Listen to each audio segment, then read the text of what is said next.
Good morning, good afternoon, good evening, everyone. Welcome back to day three of our international summer course program. I'm Luis, and I hope you're feeling energized and ready to dive into today's exciting journey. And I'm Naya. We are thrilled to have you with us as we continue this incredible journey of learning and discovery. We've already covered so much in these past 2 days, and today's promises to be just as writing. We want to remind you, please turn on your camera and keep engaging with the class to be the best participant for this year's summer course. That's right. There are some criteria for you to be nominated for the best participant. You can search up the criteria in the program book that we have shared with you in the participant group. And let's don't forget to give a round of applause for everyone who's joined us today. Right. And today we have a guest from IPLBI, Ikatan Penelitian Lingkungan Binaan Indonesia, and some of our amazing lecturers from Universitas Sumatera Utara. Your presence makes this even more special.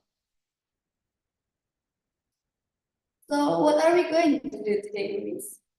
Today we will exploring some fascinating topics. We'll kick things off with an introduction of historic urban landscape, followed by deeper dive into the subject. We'll wrap up with the session on cultural heritage management. It's going to be a day full of insight into how history and culture shape the space we live in. Absolutely. These sessions are packed with knowledge and presented by experts who are passionate about this field. We're sure you'll find today's content both inspiring and thought provoking.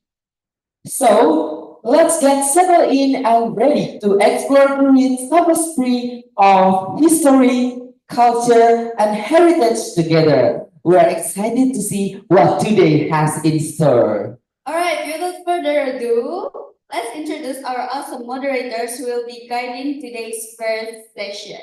Okay, our moderator today is Miss Aya Maharani, SD, Master of Architecture, a highly respected lecturer from the Department of Architecture at Universitas Sumatera Utara. She is also the co-founder of Studio Ruang Temu, an innovative architectural design firm based in Medan. Ms. Maharani holds a Master of Architecture from the prestigious Royal Melbourne Institute of Technology University in Melbourne. Her main areas of interest include the interrelationship between architecture, teaching, and practice, with a particular focus on topics such as architecture and experience, inclusive design, and identity. In addition to her academic pursuits, Ms. Maharani has a rich professional background. She has worked as an architect at Simondoni Studio and contributed her expertise to various projects as a co-founder and architect at Studio Ruang Temu. Her work has also taken her to Europe, Australia, where she interned, and to Asina and Associate as a junior architect. Ms. Maharani's dedication to both teaching and practice is evident through her role as a lecturer at Universitas Sumatera Utara. All right, to shorten the time, please join me to welcome Ms. Maharani. Good morning, Miss Aya. Thank you, host. Thank you for the kind of introduction. So I would like to say thank you again for our host to introduce me. It really is a kind introduction. And Assalamualaikum warahmatullahi wabarakatuh. Good morning, everyone in the venue, and I'm hoping it's also a good day for our online attendance, especially for all our speaker, lecturers, and Mr. and Mrs. that join us as Prof. IPLBI. So again, my name is Aya, and I would love to welcome you all to the third days of the second International Summer Course of Architecture of Department of Architecture, Faculty of Engineering, Universitas Sumatera Utara. It has been 3 days since you guys joined us in the online session. Are you guys enjoying the program so far? I hope you guys really do. So for the third day topic, we would hear lecture and discuss about historic urban landscape from Associate Professor Dr. Johannes Widodo with title of Managing Change and Preserving Significance. So this is actually introduction to historic urban landscape and its application. So I'm gonna read a bit about our speaker background, which is Prof. Johannes. Prof. Johannes, welcome. I see you already there. I'll read a bit Morning, about Aya. your. Good morning, Prof. It's really nice to see you again. So, Prof. Johannes Widodo is a distinguished academic in the field of architecture conservation and currently directing the graduate programs in architectural conservation at the National University of Singapore. So, with a cosmopolitan outlook, he actively contribute to the discourse, research, and education in architectural, cultural heritage management, and climate action across Asia and globally. Prof. Widodo also holds significant position, including director of the Master of Arts in Architectural Conservation Program, director of the Tun Tan Cheng Lock Center for Asian Architectural and Urban Heritage in Malaysia, and executive editor of the Journal of Southeast Asian Architecture. And his research spans architecture, history, theory, and criticism, urban design, heritage conservation, and the interplay between climate, culture, and architecture. Through his career, Prof. Widodo has led numerous research projects, of course, and including those funded by the National Heritage Board and Singapore and the Australia Research Council. His work emphasized sustainable heritage conservation and urban studies. Additionally, he is a founding member of several professional networks and organizations, such as the Modern Asian Architecture Network and the International Network for Tropical Architecture. Of course, an uncompleted author too, Prof. Widodo has published extensively of topic related to architectural heritage and urbanism, contributing to both academic journals and edited volumes. And his dedication to preserving and understanding cultural heritage has made him a leading figure, of course, in this field.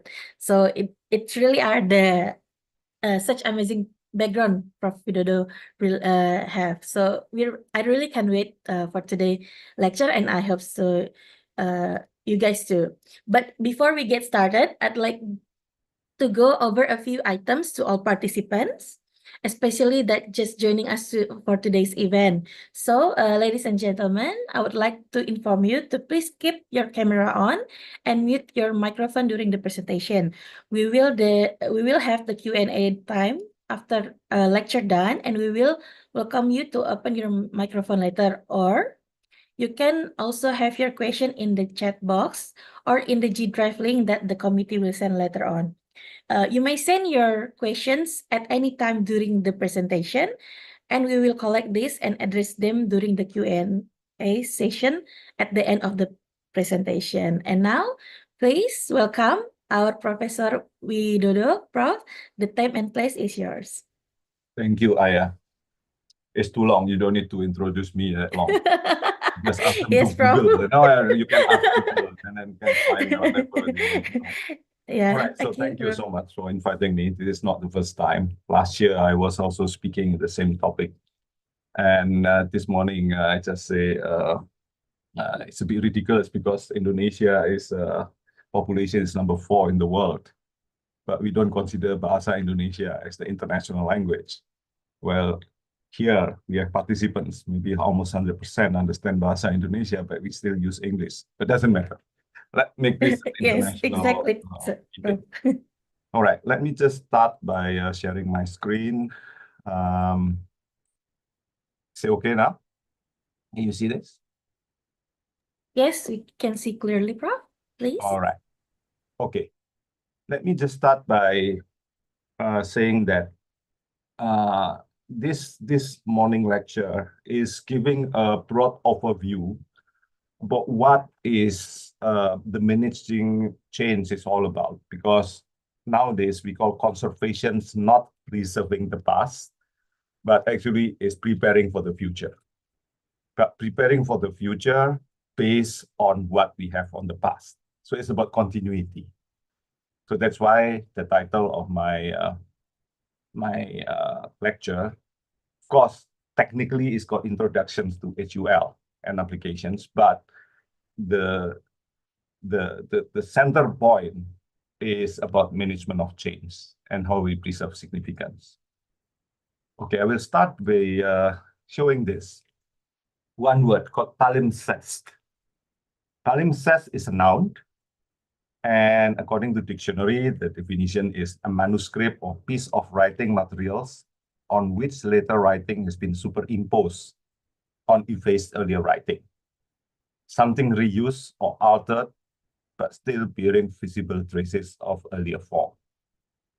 Okay, the examples here is belong to Archimedes. You know, Archimedes is a scientist, very famous one. He made a lot of inventions, but he was very poor. He cannot afford to buy paper. So he recycled his paper, writing his inventions on top of the previous notes that he already have. It's a faded, but you still can see that the layers from the past are still visible. So basically, this is the same like if you are familiar with software like AutoCAD or SketchUp or even Photoshops. We work with layers. And same also with our cities. So our city is a palimpsest. Why? Because even if you walk on a daily basis at the present, for example, in Medan, you go to Kesawan or you go to the Esplanade, is you cannot see just the present day, but also the trace of the past.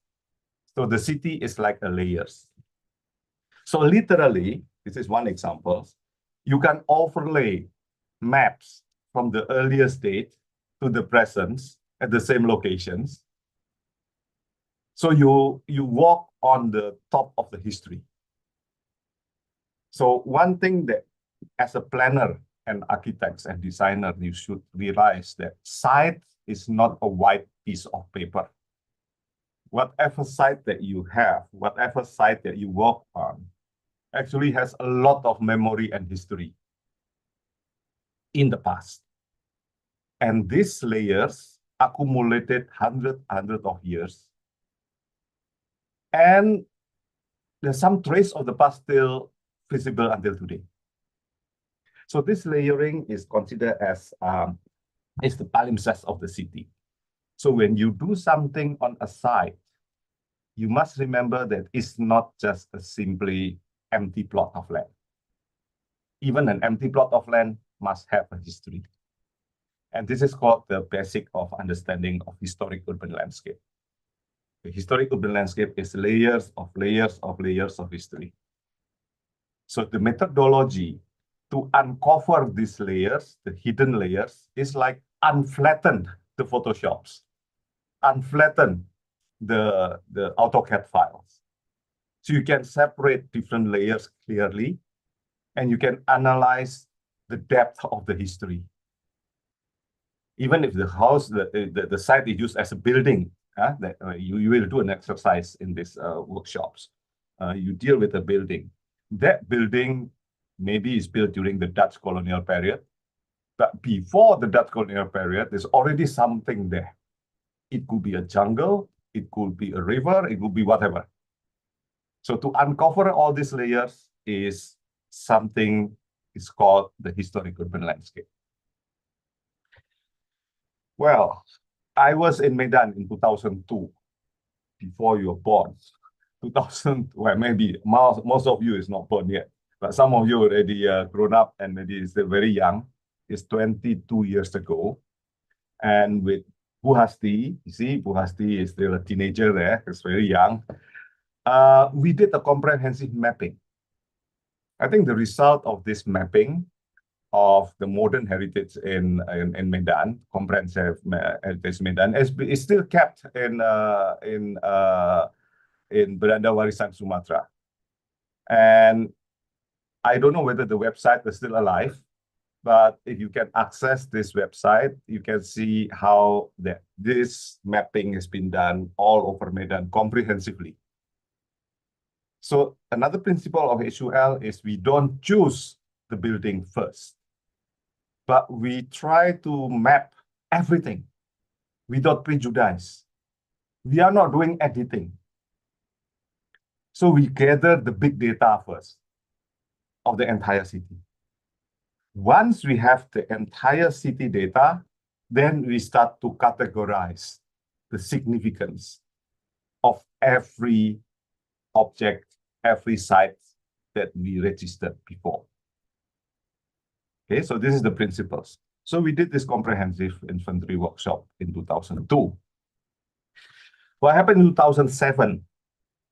When I returned to Medan in 2007, 5 years later, what I saw that time was a big giant appear behind the very historical city hall.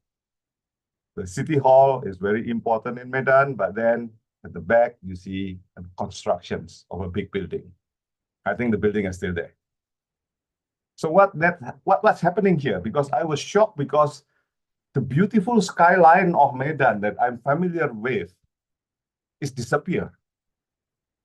Although the building is still standing there, but the urban scape, the cityscape is completely destroyed. Why? Because there is no regulations to prevent somebody to develop that line. They are not doing something illegal, but the legal instruments, the law, building regulations in Medan is not able to prevent the destructions of the urban view of the urban landscape. So HUL is an instrument that's aimed to prevent this to happen. And if possible, to correct these mistakes.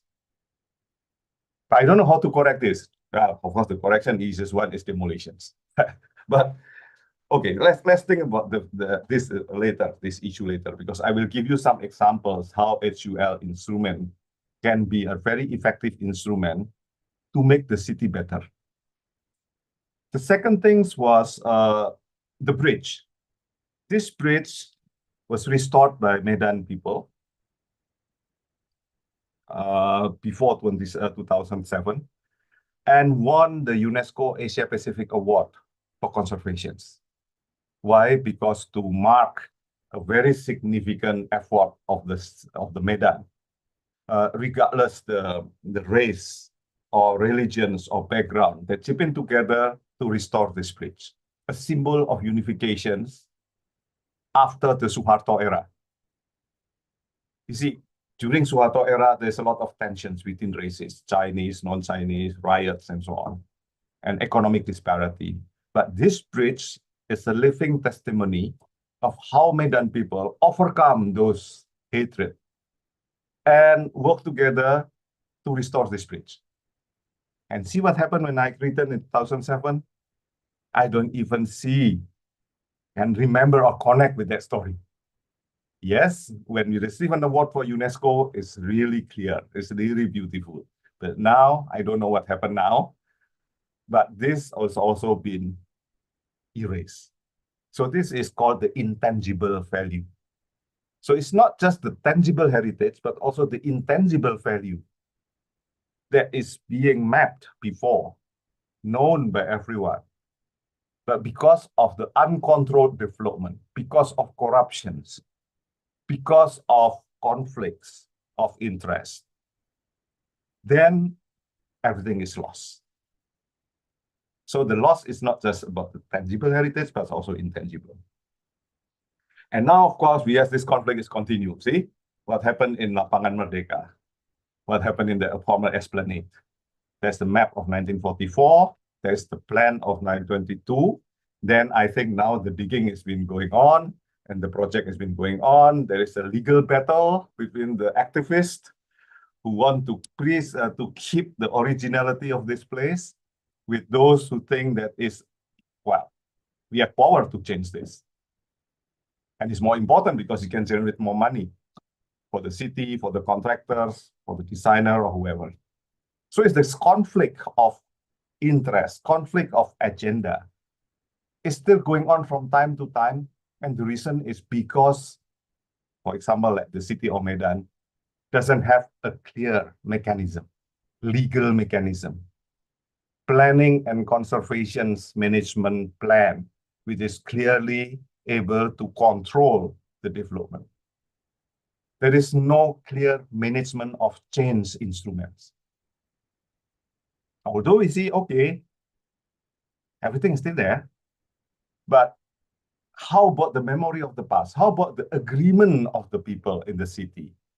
Why a project creating conflicts? Why conservations and developments is become contradictory?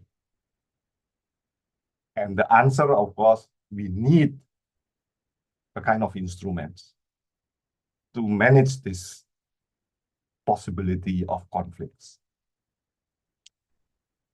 So the worst example, of course, is across the Strait of Malacca. It's Malacca City.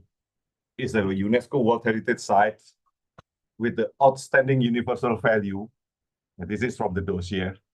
Because the city exceptional cultural and historical significance recognized by UNESCO include the unique blend of diverse cultural influences, well-preserved historic building and streetscapes, and its role as a center of trade and exchange in the regions. Yes, this is the OUV, the outstanding universal value of Medan, of Malacca. And if you do the same thing with Medan, Medan is the same. Medan also have these values for generations. It's beautiful, but in reality, it's a tourism-centric agenda, and over-tourism drive has destroyed the city. Speculative developments. You look into the map on the right, on the historic core, I put up the yellow letters. Yellow letters is the violations against the UNESCO agreement, because one is listed in the UNESCO by the state party. The state party should keep the promise. Well, it's like, UNESCO listing is like a wedding. In Indonesia, it's called the ijab kabul, right? So you say, okay, I promise to keep this significance for the people of the world. It's not just belong to Malaysian or Malaccan, but also because this is also belong to the world because of that OUV. Then what happened is, after several years, this promise was betrayed. Betrayed by who? By the state party. By the husband. He's saying, no, I want to sell. I want to make money. I use this as a branding. So they brand the city as a big tourist destinations, primary tourist destinations. And then even they adopt a slogan from Texas, US, because Texas is don't mess with Texas. Why? Texas is a sister city. Then he used don't mess with Malacca. I say, yes, don't mess with Malacca because Malacca is already messy. There's a lot of demolition, inappropriate use, construction, gentrification within the historic core. There is a concrete boardwalk along the riverside. There's a monorail project. There's a new hotel, speculative development, and even a mall, shopping mall on the Padang, where the Declaration of Independence of Malaysia was announced first time before Kuala Lumpur was in Malacca, and that's become shopping mall now. So Medan can go into that directions if you are not very careful. Second, it's narrative based on fictions, not facts, because you want to sell this to tourists, so you start to sell the urban legend, saying that the daughter of the emperor of Ming dynasty married the Sultan of Malacca. This is all bullshit. In historical record, this never happened. But this story is become very attractive for tourists, and tourists doesn't really care about the historical accuracy. And then they say the entourage of this princess was buried in Bukit Cina. So the graveyard actually is 400 years old, or maybe 800 years old, because hundreds of people from China, the follower of this princess, was buried there. In fact, the graveyard only exists at the mid of 19th century. Well, Ming Dynasty is 15th century, right? So it's 400 years apart. And this is a contemporary colonial time graveyard. And there is no archaeological, historical evidence whatsoever about the existence of that things. So there's a lot of stories going around. I don't know about this. There's also a story of Malacca, of Medan as well, right? But sometimes the story is harmless because it doesn't really implement it into the urban planning. But here in Malacca, it happened. Excessive consumerism, we call it Disneylandizations. We prostituting the city. It's become like prostitutes. Instead of taking care the originality, the authenticity of the city, the beauty of being old. Now everything is painted, colorful. You put decorations. You change it to attract tourists to take selfie. So it's like bringing your grandma, old grandma, to a salon, Botox her, put the cosmetics, and let your grandma earn money for you as a hostess and use your house as a brothels or as a nightclub. So this is what happened to many historical cities in the world, or sometimes streets, sometimes building. Building was become like prostitute. So instead of respecting the original value of authenticity as an educational tools for next generations, we say, no, we make this building decide to make money and more money. And this is, I call the excessive consumerism and turn the historic city into Disneyland. And then, of course, politicization and partisan policies. For example, in the historic core of Malacca, since the independence is always a supporter of the opposition party. But the rest of Malacca, outside the historical core, is controlled by the ruling party. So politics come into play here by buying vote. Okay, so if you don't vote to the ruling party during elections, I will not give you a safety. I will give you a police or lighting. I will not take care of your infrastructure until you vote for us. If you vote for us, then I will give you urban regeneration, improvement, safety, more lighting, more police. So the city is become hostage by politicians. If you don't want to follow our political directions, then fine, do it yourself. We let you suffer. We lift the land control. So the land price is very expensive. So there's no choice. You have to sell or pay more tax. And all the community planning program, community was ignored from the process.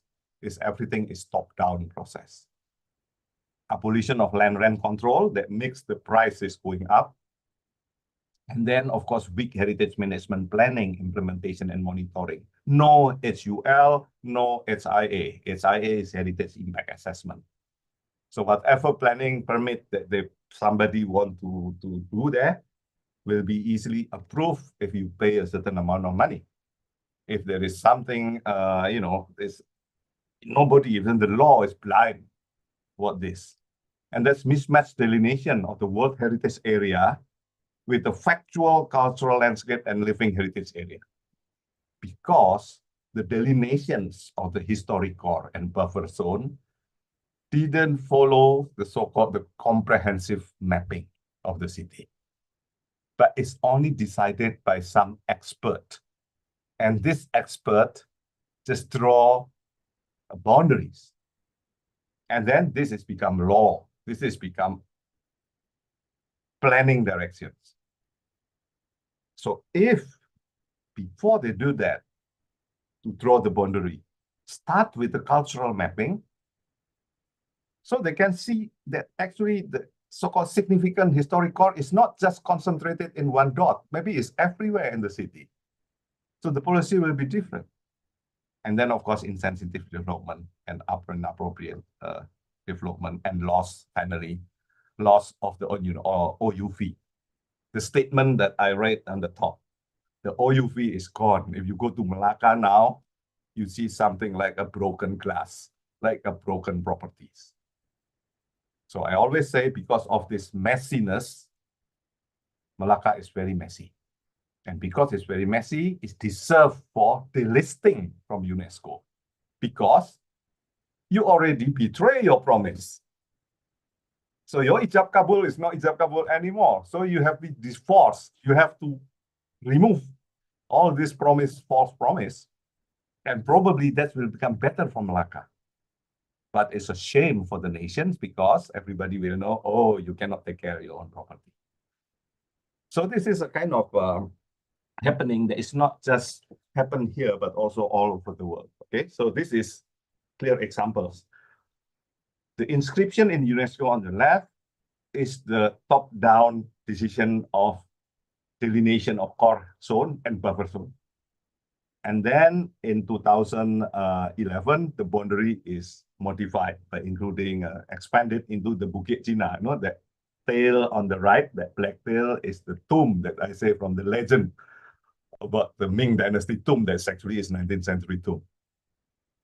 On your right, because after Medan in 2002, MAAN, Modern Asian Architecture Network, organized the second comprehensive workshops and inventory in Malacca. So this is the result. So the pink dots everywhere on the map is a very significant size. So if you superimpose the buffer zone and core zone of Malacca on top of this map, so you can see the mismatch, right? So the bottom-up aspirations, the bottom-up significance analysis, it doesn't mismatch with the definitions of the official core and buffer zone. So core means you have to preserve the integrity 100%. Buffer zone, yes, you need to preserve, but there is some degree of development is allowed. Outside that, everything can go. So you can see everything can go on the white area around outside the green area. That means that a lot of that pink area that is very significant is lost officially because it's not protected. And the area within the green zone, the buffer zone, is also lost because it's a weak protection, not completely protected. And even the area within the red zone, which is supposed to be 100% intact, is also destroyed because of the speculative developments and because of this issue. So it's important to change the mindset before we start everything. Conservation is not about branding or tourism. Yes, to make a brand, city branding, tourism is fine, but it's not first direction or objective. It's not about physical aspect only. It's not about speculation or commodifications. But also it's not about freezing the past. But it is about inheritance. It's about people and wellness. It's about management of change. So we must view object building places not separated from the people, community, and residents. So the people, community, and residents should come first. Why? Because these people, the people of Medan, the people of Malacca, the people of whatever cities, inherited the city from the past generations.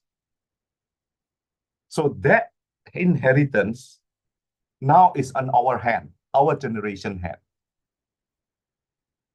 And this should be passed on to the next generations, to our children and grandchildren. So we have no right to mess up, to destroy, to prostituting the property that we hold on our hand, because it's not belong to us. We just borrow that, entrusted to us. So we become irresponsible generations, sinful generations, if we betray that trust from our ancestors. and we betray our children and our grandchildren because we are messing up with their rights. We only making money with the things. Then we say, okay, this is whatever left with all these problems and give it to you. And it's up to you to deal with that. And we become a very irresponsible parents or grandparents, right? So I think this is the basic ethical principle of conservation. So urban conservation and development is about the change of mindset. So conservation is the management of change and preservation of significance that focus on number one, authenticity. Second is integrity. Yes, development is allowed, but the new things should be integrated nicely with the authentic part. The old and new can come together harmoniously. Not like the city hall in Medan, right? So that is not harmonious because the big one, the new one is overcoming, is controlling the entire skyline and make the original building, the city hall itself, look very small and insignificant. So that is not integrated development. And another principle is reversibility. We can change anything, we can paint anything, but make sure that it can be reversible. It's like you rent an apartment. Before you rent an apartment, you check all the damage, right? And they'll make a list, inventory list. You rent a car, they say, before you rent a car given to you, you must do an inventory list. So this is the original conditions. Then we borrow the car, or we rent the house for 10 years, or we rent the car for, say, 1 hour or 3 hours. So we have to be responsible when we hire the car, when we hire or rent the house. Of course, we can do some renovations inside the interior, exterior, or whatever, because to suit our needs. But that change should not destroy the authenticity of the place, the authenticity of the car. When we return that or we pass on to the next generations or the original owner, we should make sure that it can return to the original state. So this is normal in the contract. So we have the contract of keeping this for the next generations, right? And have to be reversible. So you can do an interventions, but when in another period of history, functions change, when we remove the existing or the things that we add from the original, it should not destroy the authenticity of the original structure. Yeah. It's called the reversibility. Authenticity, integrity, reversibility. And this is the key design and planning interventions principles if we really want to conserve the authenticity of the past and managing the integrity of the present, because we need to adjust this for the present needs. Then we make sure that this authenticity and integrity is not lost before we pass on to the next generation. We make it reversible, can return to the original state. So this is the principle of HUL, very simple. So I make these diagrams. The pink and red, the red side is the present situation that you see. So you imagine that the red side is the building or the street or neighborhood. And then the pink is the entire city as the context. Then you can layer the recent past historical layers, distant past historical layers at the bottom during the analysis. And this is called the historic urban landscape. It's the overall layering over time, historical over time, and to identify the significance of the site. The dotted line on top is the future planning and development. It's not yet happened. That is the policy that will guide the development of the future. And that development of the future can be destructive, can be positive, can be good, can also be bad. And in order to ensure that master plan implementation is good, then we need to have HIA, Heritage Impact Assessment. So first, we do the cultural mapping, translate that cultural mapping into HUL, and integrated HUL as legal planning instrument or CMP, Conservation Management Plan, together with future planning and development or master plan and detailed plan. So in Indonesia, the master plan and also detailed plan, sometimes it's called the RUTRK, yeah, detailed plan is maybe DED, yeah, before the implementation.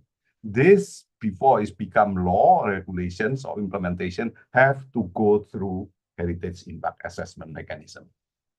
We already have environmental impact assessment, AMDAL, Analisa Dampak Lingkungan, as a law, but we don't have HIA yet. And because there is no HIA, then we cannot do anything. Because legally, the master plan, which is not fit into the so-called the historical layers, can ignore the historical layers and do whatever they like. So legally, the developer is not creating mistake. It's not committing sins. But culturally, historically, yes, because they're just ignoring what is the layers of the past. And of course, they cannot be blamed because Medan, Malacca, whatever, doesn't have a comprehensive good SUL. And this SUL is extremely important now as part of this good management of planning. So this HUL was adopted in 2011 because UNESCO saw the problem everywhere in UNESCO heritage site. So they want to give every country, before you submit, do your homework first now. Let's forget, before 2011, we cannot do anything. It's too late already. But after 2011, all submissions have to comply with this. Every city who want to submit must do a comprehensive mapping, must have an effective HUL, must have a conservation management plan, integrated development plan, and must have heritage impact assessment mechanism, and have to be implemented. And the aim of this HUL is to seek increase in the sustainability of planning and design intervention by taking into account the existing built environment, intangible heritage, cultural diversity, socio-economic and environmental factors, along with local community values. I mean, it's a bottom-up. I already shared this two PDF, the HUL guidebook in English and also translation in Bahasa Indonesia. So after this lecture, maybe the committee can send it to everyone. And if you want to go deeper into the book, into these methods, go to the book, and you can get this book, The Historic Urban Landscape, compiled by Francisco Banderin from ICOMOS and also Ron van Oers from UNESCO World Heritage. Ron was passed away many years ago, but he's still very young, very energetic. But this is important instruments that should be implemented not only in UNESCO cities, but any cities. So this is the principles of doing HUL. First is to undertake comprehensive survey and mapping of the city, natural, cultural, and human resources. Comprehensive means all, everything. You don't pre-select.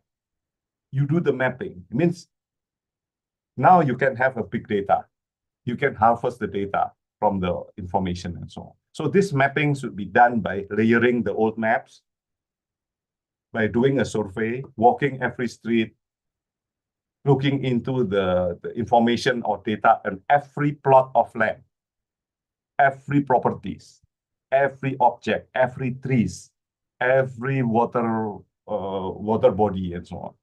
So have to be done comprehensive, have to do a comprehensive survey and mapping.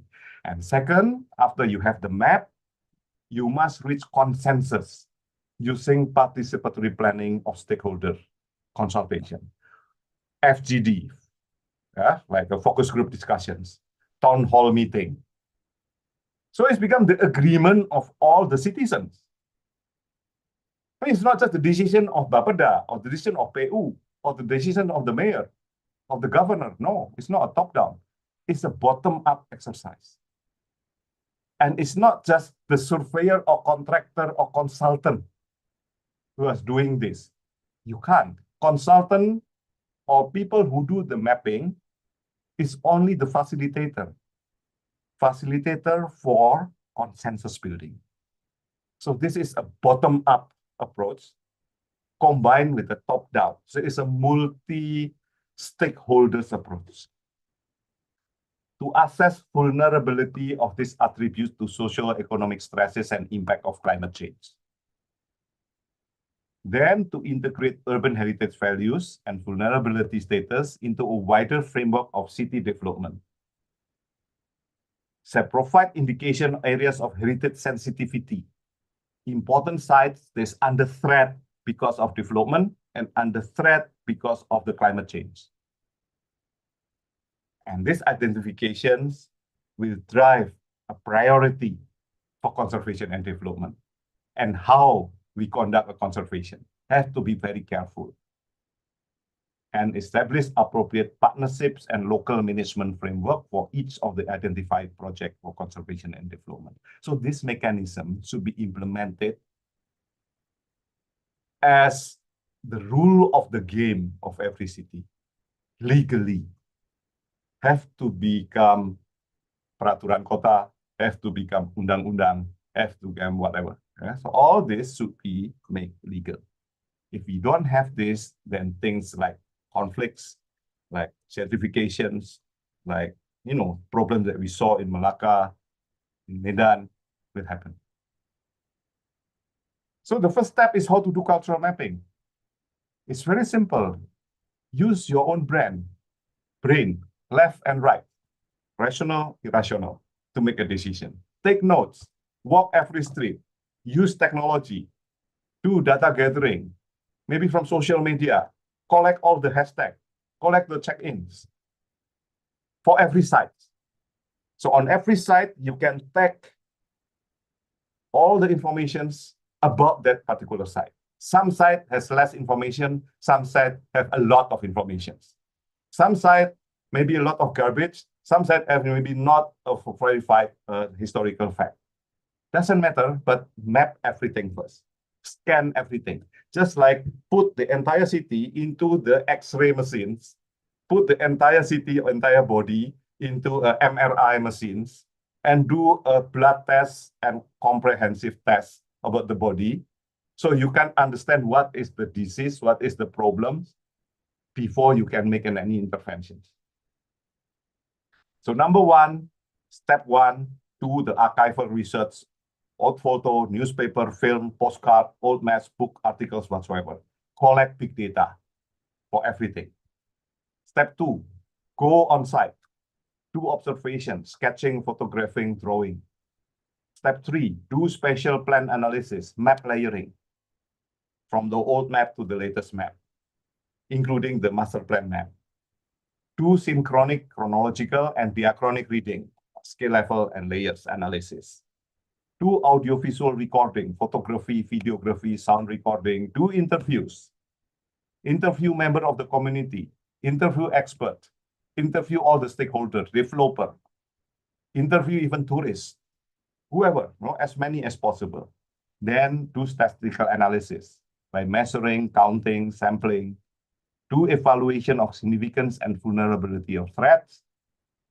Do overall layering and connections, and do the planning, design, and production of deliverables. So this is the 10 steps for a correct cultural mapping. It's not just 1 hour exercise. It's not just done by a group of people, 10 people, or somebody, just one person, an expert to do this. No, this is exercise, a very big exercise, needs a lot of time, needs a lot of resources and energy in order to get a correct understanding of the anatomy of the city. So this is a chronological layering. For example, in this, I just took an example of Singapore map, 1640, 1941, 1822, and present a master plan. So you do a map layering on different scale levels, including the detail of, say, like land ownerships, building plan, and then even the plan for the future land intensifications, like the plot ratio, zoning, and so on. So you combine all this, then this comprehensive, you map everything. For example, in this example, and the cheapest way to do this is by Google My Map. You don't need to pay anything. By creating a Google My Map page, you can do a pinning, and every pin representing every site. So after that pin, you can create link to the folder in the cloud. So the cloud folder consists of informations that you get about that site. Informations about the big data. It could be from website, it could be from library scanning, a book, it could be a record, voice recording, it could be a video clip. So every site, every dot, every pin has a lot of information. Some have no information, that's fine. But most importantly, you have everything being surveyed. So after several iterations, then you sit down and conduct a forum group discussions with local community, with all stakeholders, and start to discuss pin by pin, one by one, whether you want to change the status of the importance or significance of the every pin. So the simple way is just if it have a bigger significance than the city, have an international global significance that potentially can be listed in UNESCO or whatever, then change the color from blue to red. And to change the color from blue to red needs a consensus. So this is the consensus part. Not just because your own decision, but decision of all stakeholders, they agree, majority say this should be red. Why? Because this is a global significance. For example, and in Medan, so probably the tobacco factory, because it's also have a link with Europe, also link with the global colonial economy, and so on. So it's become potentially, it's linked to the international significance. So the tobacco factory should be red. And then something that is a regional significance. Regional significance is maybe it's not global, but at least it's have link to the region. For example, the Esplanade, the Lapangan Merdeka. Why? Because it's also used, the term Esplanade, in the British colonial. And the planning of Medan is closer to Penang and the Strait settlements rather than to Batavia or Jakarta. The shop house typology in Kesawan is similar to the shop house typology in Penang and Malacca. Why? Because there's a close relationship, very close relationship to the Strait settlements, to the British settlement. So this paint, like shop house typology, like the Esplanade, into yellow. It's not global, it's not international, but it's beyond Indonesia. It's cross-boundary things. So you change it to yellow. And make everybody agree on that. Not just the surveyor, not just the contractor or consultant, not just the government says that, but everybody in Medan agree on that. Then it should become yellow. And the rest is a local significance. Yeah, so you can change the color into something else to signify, okay, green is important for Medan. Like the water tower. Yeah, water tower, every city has water tower, but that water tower in Medan is very important. And then the temple, Machu Temple, Chinese temple in Jalan Pandu Dalam. Not far from that. It's hidden now. But it's very significant because there's one of the oldest temple in Medan. When the river is still able to be, they can sail there, and then the people landed there in front of that temple to enter the city. And that is significant for Medan. And that should be green. So you can develop a different multi-layered significance level. And to evaluate significance, we can use these methods, using left brain and right brain. For a certain site, whether the site from emotional side, in the past, it's very significant. The significance is big. Use a butterfly diagram. So this butterfly is spidergram. Center is 0, outside is 5 or whatever. So outside is big, middle is medium, and center is low. Yeah? Large MS, LMS, just like a size. Okay. So maybe in the past, based on the memory of the past and history of the past, rational and emotional, is big. So you can put the dot on the top. At present, what is the level of love and what is the real conditions? So you balance these two, and okay, maybe now it's already forgotten. Condition is not very good. So you put in the medium or low. Then what happened in the future? Is it important for the future? It will give happiness to more people. Or is it universally have a value? Then you can put another value. So by the shape of the butterfly, you see, we can start to understand the importance or significance of the site. And the significance of the site, whether it's a level of personal, communal, national, regional, or global. So we do a value evaluations of every site. And then your map will change the colors. The pixels colors change from red, blue, yellow, green, and multicolors based on the level of significance. And you insert that map in the layers of master plan. Then you can start to see whether there's a conflict between the plan future development. For example, master plan say this will become a shopping mall, commercial. But actually, from your mapping, the results say this site actually has a long of history. And this long of history is hidden for so long because we have known about this. But our research found from the evaluation, emotional and rational, past, present, future, comprehensive evaluation, that is not supposed to be built anything there. Then, of course, the master plan should change. But master plan cannot change if you don't have evidence. So doing HUL is like doing a detective work. CSI, crime scene investigations. So the more information that you have, the more reasons that you can give to defend a site. So I give you one example how I did this with Malacca people.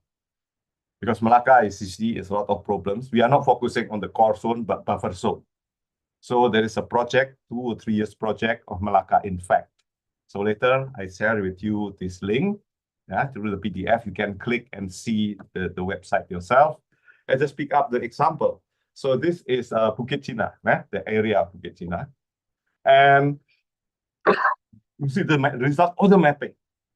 So we use a Google My Map, and then somebody who can build layers and understand how to, the language of programming of Google Map.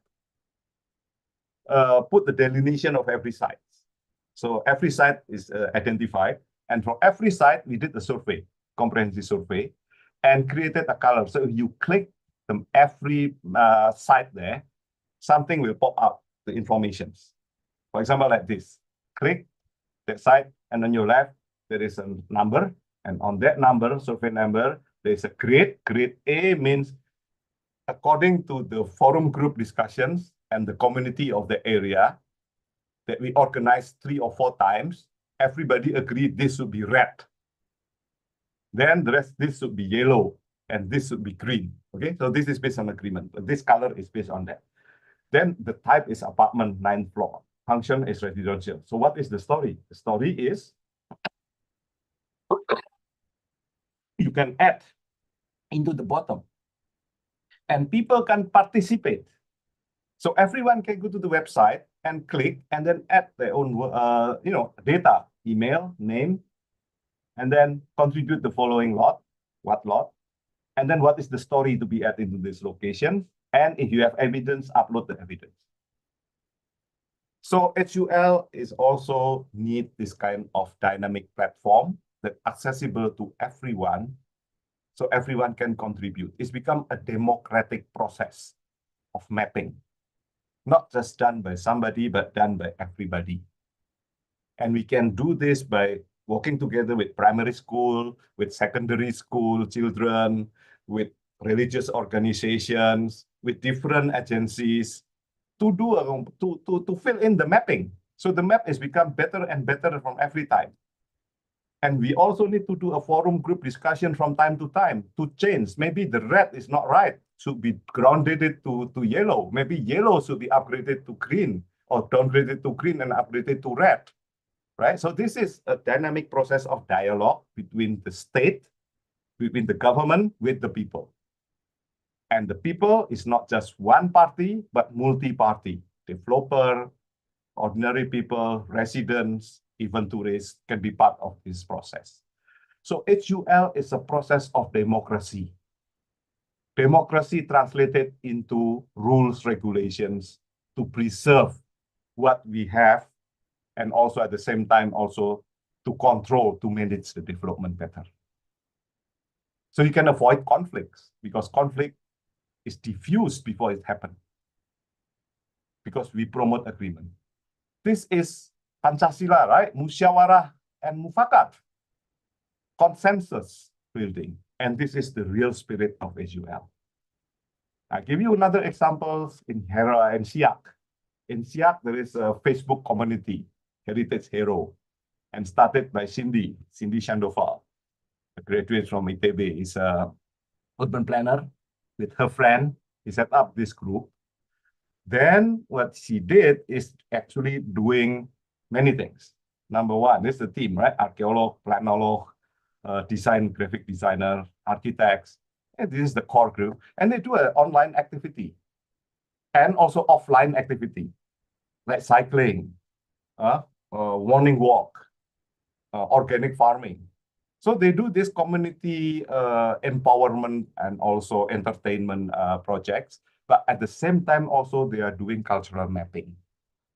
From these people who are involved in the cycling in the morning, they visit a different site. Then they put everything, Google My Maps, the same principles. It is beyond the map that is done by the government. It's not officially listed heritage, but heritage is expanding. And then during one or two sessions, they do the forum group discussions. So they change the color. So it's combinations of fun with a serious mapping, and that serious mapping is contributed to the government, so the government can improve the master plan and detailed plan. And the plan can be also a basis to create itinerary, heritage fun ride, or jogging trail.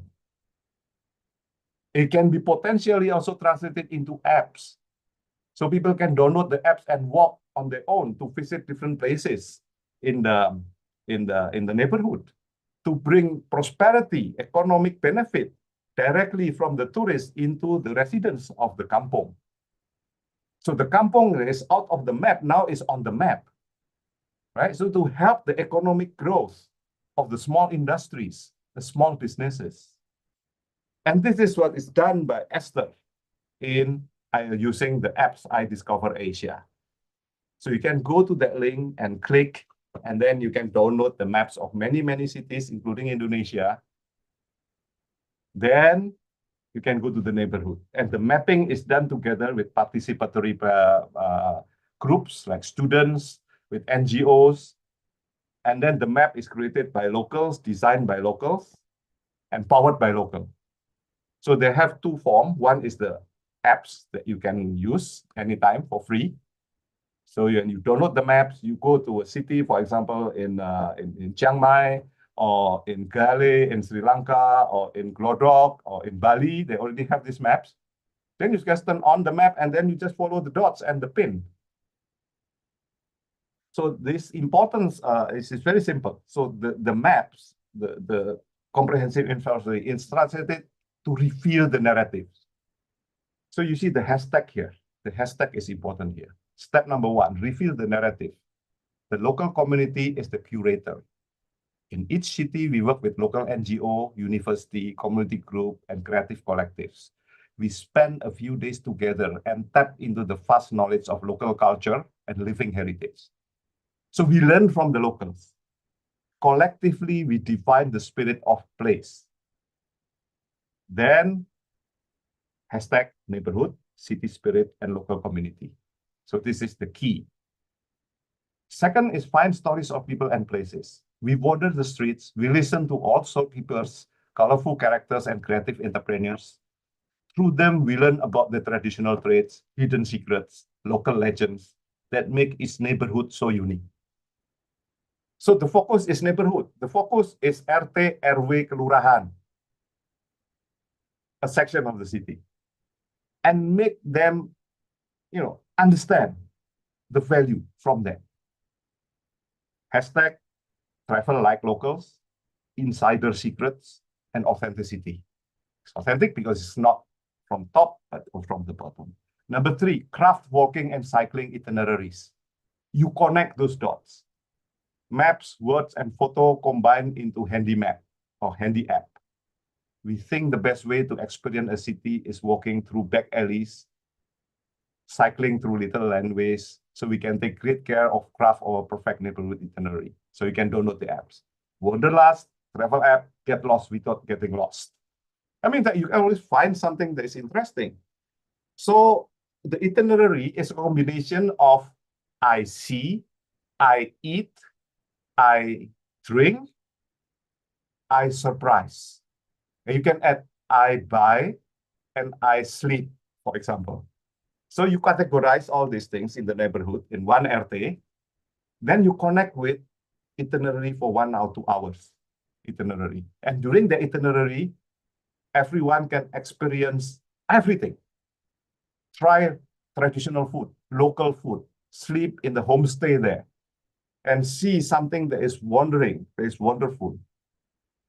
And this is crafted by cycling itinerary. Design a map. A local illustrator designed the neighborhood map. Each map is unique, artistic, or to the spirit of place. Map printed locally, distributed hotel, shop, and share our passion in the authenticity. Local design, app and map, support local talent. And then give back to the community. We put locals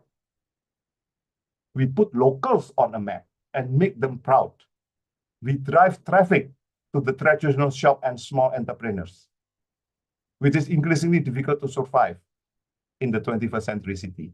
Every dollar spent in a local shop is a dollar well spent. So the money is not go to the tourist organizations or go to the tourist company, but the money goes directly to the neighborhood, to individual member of the RT on airway. And the tourist doesn't need to be organized in the big buses. They come as individual tourists and then celebrate living heritage. We bring the local community together through fun-filled events that celebrate the neighborhood spirit. Even better, you can be part of it. Spirit of place, social enterprise, and keep the heritage alive. So this is one example to use a simple apps with simple steps to develop local economy, to give prosperity to the community directly. So the community becomes very proud of their own place, their own heritage. So they don't need to sell the property. They don't need to rent out the property. They will stay. The children also say, okay, if we keep our neighborhood better, the authenticity, then people will come. So they don't want to move out from the city. And this happened in Korea, in Jeju Ole. This is another example of how the cultural mapping translated into trail using the same methods, connecting the routes of the entire island into villages, total 425 kilometers. And every trail can be done in one day, without car, by walking or cycling, but mostly by walking. Because this island, Jeju Island, is a UNESCO World Heritage Site for the volcano, not the villages. So the villages actually in the buffer zone. The things that is being preserved is at the middle. That's why the middle is black, is white, right? So nothing happening there because it's completely preserved. But the beauty of the island was exposed through this experiential tour and walking. So this is a typical map. Start from S, you start, F is finish. And you see the difficulties like the height. So it's like good for people who like sport can use this or training. Then along the way, there's an indications of what they can see, where you can eat, where you can have rest. So all this interconnected into that. There's a lot of tourists come here and repeat tourists, not just once, but many times. So what happened is because there's a lot of flow of tourists, individual tourists, without car, so the impact to the environment is low. But the impact to economic development in every village is huge. So now the children doesn't want to go to Seoul, to big cities, to migrate. They want to stay. Why? Because business is so good. The nature is so good. Tourists coming here to enjoy the authentic product, the authentic scenery, without necessarily doing anything. Just keep it and develop further. So this benefit is completely changed the economic situations of the entire island. But at the same time also, this development is not followed by the destructions or prostitutions of heritage, but they keep the authenticity faithfully. Then they even have this passport. So people not just come here the once, because there are so many routes. So maybe one weekend, they just spend there 1 month, take 1 or 2 routes. And then they come back, maybe next year, another route, next year, another route. So it's built connections, long-term connections with the place. And of course, one good examples of how this implemented of mapping HUL into city planning, you can go to this website of the city of Ballarat in Australia, a former mining city. Then the city is done, cultural mapping, layering of different things. So you can see on the right, if you go to the website, Visualizing Ballarat, the city map is superimposed with all the function, categories, and layers. Not just the land use change over time, but also about the boundaries and about landscape or whatever. There's hundreds of links of layers. Even the details at the detail level. So this is the detailed plan. And the detailed plan based on the very informed decision makers from the comprehensive cultural mapping. Another example is city of Kyoto. You can go to the documents, download the documents, learn from Kyoto, how this kind of mapping is translated into regulation map. This is the present regulation map. To control the building height, to manage a certain street, to protect a certain neighborhood. For example, building height control originally is on the left, on the right, higher regulation map, you bring down. See, there is no dark red color anymore. Everything is become green. It means that there is regulations to cut the buildings that destroy the skyline. And by cutting this, if it's a private owner, then there is an incentive that the government give incentive to the building owner to cut the building, to make it lower. Then they can transfer the right of the building height elsewhere in different locations. So it's called the TDR, transfer of development right. So you keep the city low, then things that is not following the rules have to move out, but the owner is not, they still get the correct compensations. And even they can build a higher building somewhere else. And this is master plan is all about. And even there's a view regulations. If the view was blocked to the mountain, for example, then it should be cut. So the master plan is not done 2-dimensionally, but have to be 3-dimensional. So you need to have 3-dimensional model of the city, including the landscape. Then, of course, there is an examples of the color, roof typology, roof palette, external wall materials for the balcony, gates, fences, hedges, even the signage, which signage is okay, which signage is not okay, and also the incentive. And this is the final page of that document. What is the aim of doing this? so that Kyoto will always remain as Kyoto. If you have the same thing like this, same mechanism, then Medan can always say, so that Medan will always remain Medan. But what kind of Medan that you are thinking about? Not just the imagination of the future Medan, but Medan that is belong to everyone and loved by everyone. And that can be achieved through the comprehensive cultural mapping. So this is my last slide. Our cultural and natural heritage is irreplaceable source of life and inspirations. It's a legacy that we receive from the past, we experience today, and we will pass on to the future generations. So therefore, we cannot mess up with what we are doing now. We have to keep the inheritance intact for the next generations. Our heritage is a legacy that we pass on the future rather than something that we consume in the present. Thank you. Thank you so much, Professor Johannes. It was a really wonderful presentation. I was like, wow, wow. And of course, this is a great presentation towards the HUL introduction. I see there are already several questions. I think we can begin the Q&A session. If anyone would like to have a microphone on, please raise your hand on the logo. But for now, I will ask the question from the chat box first.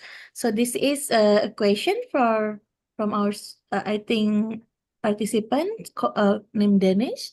I was wondering if, like old shop lots or houses that are turned into like restaurants or cafe, is it still counts as preservation? Because I think in Kuala Lumpur there are various old buildings which still looks the same, but the purpose of the buildings changes. Some other examples would be the Concubine Lane in Ipoh Perak. While it has turned to attract tourists, it still did promote the history.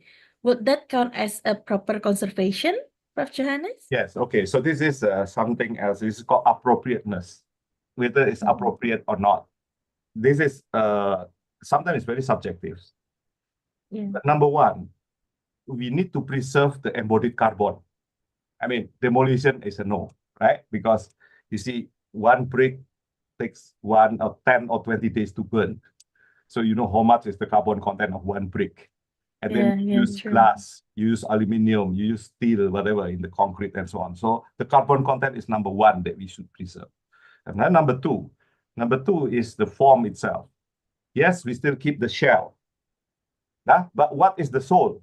The original soul is gone, like concubine. There's no concubine anymore, right? Anymore. Of course, you need to can change that to anything else as long as reversible. So that's why I say always use the reversibility. Now, okay, the owner want to open a restaurant. Fine, you can use it as a restaurant. Maybe next time the restaurant bankrupt and this become like a hotel. Okay, it's kind of a hotel. As long as the change of the interior space of that building is reversible. So you use partitions, you maybe detach the additional structure from the original wall.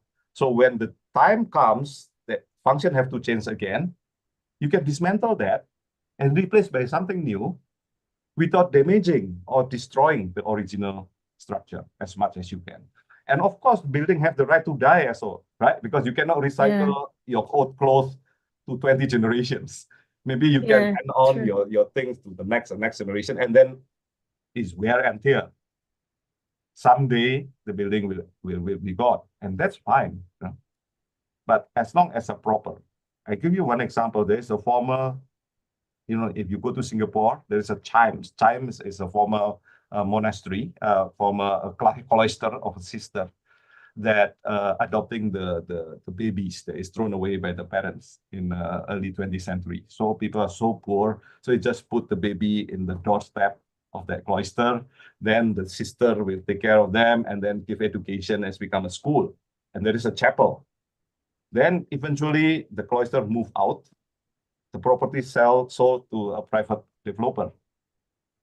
But the intention is to keep everything as original as possible. They add some floor, basement for parking. So they dig the basement, they keep the church intact. with the promise that the function should be something related to culture. Because church, although it's not used as a church, the ornament is still there, Jesus are still there, Mary are still there, the cross are still there, right? Then they turn that into a wedding hall. Fine, wedding hall. So for wedding, it's fine. Although it's not a Catholic wedding, Chinese wedding, whatever, but still somehow it's a related Cultural. function. But one day they celebrate the Halloween. And the husband of Halloween is mocking the Catholic nun, right? The miniskirt Yeah. and then the devil, whatever dancings. Yeah. And then the former alumni of the schools are very angry. Even the Catholic in Singapore is very angry because that location is right in front of the Archbishop and the cathedral. So although the functions change, but the thing that you do that to mock the religions, to mock the things, is not proper, although they have the right to do that because it's not church anymore. So it's the question of ethics and morality. So as long as you don't feel guilty, it should be okay. As long as it's reversible, then you can correct the mistake. But there is a freedom to use that for everything, for any functions. I hope you explain. Thank you, So Prof. you are not very restrictive, right? You are not coming back Yeah, to the yeah. past. It's not possible. Okay, for sake of authenticity, let's have a concubine play again and use that for a concubine for the third or fourth or fifth wife. It's not proper also, right? You're Yeah, not yeah. promoting the Sure, polygamy. Prof. Yeah, yeah. Yeah, so yeah, for the proper side, we must see what it's attached on the building itself. I think Dennis, I hope it is it answering, Dennis, from what Yes, Prof. Johannes it answering. answered my question. Thank you very much. Yes. Okay, thank you for the question. Anyone like to ask? I think yes, There's our the own example of operator. Fancy Ramli Yeah, House, museum. Now it's what not everything should be a museum. You know why? The yeah, second, number one is of course the reason is carbon content, right? So this is especially now is very important because of climate change and climate actions. We have to preserve that die because the carbon is important. And second, of course, economic viability. Not everything should become a museum. As long as people know how to pay that museums, who will use the museum and which money to sustain that museum, then it's fine. But if something like museum doesn't generate sustainability, cost a lot of money to maintain, then people don't even appreciate, don't go there very often. So what to do? Who need to pay for that? So economic viability come into a second very important aspect. How the economically is viable? Is there any business plan? Yes, museum is fine, but how to sustain that? So it's not hurting the government pocket. If this is government property. If government Yeah. property then is paid by taxpayer money. So how the government say to the public, the taxpayer, that is proper to keep this as a museum and can spend it. So that's why the so-called the significance should be democratic process. Thank you, Prof. Johannes. Yeah, I think it's very clear with the example that Prof. Johannes mentioned. I think we have a question from Vira, our own operator. Okay, thank you so much, Ibu Aya. Hi, Professor Hi. Johannes Widodo.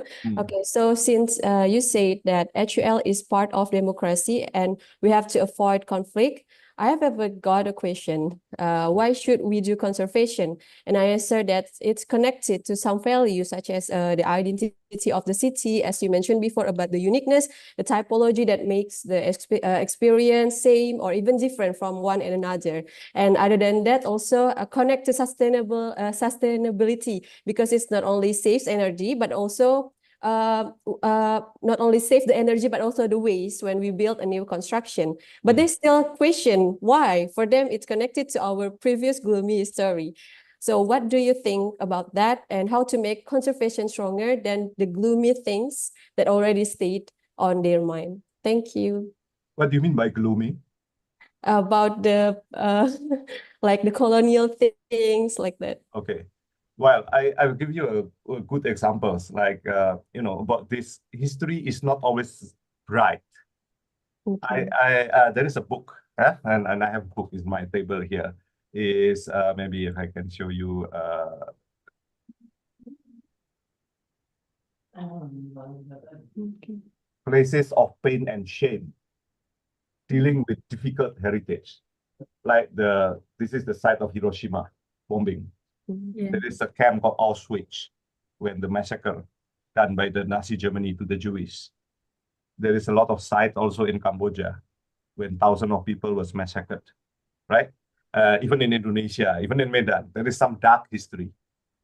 So now it comes to the another purpose of conservations. If you look into the so-called the UNESCO, United Nations Commissions of Culture, Education, and Science, right? There's no tourism there, right? Yeah. So UNESCO actually is educational body.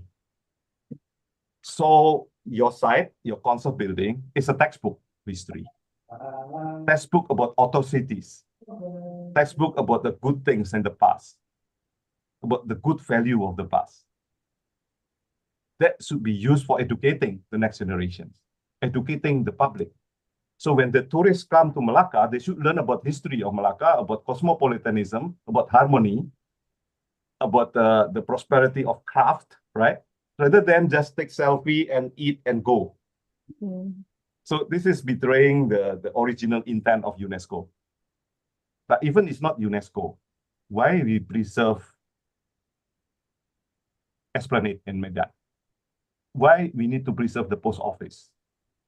Why we need to preserve Chong Afi mansions? Well, of course, it's connected to colonial times, to Dutch colonialism.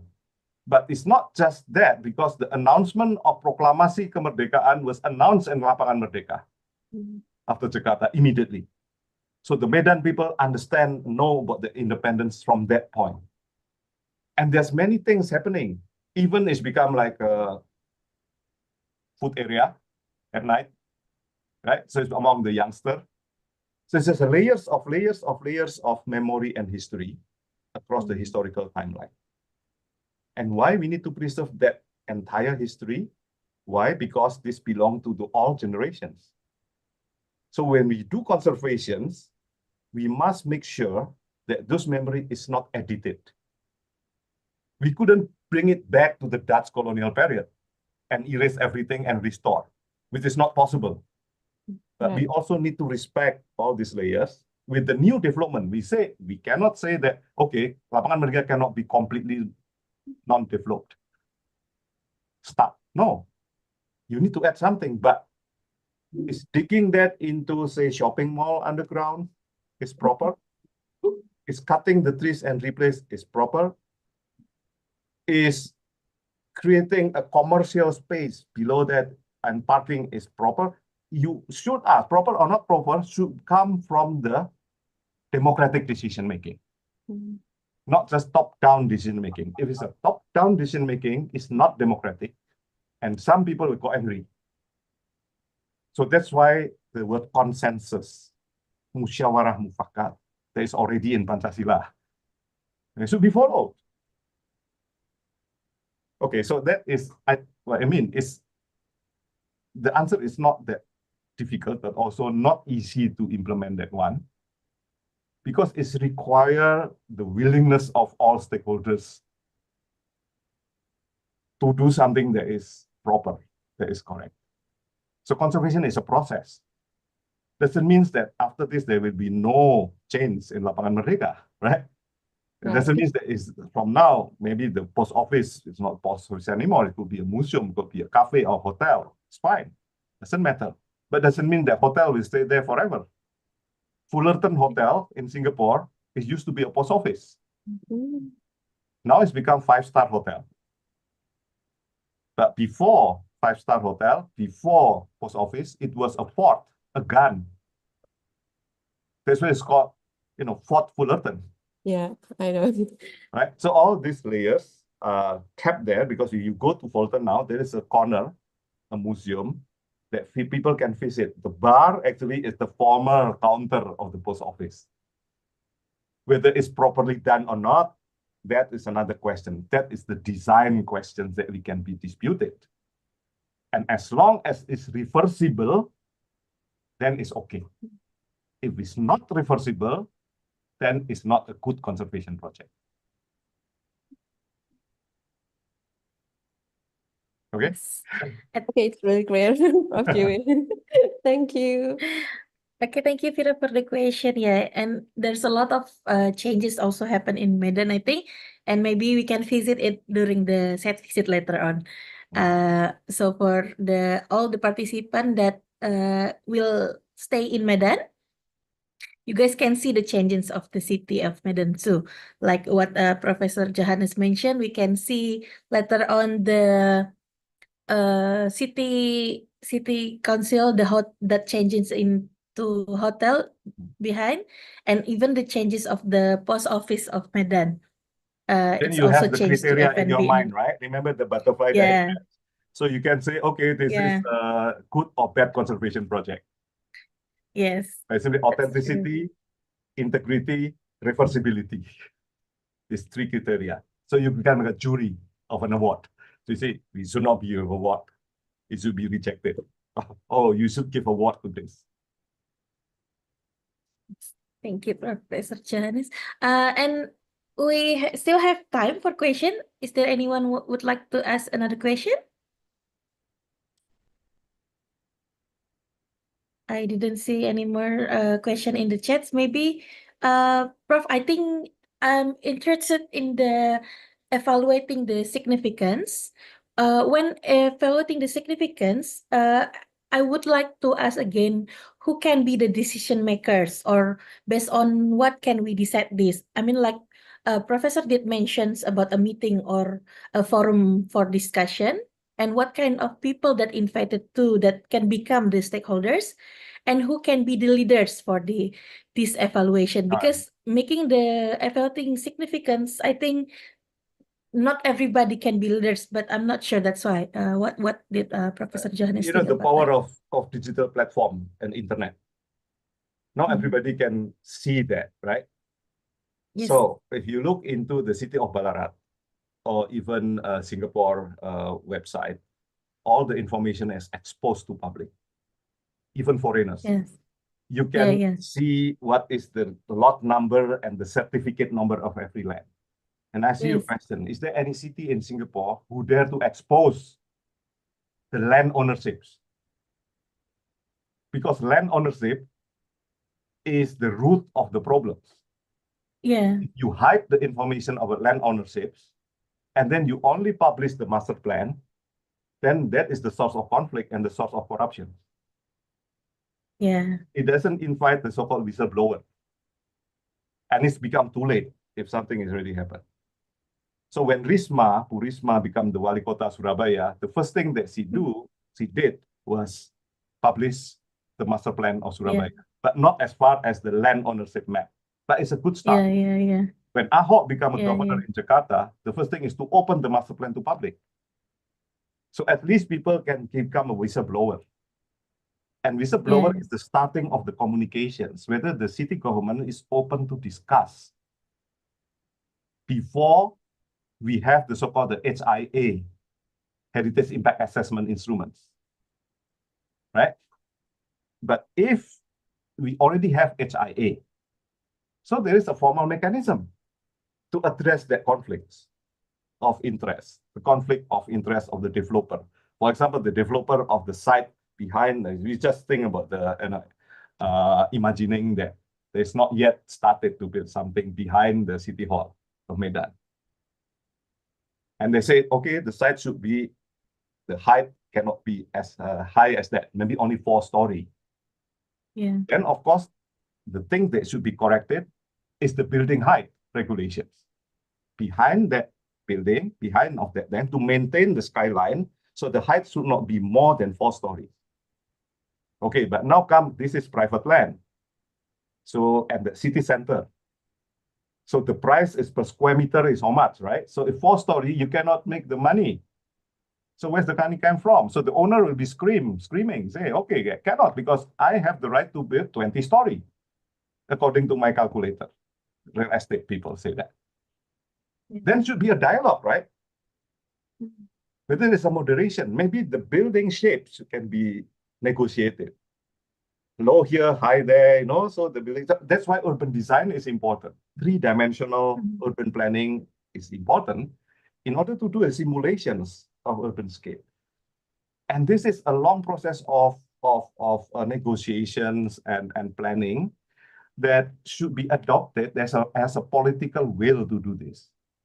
And the university has this capacity, right, to help the government to develop master plan through studio projects, to capacity building, master program, whatever, to do the simulations, to organize the forum group discussion, focus group discussions. Because university is neutral, supposed to be neutral. You are Yeah. not supporting the three-party. Right? The three-party conflict party is the state party, the commercial party, the developers or private owners, and second is the community. Between these three, the center is the middle platform. And this middle platform can be played by university actively. Tridharma, especially the Dharma number 3, the public service. Public service. Right. So True, I think true. the answer is really about mechanism. Yes, but for the decision makers will be the government, the one that will Of course, the government is the saying one that who okay. regulate, right? But Uh-huh. are you allow the government to do it because of decision, because Wali Kota want to do this? No. And because the president Yeah, is coming and this then to do this? Okay, you yeah. no, well, Correct. there is no dialogue, and that's why there is a conflict. Yes, that's what's currently happened actually in several places. Yeah. Okay, thank you so much, Prof. Johannes. I think anyone maybe last question? Anyone would like to ask question I don't from have a our question, guest? but I would like Professor to repeat the 4 main points of preservation. I didn't get to jot down. Which one? The 4 main points where there was reversibility and Three. Oh, three. Authenticity. 3 point. Authenticity, okay. Second is integrity. Integrity. Integrity means the new and the old can come together harmoniously. And the third is reversibility. Okay. I also have 5 principles that always repeated everywhere. Pancasila of conservation. Yeah. Number 1 is number 1 is environmental sustainability. Considering the so-called the carbon neutrality, passive system, and so on, right? And then keeping all the existing materials. Environmental sustainability. Second is economic viability. The project should be economically viable. It means that if a private sectors want to develop their land, they have to respect their right. But how to respect their right if we want to preserve the building height, for example?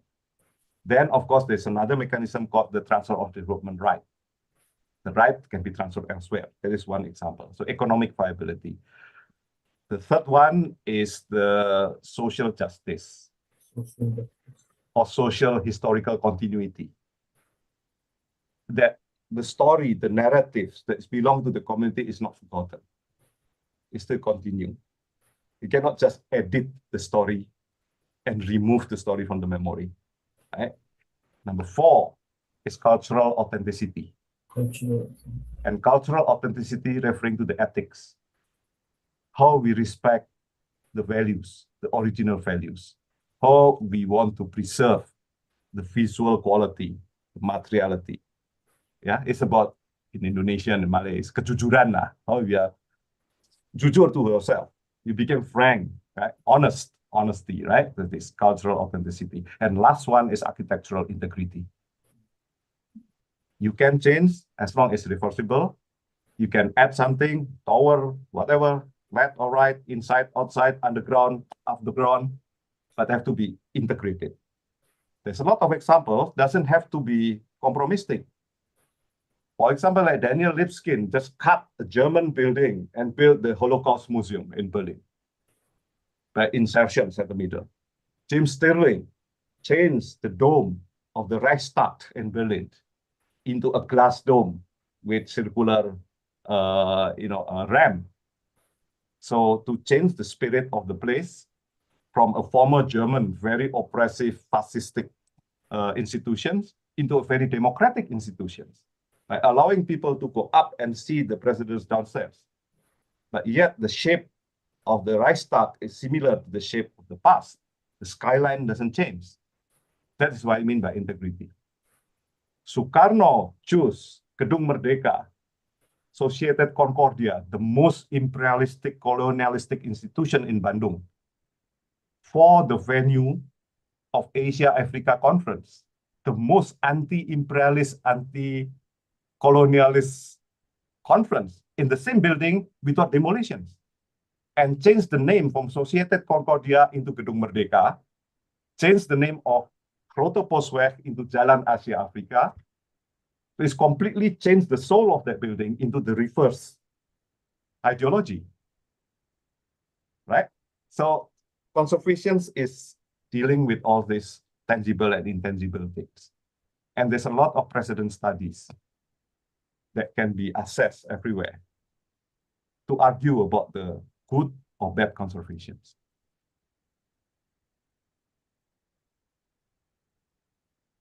I think that's answering the question, Dennis. Yes, thank you very much.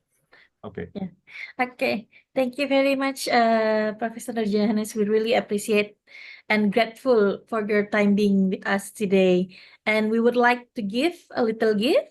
For now, we will show it via Zoom, and the hard copy will be sent directly later on to Prof. No need to Widodo. send I hard think. copy. Don't spend money for that. Just send. I will go to Okay. Medan. I will go to Medan. I Okay, think in October. Prof. We'll give later on then. So maybe operator or committee, please help to share the media.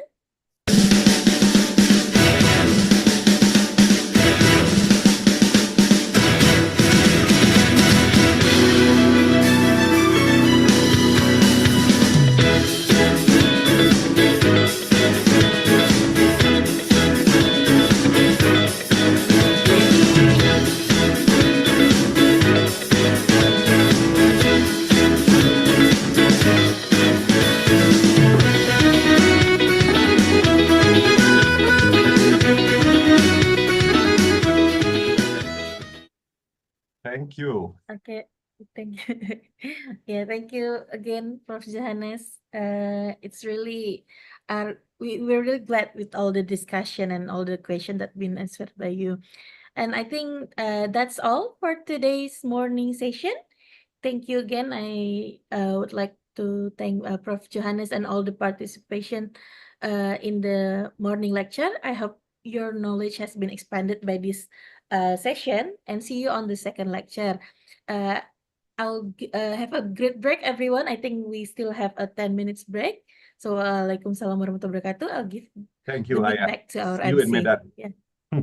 See you, Prof. I'm afraid I wouldn't in October, Prof. Okay, see you But I'll everywhere. see you in the As well. online meeting. Yeah. Yeah. Thank you, Prof. Thank you very much, Professor Johannes Widodo. Thank you. Yeah, we will have Professor Johannes Widodo in October in Medan. Okay. See you there. Bye-bye. Bye, see you.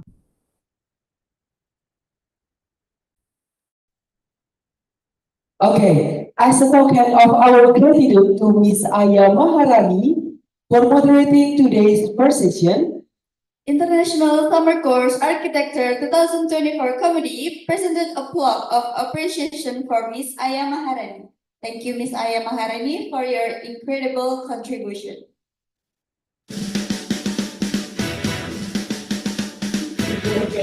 lagi.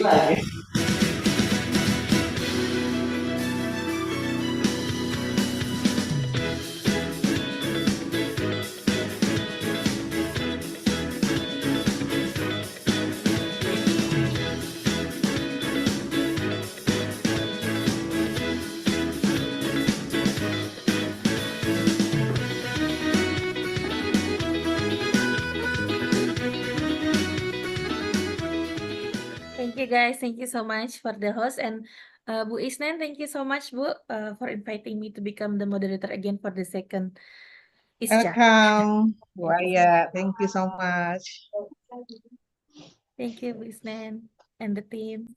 Mr. Johannes and Miss Aya for the enlightening presentation. Your insight into introduction to historic urban landscapes have provided us with a deep understanding and a lot to think about.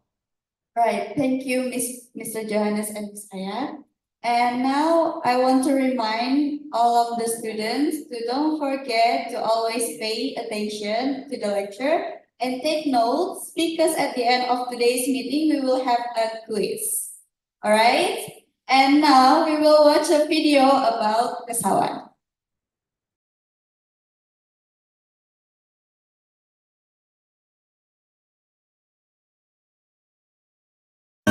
mengukir kenangan kita seperti sejarah orang lama banyak.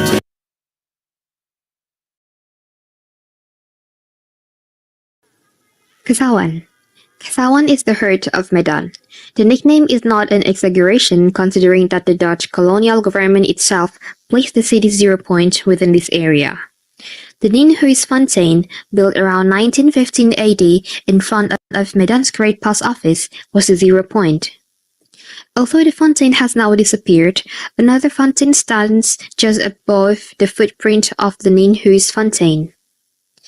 As the heart of the city, what is interesting about Kesawan is the built heritage property in the area, which amounts to more than 200 buildings, although the conditions were largely unmaintained.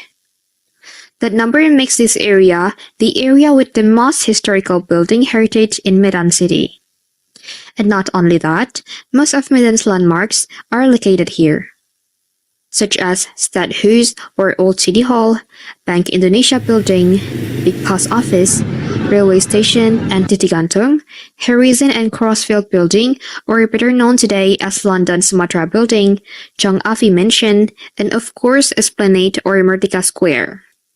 Kesawan itself stands on an area of approximately 62 hectares. The northern boundary of this area is part of Jalan H.M. Yamin. Formerly Jalan H.M. Yamin was called Serdangweg, while the boundary of the Kesawan area in the south is Jalan Palang Merah. Jalan Palang Merah itself, during the colonial era, was called Kerkstraat. The boundary of Kesawan in the west is the Delhi River Channel, while in the east is Jalan Kereta Api. Jalan Kereta Api itself during the colonial era was called Spoorweg, which also means railroad when translated from Dutch to Indonesian. As the heart of the city, the Kesawan area is the most interesting area in Medan. We can find traces of the old city of Medan in this place, alongside new buildings or facilities that were built later. Although the juxtaposition is often controversial because it risks destroying the city's built heritage property, Kesawan is still able to survive as the most popular heritage district in Medan. Anyone will point to Kesawan if asked where Medan's Old Town is located. People would also recommend this area to visit if someone asks where Medan history as a city began. However, it's also unfortunate that its strategic position as the heart of the city threatens the extinction of its cultural heritage. Although at first glance, the built heritage properties in this area are more pattern colonial and Oriental Chinese, Kesawan actually has a more complex cultural heritage even when compared to other heritage areas in Medan. The Old City Hall and the Big Post Office can be referred to as buildings that represent colonial culture, while Chong Afi Mansion can be a representative of Oriental China. However, in addition to these two representatives, the Bangkok Alley Old Mosque and the Tapanuli Islamic Madrasah on Masjid Street and Hindu Street are representatives of the indigenous culture hidden in the Kesawan area.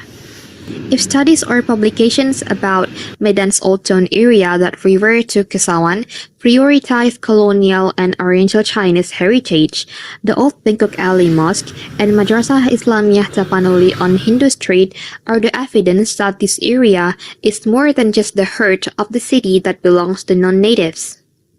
The Old Bangkok Alley Mosque, which is considered by many to represent Oriental culture simply because it has a Chinese architectural style, is basically more local culture with a bit of Oriental flavor. The presence of the old mosque and Madrasah Islamiyah Tapanuli, which are actually located next to each other, is a pair that forms a cultural space that fits between religious institutions in the form of mosque and religion-based educational institutions. The existence of these two heritage also indicates a long-standing native presence in the Kesawan area. Both buildings have at least existed since before 1930, although most likely not in their current form. At least, Medan is still lucky to have these two marginalized heritage. Masjid Street itself, which is the location of the old Bangkok Ali Mosque, provides enough cultural space for the Chinese people to make association as well as play lion dance, or we call it barongsai in Indonesian, cultural attractions on certain days each year. The street is indeed the main concentration of Chinese people in Kesawan. Despite being a concentration of Chinese people, Masjid Street is also the location of the Al-Wasliyah organization. In fact, Madrasah Islamiyah Tapanuli, which used to be behind the Bangkok Ali Mosque so that it was easier to reach from Masjid Street, was the location of the Al-Wasliyah organizations in 1930. Now, Madrasah Islamiyah Tapanuli is easier to reach from Hindu Street. Hindu Street itself is a street name that has existed since the colonial period. In colonial times, the street was Hindu Strat. It is said that before Kampong Keling or Kampong Madras became Medan's Little India area, it was around Hindu Street that Tamil laborers who would be employed on plantations were settled.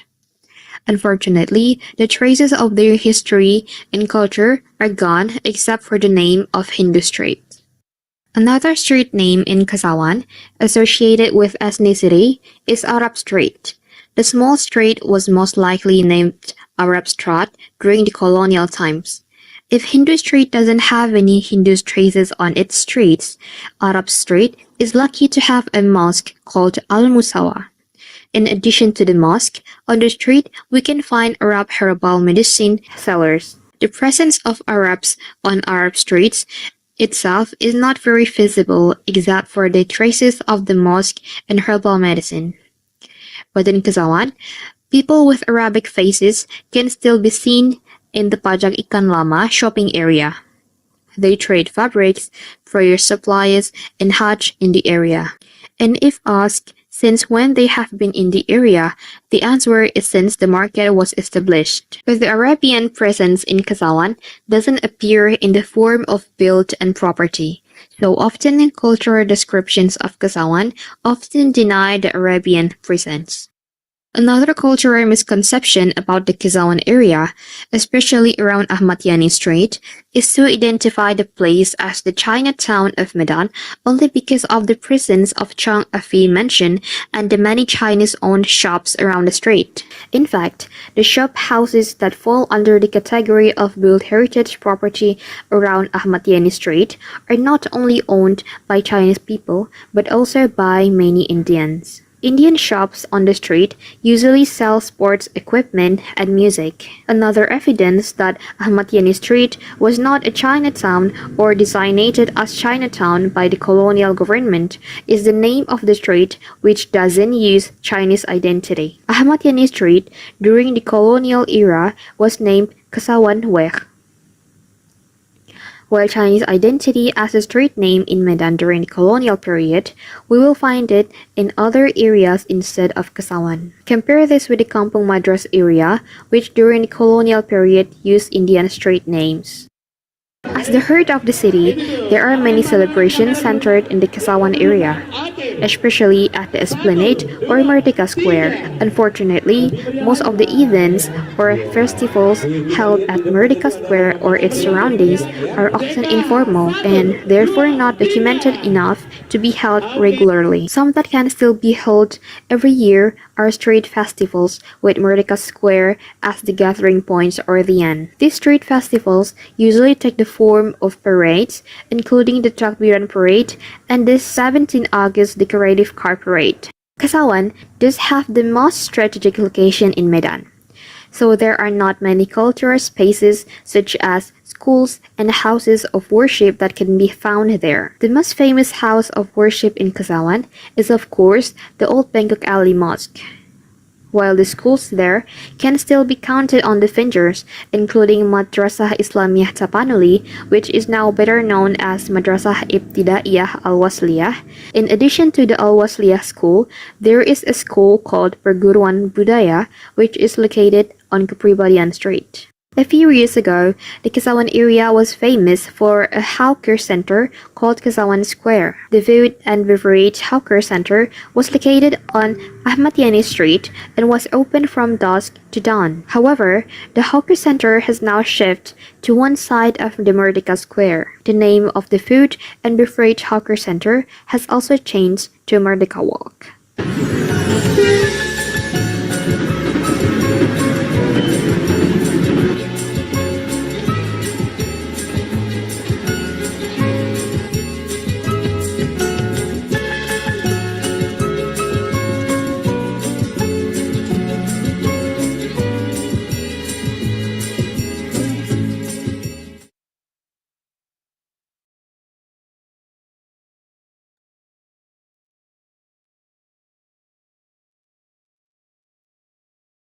Wow, that's a great video to get to know more about Kesawan.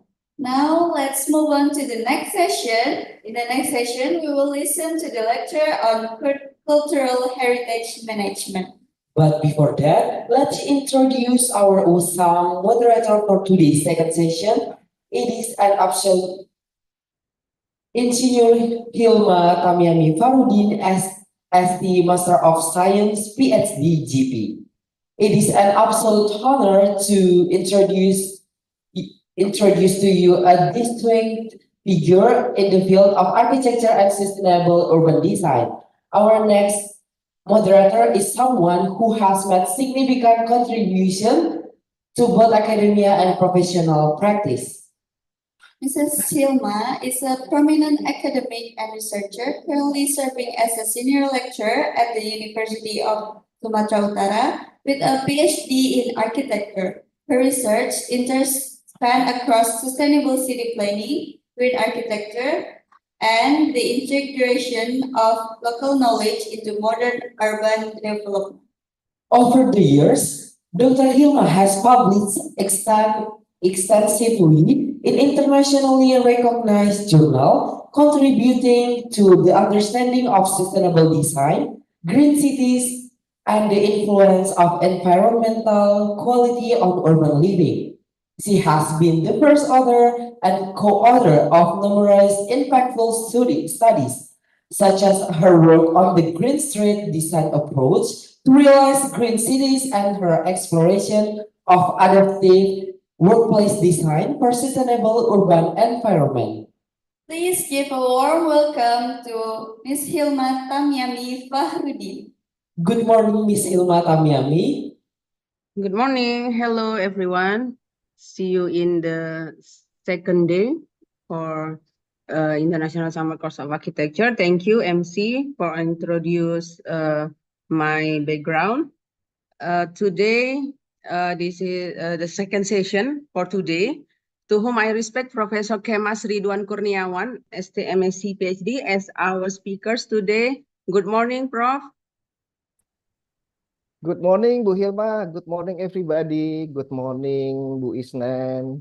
And thank you very much for inviting me for this Good very morning, Prof. important works. So this is my second time, for giving the lectures on this occasion. Thank you Yeah. very much. Yeah, Prof. And to whom I respect Dr. Isnan Fitri as head of International Summer Course of Architecture 2024, all of committee and all of participants. Professor Kemas Ridwan Kurniawan will provide material on historic urban landscape, then we'll continue with question and answer session. Participants can raise hand or write the question in chat room. Professor Kemas Ridwan Kurniawan is lecturer in Department of Architecture, Universitas Indonesia. He graduated from Universitas Indonesia for bachelor degree and from University College London for master degree and doctor. His expertise is in history, theory, and cultural heritage of architecture. Professor Kemas' research covers Indonesian architecture and urbanism, with a focus on socio-cultural and historical aspects of space, locality, cultural heritage, and sustainability. His extensive work has been published in various international journals indexed by Scopus. He actively collaborates on conservation and sustainability projects with universities around the world, including the US, UK, China, New Zealand, Australia, Singapore, and Italy. Professor Kemas is member of ICOMOS, Indonesian History of Urban Landscape Network. Kemas, time and screen is yours. Thank you, Bu Hilma, for giving me a very generous introductions about my background. And hello, everyone. Good morning, students, participants, and lecturers, guests of this very interesting joint international workshops. So my lecture will be about historic urban landscape quick scan methods. Can someone help to show the screen? Yeah. So my presentation will be a bit practical, methodological, and this historic urban landscape quick scan method was developed for several years based on the experimental research and collaborative research between several universities in Indonesia, such as UI, IPB, Trisakti University, and also RCE Netherlands and Heritage Hand-ons. And I saw some face in this screen, included Pak Punto, Bu Hasti, and Bu Vera, ya, which is our collaborator for developing these methods. So we make a handbook, yeah, for practical purpose for university lectures, but it can be also implemented by university student as well. So maybe previous presentation by Professor Johannes Widodo give a background about philosophical aspect of historic urban landscape. So my part will be a bit practical, how to do historic urban landscape quick scan method. And this is only one of the alternative how we can approach historic urban landscape. Next. Yeah. So as we know that we have several cities in Indonesia that has been included in the UNESCO World Heritage List, such as Sawah Lunto, and just recently we have Yogyakarta philosophical axis. So there are several challenges to implement historic urban landscape approach in Indonesia, and first, heritage conservation is often seen in Indonesia as a shortcut to obtain quick results of economic development through tourism. And sometimes heritage conservation is also seen as a medium mainly to achieve a prestige status as a World Heritage Site. So I think this common phenomena relate to an incorrect paradigm of proper and appropriate heritage conservations. So the understanding that a historic urban landscape is conserved first and foremost for the benefit of local people, which is achieved by a bottom-up participative process involving all stakeholders to fulfill their needs and wishes, needs more attention. But unfortunately, administrative terms of government leadership often do not allow this ideal paradigm to manifest. Next. Yeah. So, as we know that, maybe this has been explained by Pak Johannes Widodo, integrating culture in sustainable urban development has been the topic of many debates.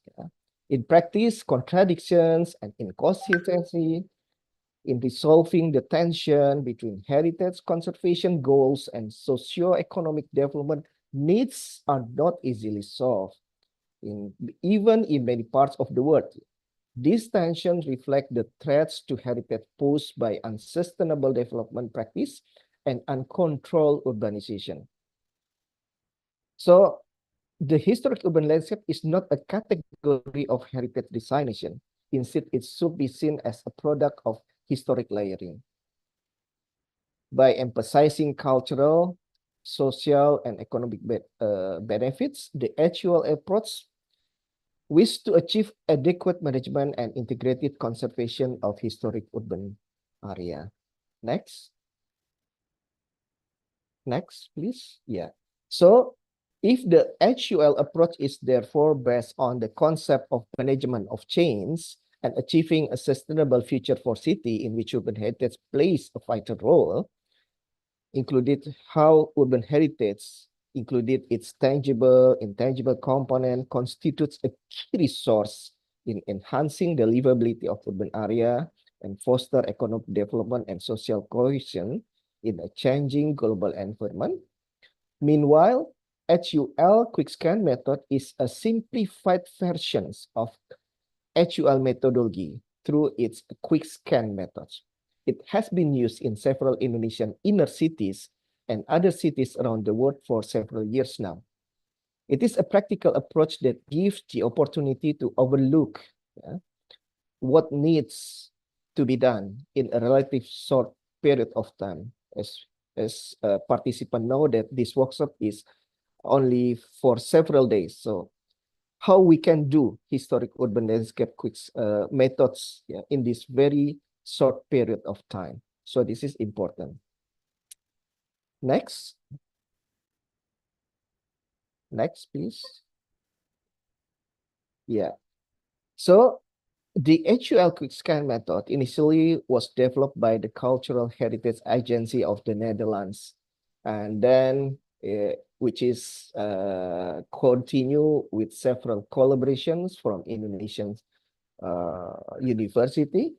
So this quick scan involves explaining the structures of a historical inner city in a practical way by assessing threats and opportunity and formulating future development opportunity.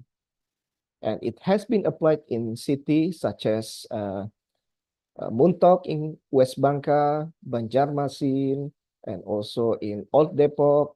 And last year we did it in Delhi, Serdang in North Sumatra. Next. So the HUL quick scan method is a work in progress. I say that, yeah. The workshop reports from Muntok and Banjarmasin cover previous models with slightly different step and emphasis. Following a joint evaluation and based on practical experiences through the two workshops, the HUL quick scan method was improved by the involved Indonesian universities, Heritage Hands-On, and the RCA. The improved model is presented in this handbook is thus the result of a collective achievement. It brings together knowledge, expertise, and culture from both Netherlands and Indonesia. For example, Dutch experience in development-oriented approach and creating tools, and Indonesian experiences in socio-cultural oriented approach, and both incorporating narrative in planning activities are both included. Next. So from the map of HUL quick scan method workshop in Indonesia, it shows the implementation of this method through several workshops since 2018 until 2023, that mostly located in western part and central Indonesia. And we do hope for the next future that HUL quick scan method can be implemented as well in eastern part of Indonesia. Next, please. So HUL quick scan method is a practical tool through a very quickly process via an intensive workshop that gives analytical perspective for HUL approach to determine what might be possible to do. So the primary goal is to inspire. Again, the primary goal is to inspire. Its purpose is to generate ideas for a sustainable heritage-inspired futures of urban sites, and also encourage people to cooperate and contribute in this method that can pave the way for implementing actual approach.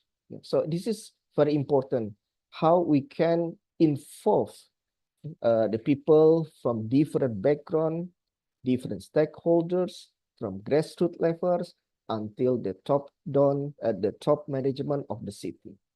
So this method generates a vision and proposal on conservation and development on urban, on regional scale by creating future perspective and a basis for future development. Next, please. So this quick scan method aims to create proposal for an attractive horizon for historic urban site, and it can pave the way for implementing the actual approach. So you can see from this diagram that the roles of actual quick scan giving analysis and future perspective for actual approach, in the perspective about mission, perspective about visions, and perspective about strategy. Next. So in actual quick scan method, there are three key principles to be done. First, about explorations. Here, explorations relate to the understanding of the historic urban environment in the broadest sense. It involves an analysis of an area, past and present, and how the city grows, how the urban public changes, how the urban character changes, and how the narrative associated with it incorporated into the whole analysis. And then how does it function by socio-economically? What are the environmental issues, and which planned and unplanned development can be expected to affect the historic urban environment? So we not only focus on the historic aspect, but also the environmental, the natural aspect. And then what are the challenges and opportunity for the area involved, included the economic aspect. So within this understanding, interview of people on the street, for instance, maybe the student will find residents, shopkeepers, entrepreneurs, local government officials. All these people can teach us about the socio-economic situation of the city and how the history of the area from colonial times, industrial time, cultural tradition, maybe the potential for tourism. So sometimes that the major issues often surface during discussion and interview. Meanwhile, the translation involves converting the obtained data from the explorations into building blocks for the integrated development of tomorrow society using the historic urban environment, physical and non-physical attributes. And how can this element enhance the area character? Or how can this element enhance development or the redevelopment of the city? What kind of actions or projects with regard to realizations, management, or public and private involvement are needed? So input by stakeholders, very important because it provides fruitful insight in the viability of the area. And please note, in doing the HUL quick scan method, it's also aimed to connect the different interests and expertise involved. And inspiration. Inspiration is vital in order to create local enthusiasms and subsequently generate local commitment by all involved. So inspiration is very important because we also combine not from our own perspective, but gathering perspective from other, from different people, from local people who experience daily life of the area. So in general, inspiration is the main goal of the actual Quick Scan and can be accomplished by involving and incorporating people's knowledge and enthusiasm during the entire process. Yeah. So the results doing via visualizations of the all the analysis, yeah, about the area of urban history and visualization of the narrative and architectural features. Yeah, so this is important aspect to show the result. Yeah, visualizing idea and proposal that embody a sustainable heritage-led futures are important to realize. Yeah, so you can in this method presenting, sharing, and discussing the result with a broader audience on site. Okay, next. Next, please.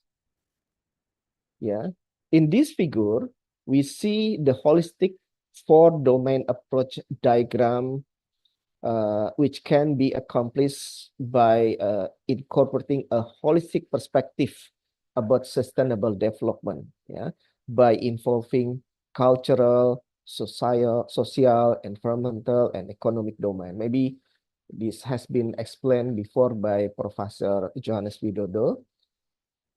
Next, please.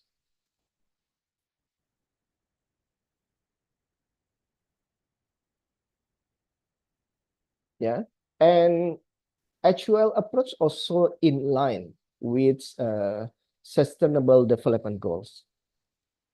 Heritage plays and can play a significant part. We know that implementations of the actual approach can contribute extensively, in particular with goal number 11. Yeah, so you can see from the diagram, goal number 11 about sustainable cities and communities. And inside this goal, there is a target about cultural and natural heritage preservation. So actual approach very in line with SDGs approach. Yeah. Next. So actual approach also direct us toward a balance. Yeah. Seeks the balance, yeah, between preservations and protections of urban heritage on one side, and also economic development and functionality and livability of a city. So our mindset should connect it within this framework, how we can create a new balance, not via sectoral approach, not through the partial approach. So integrating all the data is important, and because it can give you more insightful and more holistic understanding about the area. Next, please. So in principle, the HUL quick scan method can be applied at every scale level. Yeah, and as the workshop that you will done, maybe it will concentrate on the Kesawan area, yeah, between the old railway and with the river, yeah. So it can cover anything on the urban fabric, from street block within an urban district, an urban district within the city, or even the entire city, including its surroundings. But it will depend on how many people involved, how difficult and problematic that we can recognize first, yeah, on the area. So the method can also be put in practice for rural sites, in the case of settlement, for instance, and a culture closely connected to them. However, I think it must be said this could introduce limitations if we apply this on rural sites, considering that the method has been developed for urban sites, of course. So the scope can be raised from the personal interest of students, from local ambitions, or a desire to transform an area, or the wish to rehabilitate a decayed area, or anticipating unplanned and planned transformation that could affect the historic area. Yeah. And it may also be from the requests of local government, yeah, or requests from NGO to consider assessing a certain urban set or topic related to the area. So it's very open, yeah, who first asking for the assessing the area using the historic urban landscape. Next. So this is a previous example of the workshop and the method that has been done in Muntok, West Bangka in 2018, and the scope and the scenario maybe will be different from one place to another. And in West Bangka, the grouping very fluid, yeah, because considering the limit number of the people involved. Meanwhile, in Banjarmasin case, there are more people involved, and it is why that each area can be covered by many people, and they can concentrate each area to the specific HUL quick scan method compared to Mentok case, which all the team, all the people have to cover all the selected area. Next, please. And here in Old Depok, the participant divided into 3 groups at the time, considering the number of the participants and also the fragment, yeah, the fractures of the Old Depok area, which has been to be covered strategically, yeah, from the forest of the Old Depok, and then the old corridor of Depok Lama people, yeah, Belanda Depok, and the entrance of the people in the past to enter the area. Yeah. Next. So from the 3 key principle of the HUL quick scan method, then this approach move further to the 5 steps. Yeah, translate into the 5 steps.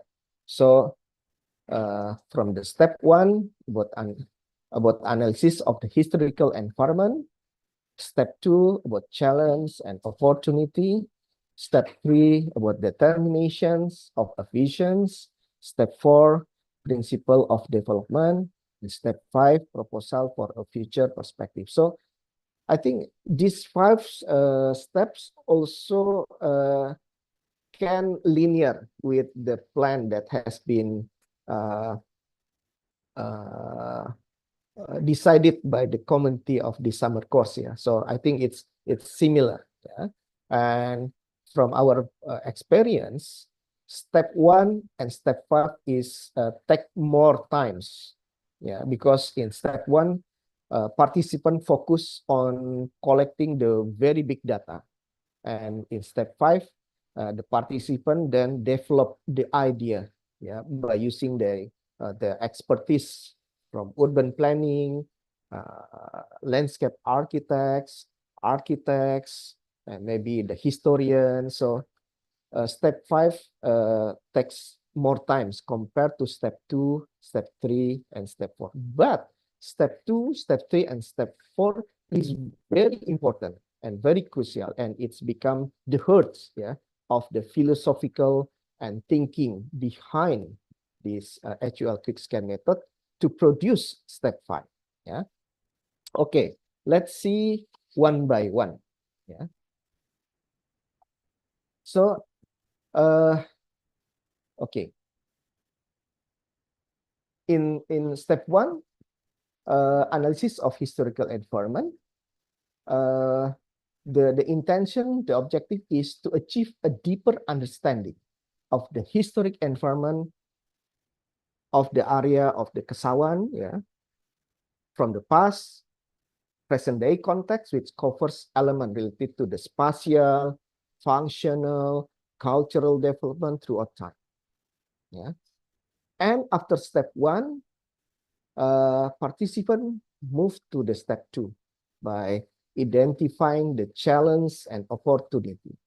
Challenge means can be easily understood as a negative, yeah, negative aspect. Opportunity is more give a optimistic or positive aspect, potentiality. So you can see how is the challenge, what is the opportunity. And step three, I think from my experience, this is the most challenging part. How you vision, how you determine the vision from based on the step one and the step two. Yeah, and sometimes it's take more time to discuss debates between the participants. Yeah, and this vision must rely on the step two. So you have to be very careful when you decide with what is the challenge and what is the opportunity, because this step two will define the successful of the step three. Yeah? And after you create a vision, so you move to step four by formulating the basic principles to develop, yeah, to develop further on the side. And then based on the step four, then you work intensively to propose, yeah, the future perspective of the area by using your expertise. Oh, it's like a drawing, set plan, block plan, and also a master plan of the area. Yeah. Okay. Now, next, please. Yeah. So let's see every step in detail.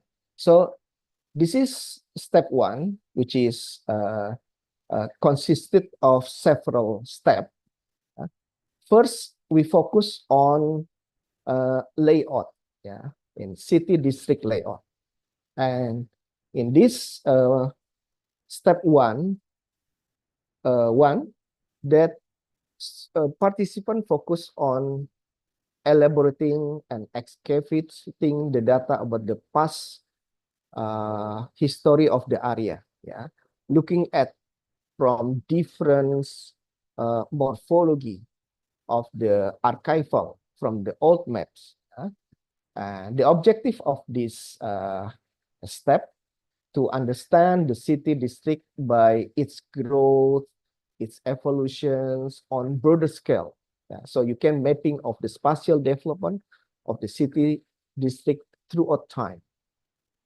And also depend on the nature of the study area. This could cover elements such as geomorphology, such as water, infrastructure, built up area, what is city center, industrial, residential, mixed use, green area, parks area, and also you can map involving the study area, and the surrounding. So look at the map carefully, and although you already have been given specific area to discuss, but not only look at limit your area, your research on the area, but looking at what happened in the border, what happened on the outskirt of the area.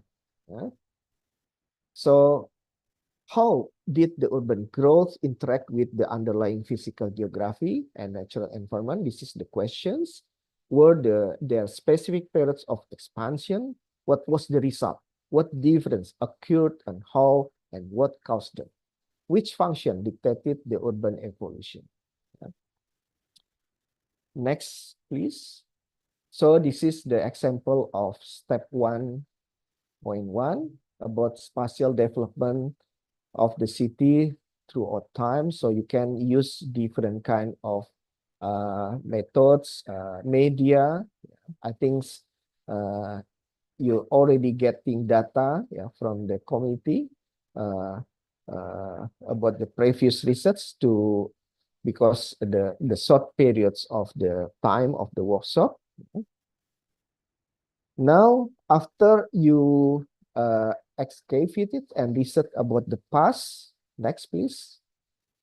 So you compare, yeah, the city district layout within the present conditions on the historic area, on the historic infrastructures and landmarks of the area. Yeah. So the objective is to understand the historic context on broad scale by identifying historic urban layout and its assets, such as district, area, infrastructure, landmark, yeah, and it's depend on natures of the study area. Yeah, so it's quite the same, but now you look at the present condition of this historic area. What remained and disappeared of the previous mapping, and why? Yeah, identify that. Which element are more obvious that marking the urban layout? Why did this object, this landmark, survive? Is there any significant history behind it, or significant cultural for the local people, for instance? So, and then what are the most significant historic asset in the urban layout that you can find from the layout, from the mapping? Yeah. And what is the area's historical significance on the city level? So we can see the example of this step 1.2. Next, please. Yeah. So it's quite different from the step 1.1.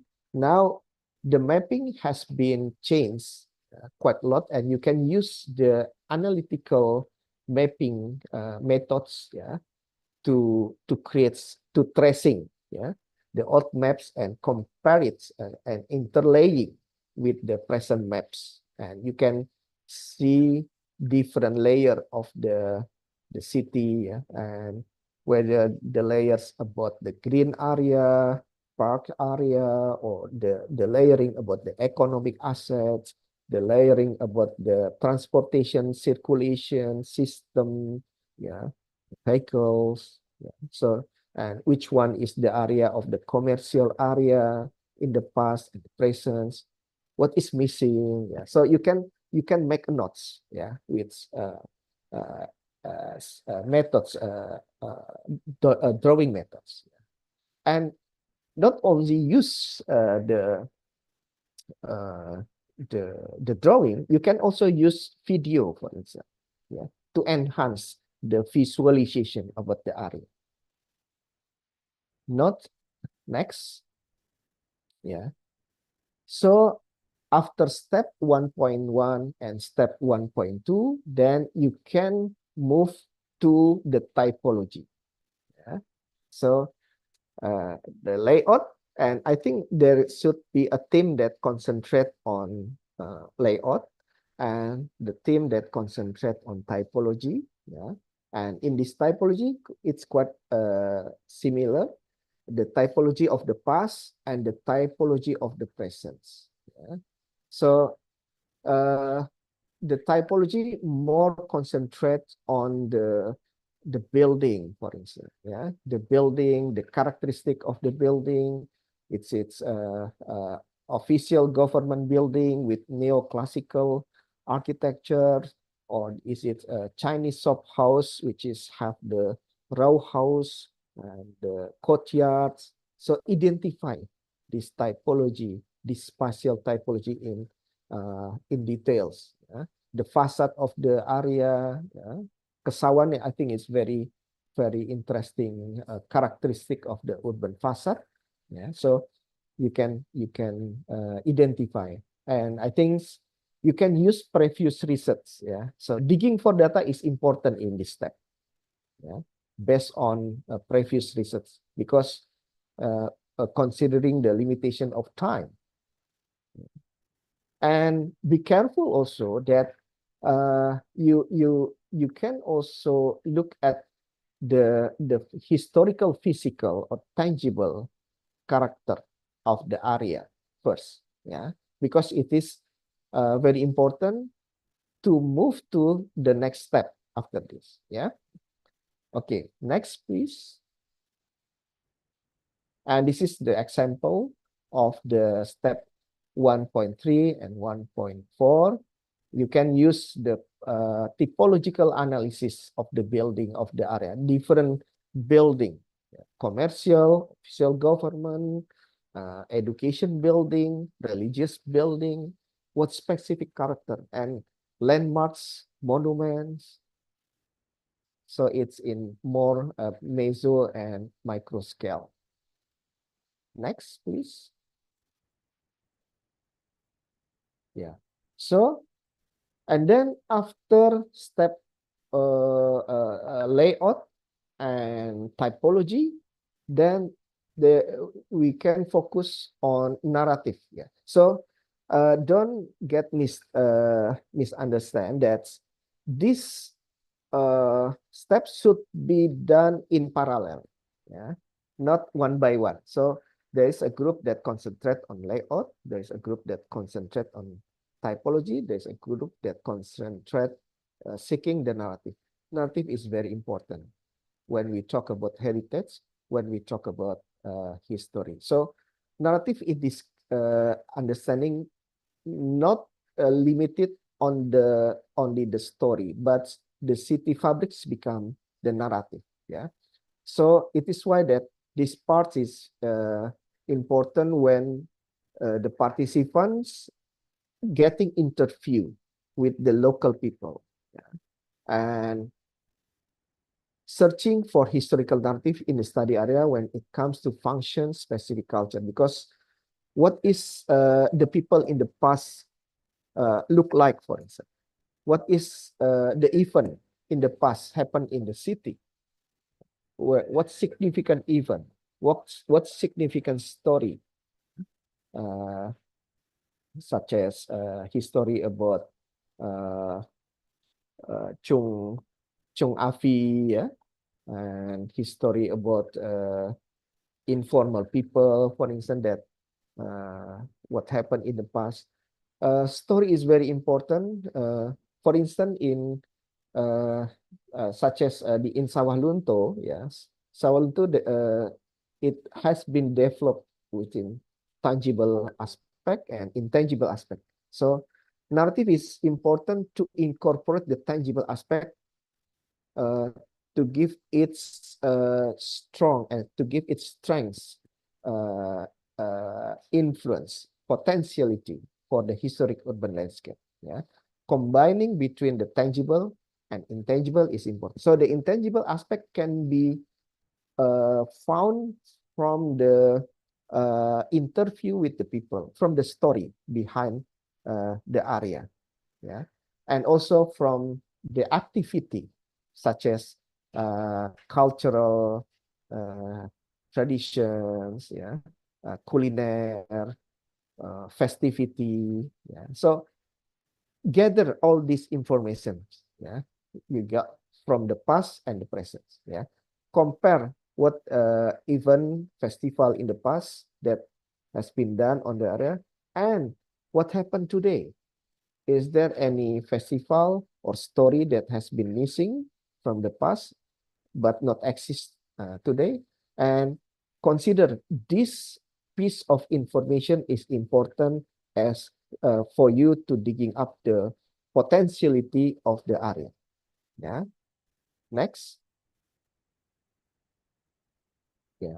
So this is the example of informations that support the tangible aspect of the city. Yeah, from the city of Muntok, where people very proud when the history of the city connect to the national history, for instance, where the President Sukarno comes to the area. Meanwhile, in Banjarmasin city, that people very active on the activity along the rivers. It is why that Banjarmasin city, also well known as the city with 1,000 rivers, for instance. So this thing is very crucial, yeah, for the narrative of the city, for the narrative group to gain the insightful aspect of the intangible aspect of the city area. Next, please.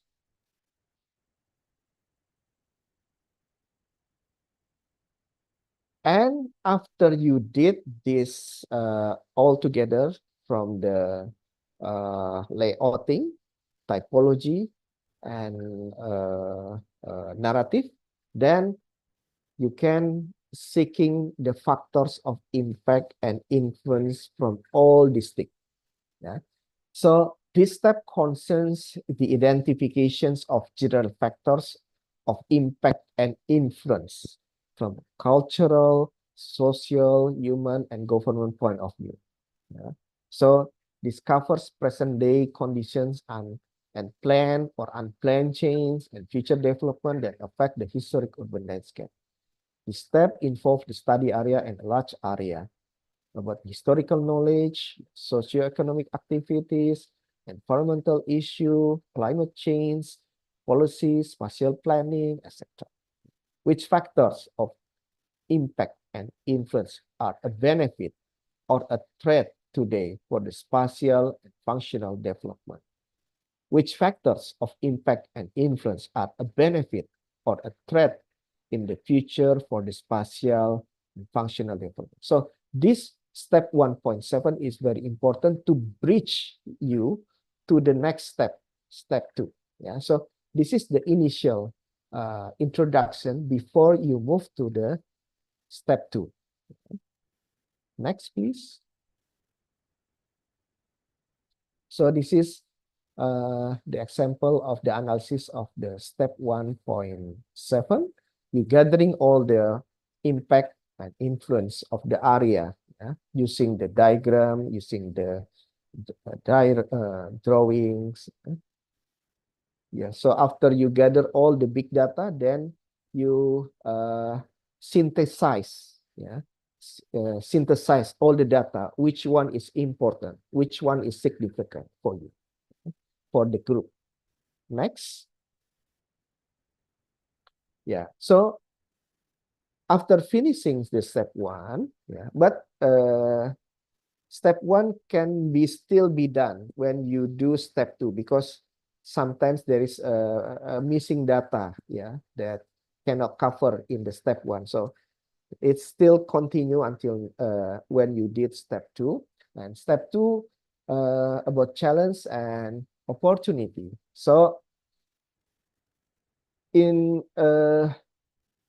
it is possible, yeah, to assess the challenge and opportunity that derive from the previous data in step 1. These are often weak and strong points, but this step also requires reflections on the consequences or possibility that arise from this data. Yeah? Elaborations of challenge and opportunities should be made visible in a compact scale.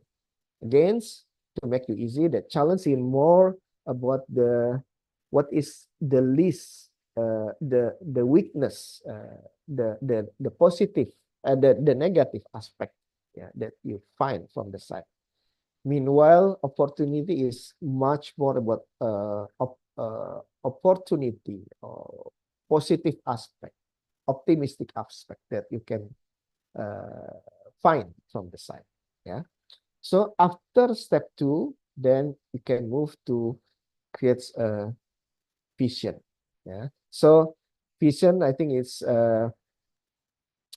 one of the difficult, yeah, crucial step in this HUL quick scan methods. Yeah. But step 2 and step 3 can be done in one day, or one day concentrates for step 2, and another day half day can concentrate on the step 3, for example. Yeah.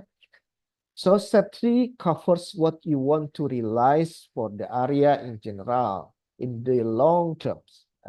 It involves a very brief and to the point formulations on ambitions, idealistic ambitions based on the outcomes of the step 2 and step 1. So in this case, the city natural and cultural heritage plays an important part in this vision, or it serves as a driver in shaping the goals. All participants in the workshop must agree on the vision and keep the vision in mind as the goal to be reached. So, okay. Next, please.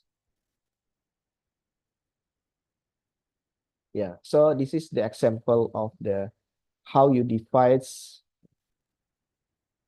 challenge and opportunity. Make a list. Yeah, there are several methods to analysis the challenge and opportunity. Yeah? And then after that, you synthesize this challenge and opportunity and creating a vision. And this is the example in Muntok, but it not should be the same between city because considering the different complexity problematic of the each city. Yeah. So this is how we did visions in Muntok, heritage as a catalyst for development, giving the return back to the city, sustainability community, the development of seafront, the development of natural green screen. So the vision can be only one sentence or two sentences. Very, very, very simple. Next. Next, please. Yeah.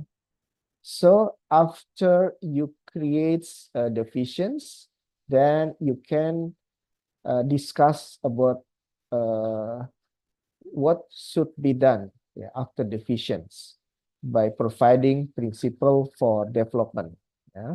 So step 4 covers how you want to realize the vision for the area, elaborated in general principle, involves a very brief and to the point formations of principles based on the outcomes of the previous step. And this is the example of the principles between Muntok, Banjarmasin, yeah, such as how the visions of river identify riverside kampung in Banjarmasin. Yeah, so you can make a list development principle that can be done in its vision. Yeah, so again, vision can be very brief, very short. Yeah, one sentence or two sentences. Yeah, not necessarily 4 points like this. Yeah. Next, please. Yes, and then this is the last step to give inspiration, to give future perspective of the HUL approach. Yeah? So step 5 involves elaborations of the principle in the form of specific and concrete project proposal and thereby formulating future perspective for the area in accordance with the vision. And I thought, I don't know whether you can provide proposal or not, but here proposal can cover elements such as the idea about conservation, the idea about development, the idea about design, detail, yeah, in order to be realized, yeah, for the making the future perspective of the city, yeah, based on the vision and principle. And given the integrated and holistic approach of HUL, these elements are in most cases directly intertwined and should therefore be part of every proposal. Furthermore, every proposal should include conditional requirements, activities, and strategies in order to create favorable conditions for implementations. So in this step 5, you can use any kinds of architectural, urban landscape methods, yeah, to communicate, yeah, your idea, to give the enhancement, to give inspiration, for future development, future perspective of the area. Next, please. Yeah, this is some of the example. I think you can create better, better presentation, better proposal, based on your expertise. Yeah. Next, please.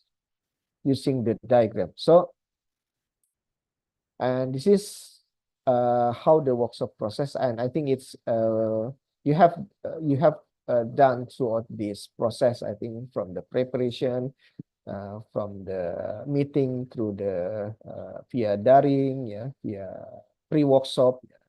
So I think you already involved in this process from preparation. Next. Usually you will give the you will be given the precondition of the site, the pre-data, of the sites, and then the workshop process. It's very flexible, not necessarily following the step. Sometimes kickoff meeting be done at the beginning. Sometimes kickoff meeting done after the preparations, and then follow the step 1 to 4 stakeholder meeting, and then step 5 and final presentation. But again, the stakeholder meeting, I think, is very flexible, can be done by the end or before step 5. If you did stakeholder meeting before step 5, it can give you more data and more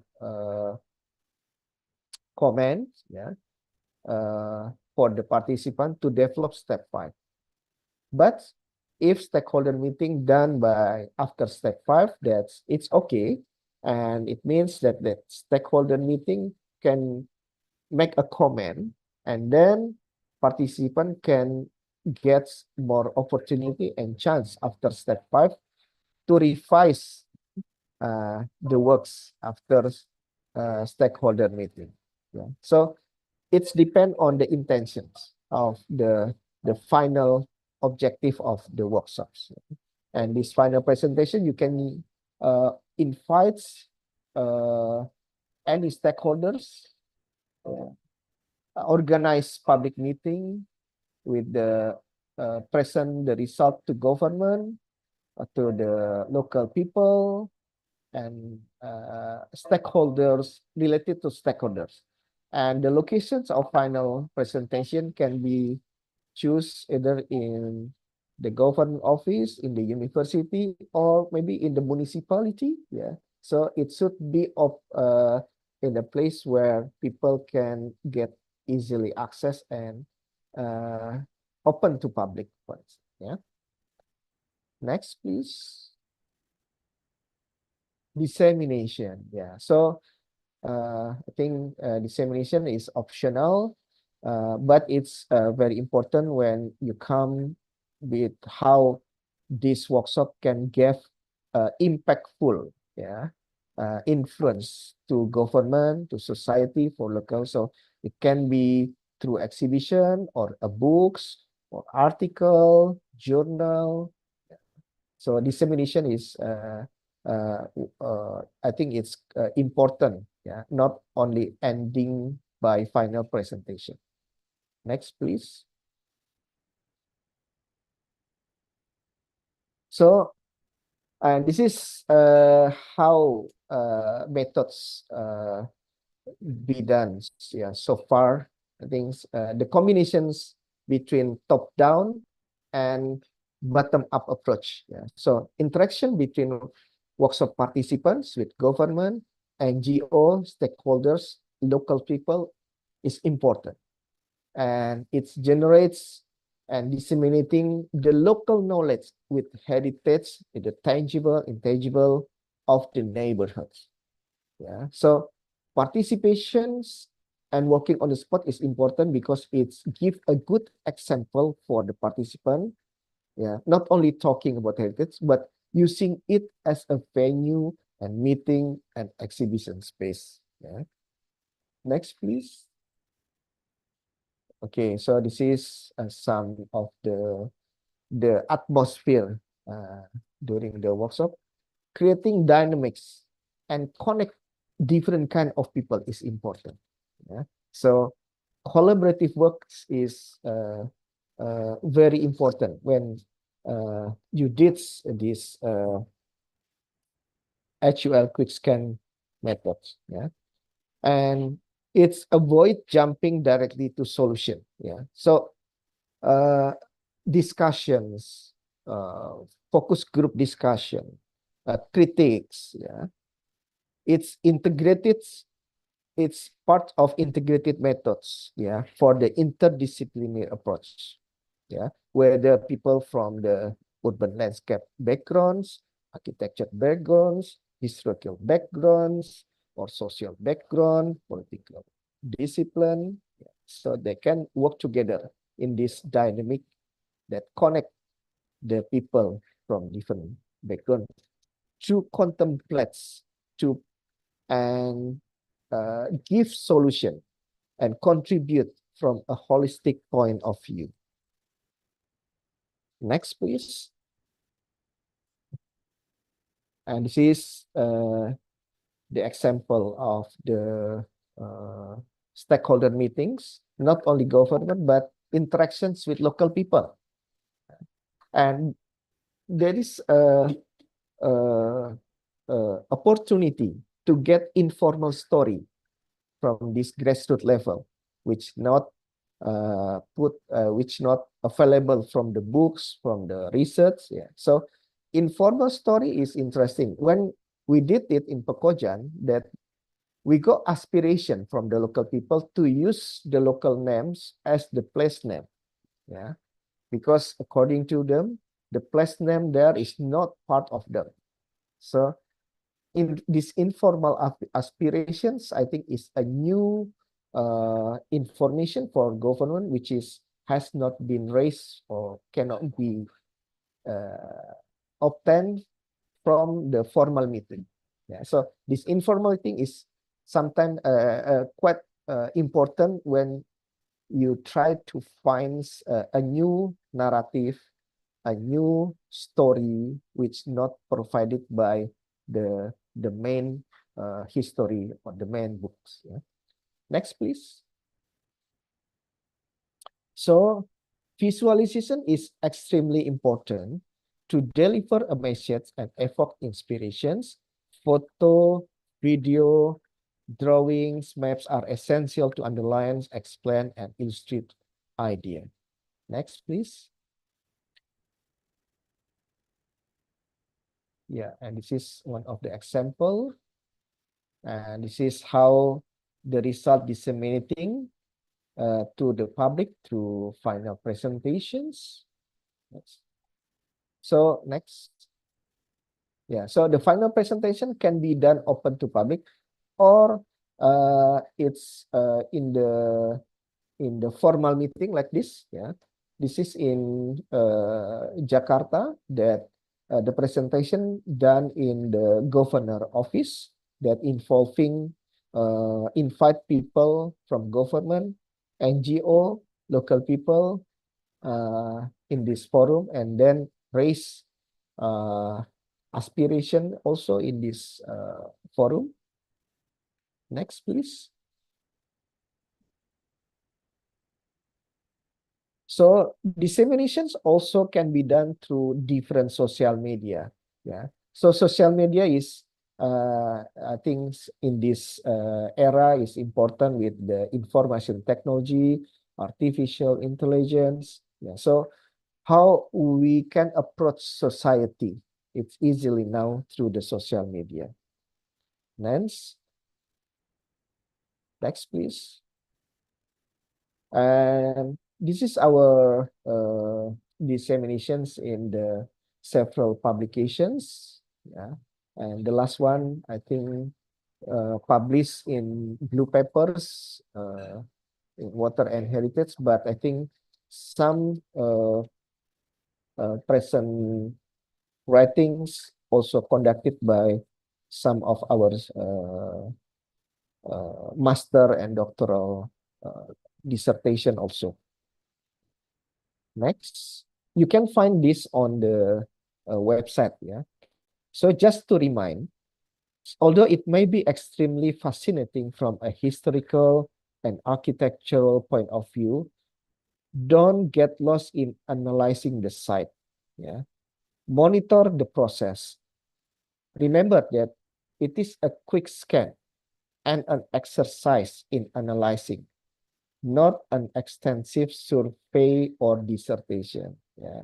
So again, this is quick scan, not you create a dissertation or a massive survey.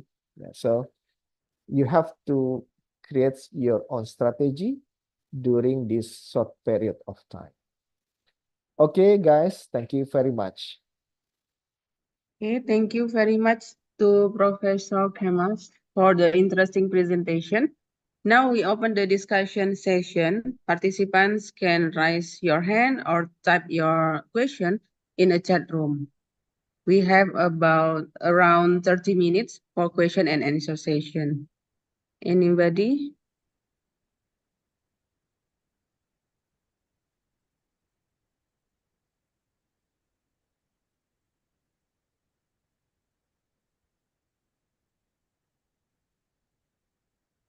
From audience?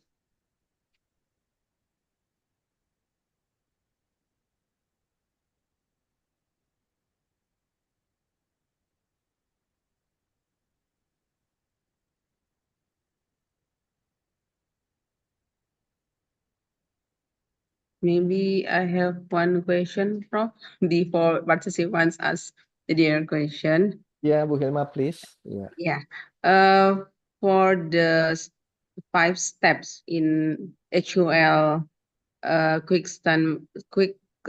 method, quick scan method, which one is the process? Which step is the process is need more time or more people to contribute? Yes, thank you, Bu Hilma. I think this is very crucial and important questions to understand that. I think the step one, yeah, step one is takes more times according to our experience during these methods, because it's needs all the participants involved in gathering the data, involved in interviewing the peoples, and coping with the complexity and problematicity of the sites. Yeah. And from the previous introductions meeting, I saw how complex participant to cope, yeah, with the Kesawan area and the surrounding. And the difficulty is also not on how the participant have the sensitivity towards local people, towards informal narrative, towards intangible aspect of the city. Yeah. Sometimes participant get captures a trap on the physical aspect of the city and forgetting the intangible aspect of the city. Meanwhile, in historic urban landscape, these two has equal importance. So how the strategy that the groups, one groups can get information about the physical aspect, and how the other groups can digging up, yeah, the intangible aspect of the city. So it takes very much more times. The intangible aspect, yeah, because many informations do not be is not provided by many formal resources. Yeah. So how you get this informal story, informal narrative, intangible aspect?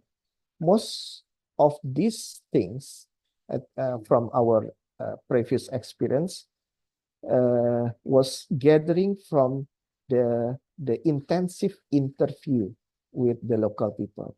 And you can choose for historical information, for instance. Yeah, you can interview the historian. Please find the oldest people on the area, for instance, and let him or let her talk the experience living in the area throughout different kind of periods. Maybe these old people experience live during the colonial era, post-colonial era until today. So listen to them, record it. Yeah. So you can get more insightful perspective of the area. Yeah.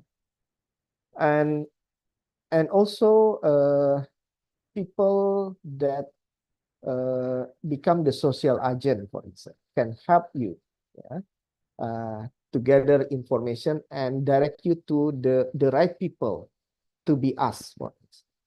Yeah.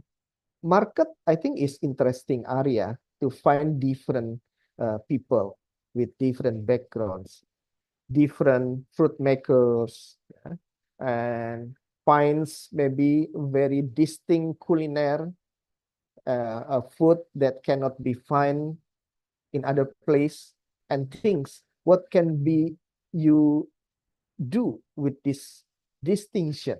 Yeah, I think Medan area have a very distinct culinary, and you can give an idea about how to develop, yeah, inspire this potentiality to be recognized by people. Yeah, so the main the next step that takes more time, I think the step 5. Yeah, step 5, because after doing step 1, 2, 3, 4, participant has to visualize and transfer and give a good gathering all the and synthesize all the data and using different expertise to communicate the idea to the public.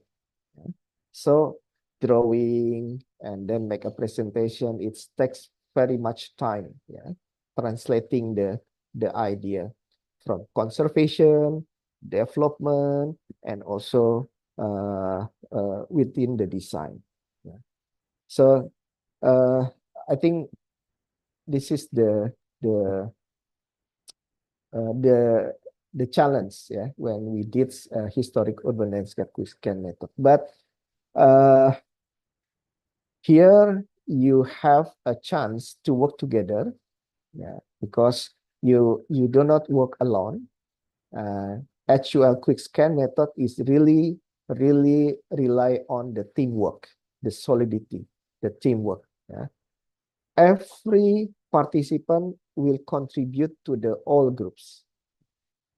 Yeah. So your best to the group, yeah, and help to each other. Yeah, because one data also connect to other people data. So this is the challenge that you can face from this HUL quick scan method. I think it's you already find this. You will find this when you do field survey, yeah, on the opening ceremony. Okay, thank you, Prof. So the team can be divided into several groups with different tasks to finish the project. Okay, Prof, we have one question from participant. It's from Nazla Ulaya. The question is, can this HUL quick scan method only be used for areas where it is already known that the area is historic? Can it be done to analyze an area that has not been listed as a historic area? Okay, thank you very much, Nazla. I think this is very important question. Yeah.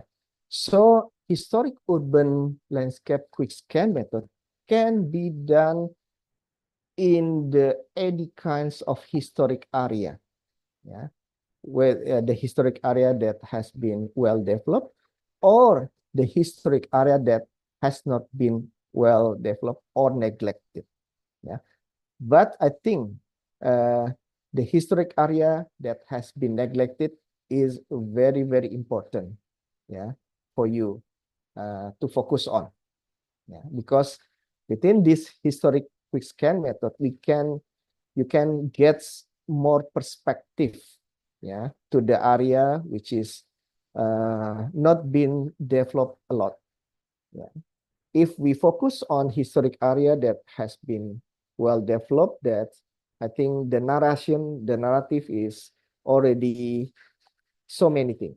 Yeah. But in the spot, maybe during the workshop you can find the neglected area of the sites. Yeah.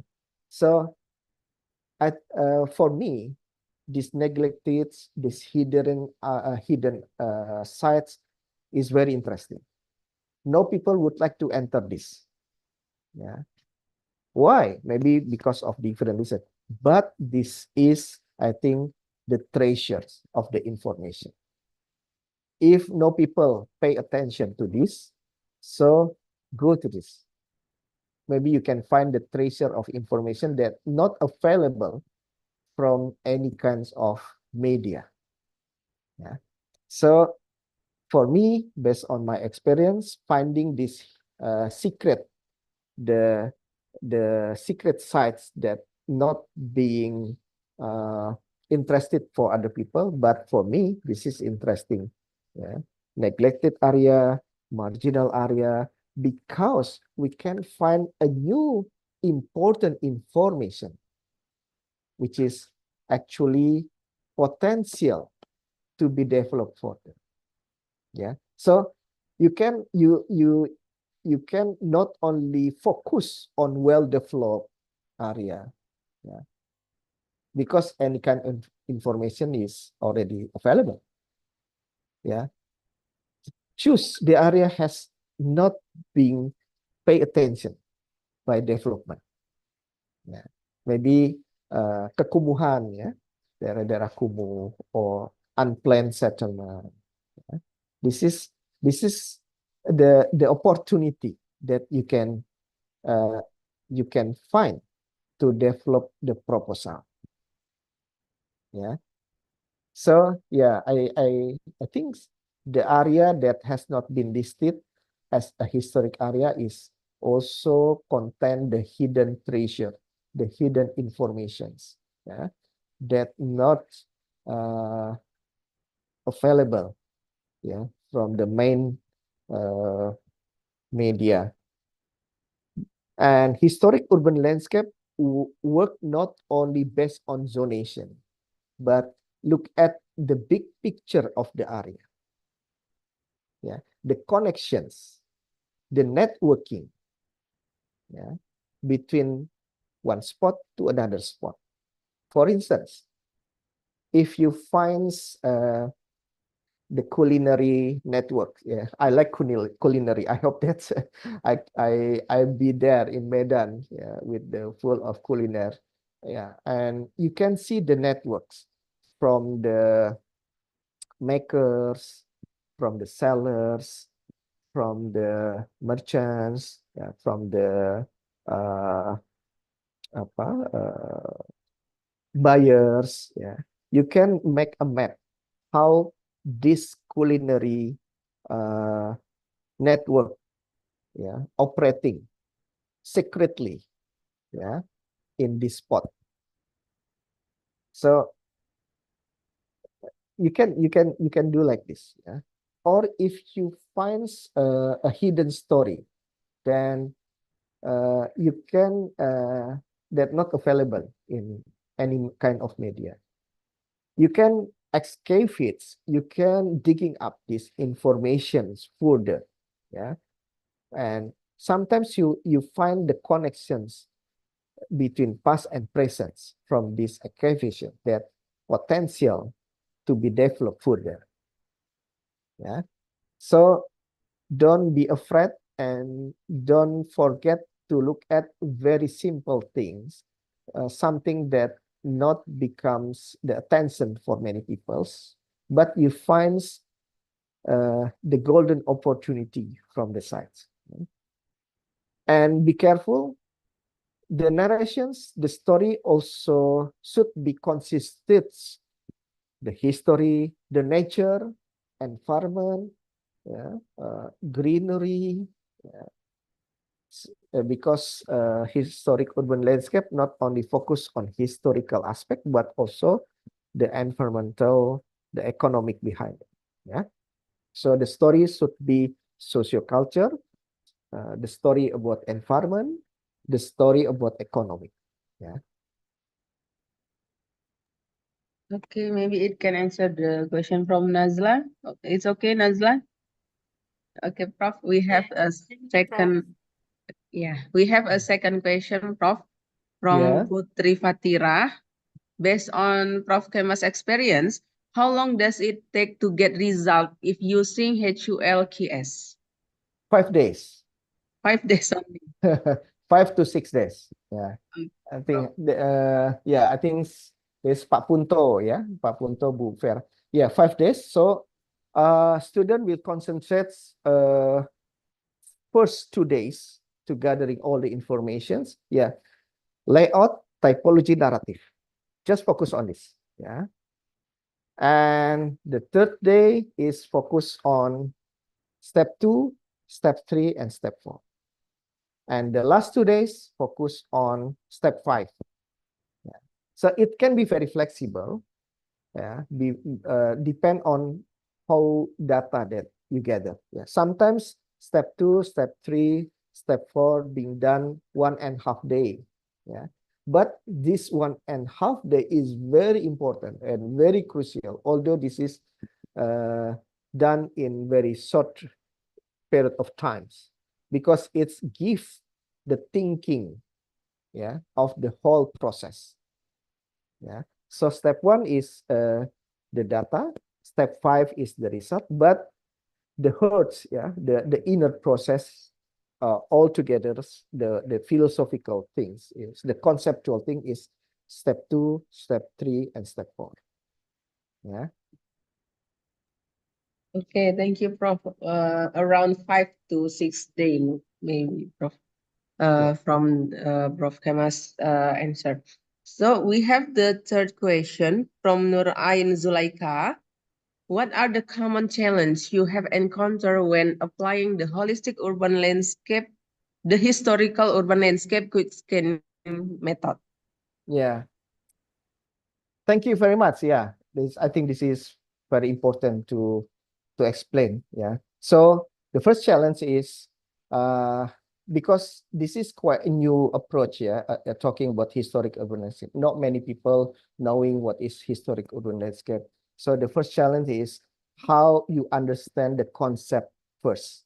Not only focus on layout, on typology, on narrative, but what for this thing to historic urban landscape. Yeah. So the understanding of historic urban landscape first is more challenging. Yeah. And it's very holistic approach. It's produced and inspired the sustainable development. So participants should understand this concept first. The second is because the participant come from different background. Yeah, I think it's a challenge. Different background, urban planners, architects, interior architects, historian, how them orchestrated together to work together. Yeah, and I think this is a challenge. And you are not part of the city. Yeah, so the methodology to work in this area is very important. So listen, listen, and listen. Listen to the people, listen to the drawing, listen. So you're more listener, good listener, yeah? Rather than coming with your own concept. Please be open mind. Yeah, please be open minded. So listen, listen, and listen to the side. Yeah, to get the feeling, the sensitivity, yeah, to the whole process. The third challenge I found is the step 3, vision. Sometimes people more practical in thinking. So determine the vision, I think, needs a wisdom, yeah, and needs a visionary expertise, yeah. But I think by working together, you can achieve, yeah, this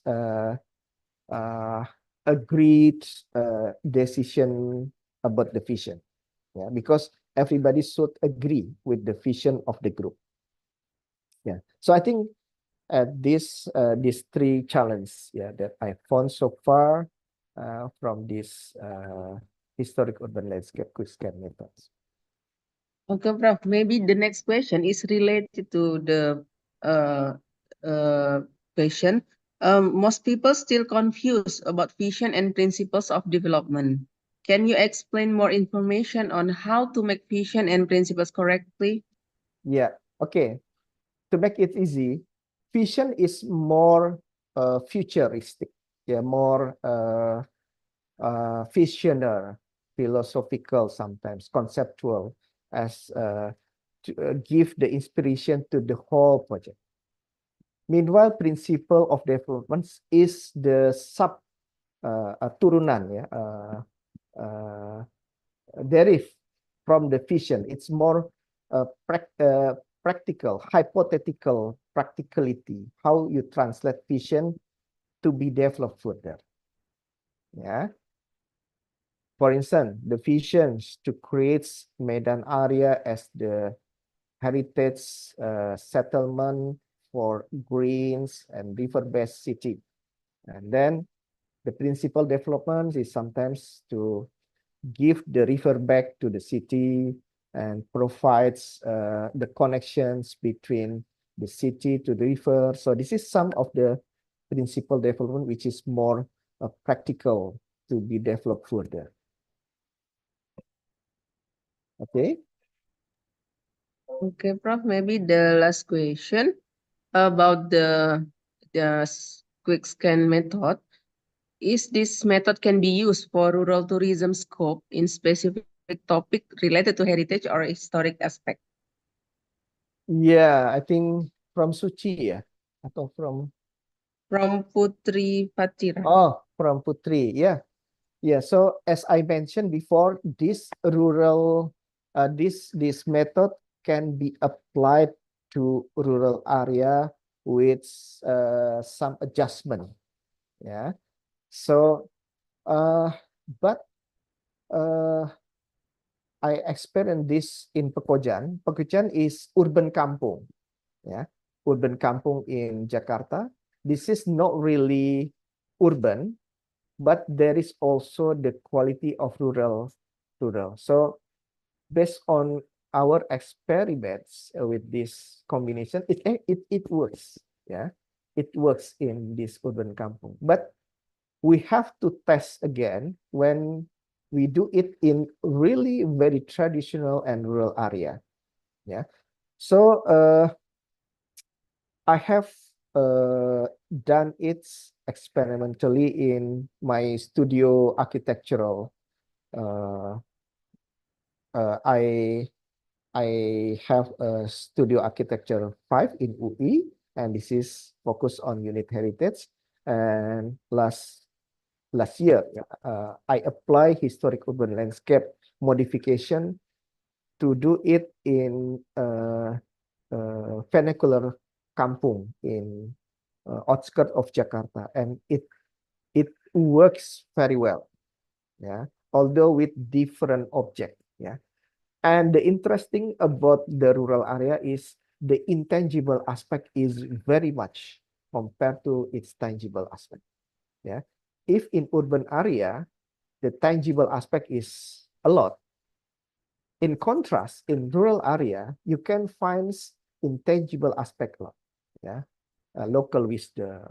Yeah, and the structure of the building is not uh, so magnificent like in the city. Yeah, very simple building with bamboo, but what you get is the inspirations about the simplicity, the sustainability of the people live in this simple way. Yeah, and it can be a good example for the urban people learn from this kind of people. Yeah, how simple they are, and but they live happily. Yeah, they live where they are very resilient compared to people who live in the city. For instance, during COVID-19, most of people who live in village or rural is not very much infected by COVID-19 because of their life. Yeah, how they protect the area and how the habits. Yeah, uh, by appreciating of the nature compared to us who live in urban with have has been apa, using technology, air conditioning, creating the uh, urban heats. Yeah. So people in the village are very much more relaxed. Yeah. They have longer life age compared to people in the urban area. Yeah. So I think, yeah, from my initial experience, yes, this historic urban landscape scan method can be also applied in rural area. Okay, thank you, Prof, for answer all of the question. This very interesting discussion today, but time is very limited. Professor Kemas, thank you for your valuable time and knowledge, hopefully useful for all participants. Next, we will give a little gift to Professor Kemas. Please, host.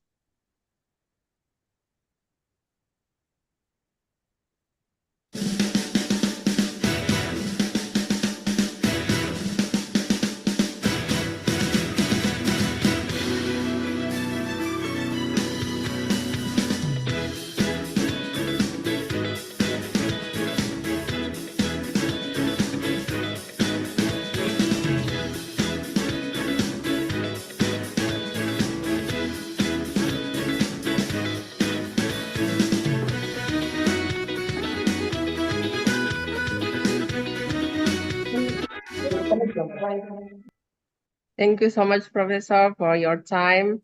Thank you And very much. And I do really like the music. Is it Malay music? Thank you very much. Thank you very much. thank you, Prof. We hope we can join session in the next time. Thank you very much. Sure. Prof. Thank you very much. Thank you very much. And success for all the participants. Yes, thank you, Prof. That's all for this session. Thank you for your attention. I return it to MC. Assalamualaikum warahmatullahi wabarakatuh. Good morning to all.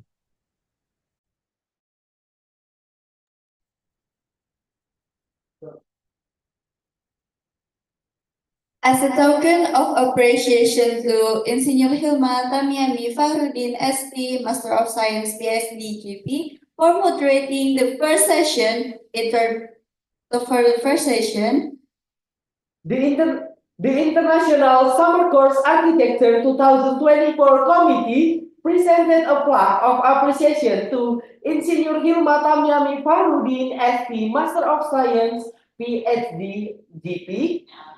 Thank you, Insinyur Hilma Tamiami.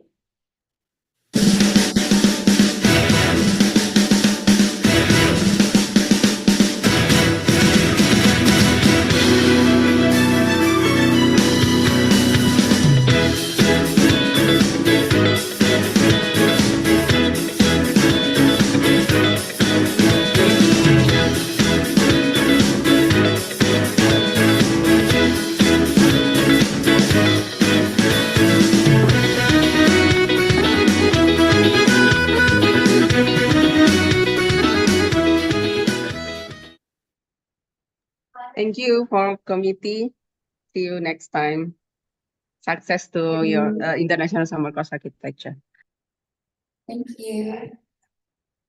All right, before we move on to the next agenda, I'm going to remind you again to read the program book that our team has shared with you in the participant group. Right, to shorten the time, we will enter the scheduled break. Participants and lecturers may take a short break from now until 2 p.m. GMT plus 7. So we will break for 2.5 hours. After that, participants might return on time so that the class flow can be carried out according to the schedule. You may just turn off the camera and please stay connected to stay inside the Zoom meeting. Enjoy the break and we'll see you back in 2 p.m. GMT plus 7.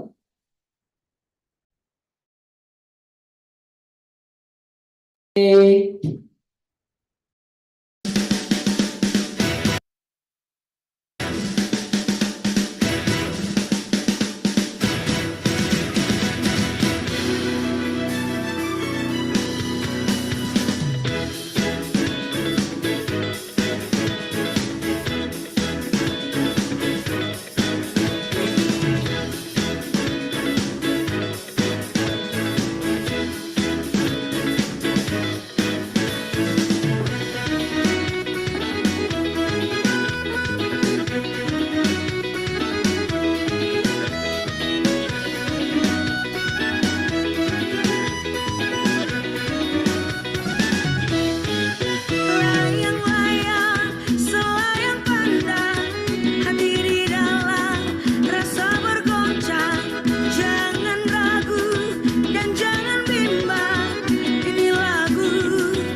sisa melameringis mo bagai turang ale mardina kalakmo bekel masada duan dando ale kaditapo duan dando ale kaditapo.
ngadi-ngadi.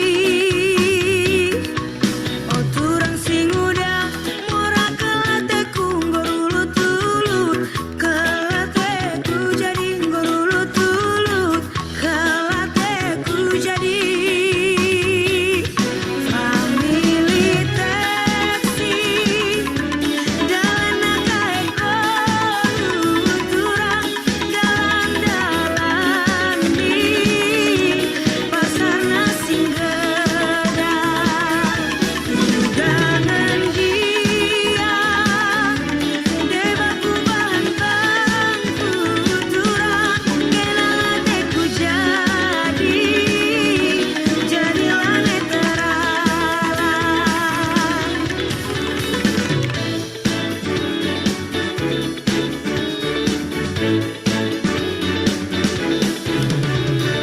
Pos diuhur mai madapat marani korang sononda.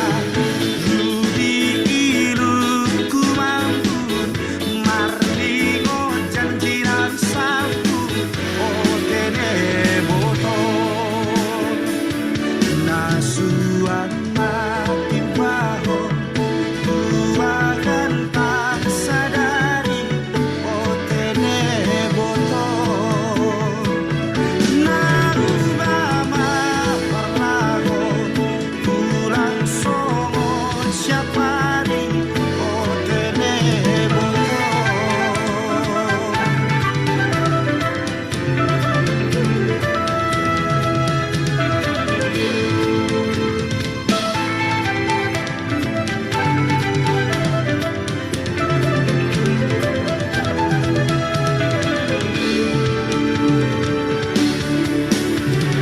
Irismo lae bangku angale sumidangkanmo pancur sisada melameringismo bagai turang ale mardina kalakmo bekel masada. Duan dando, duan dando, duan dando ale katitapo. Duan dando, duan dando, duan dando ale katitapo.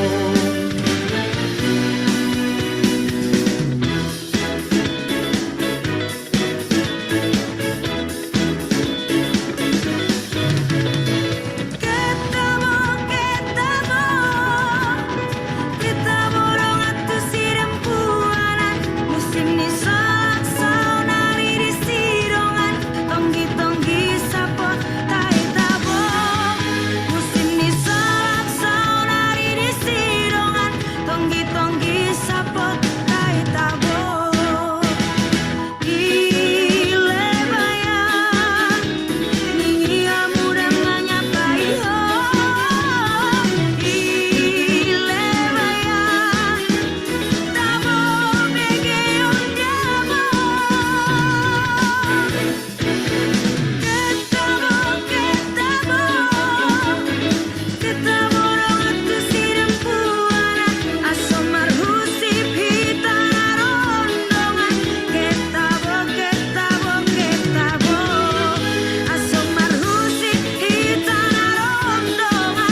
Welcome back, everyone. I hope you all had a refreshing break and are ready to dive back into our program.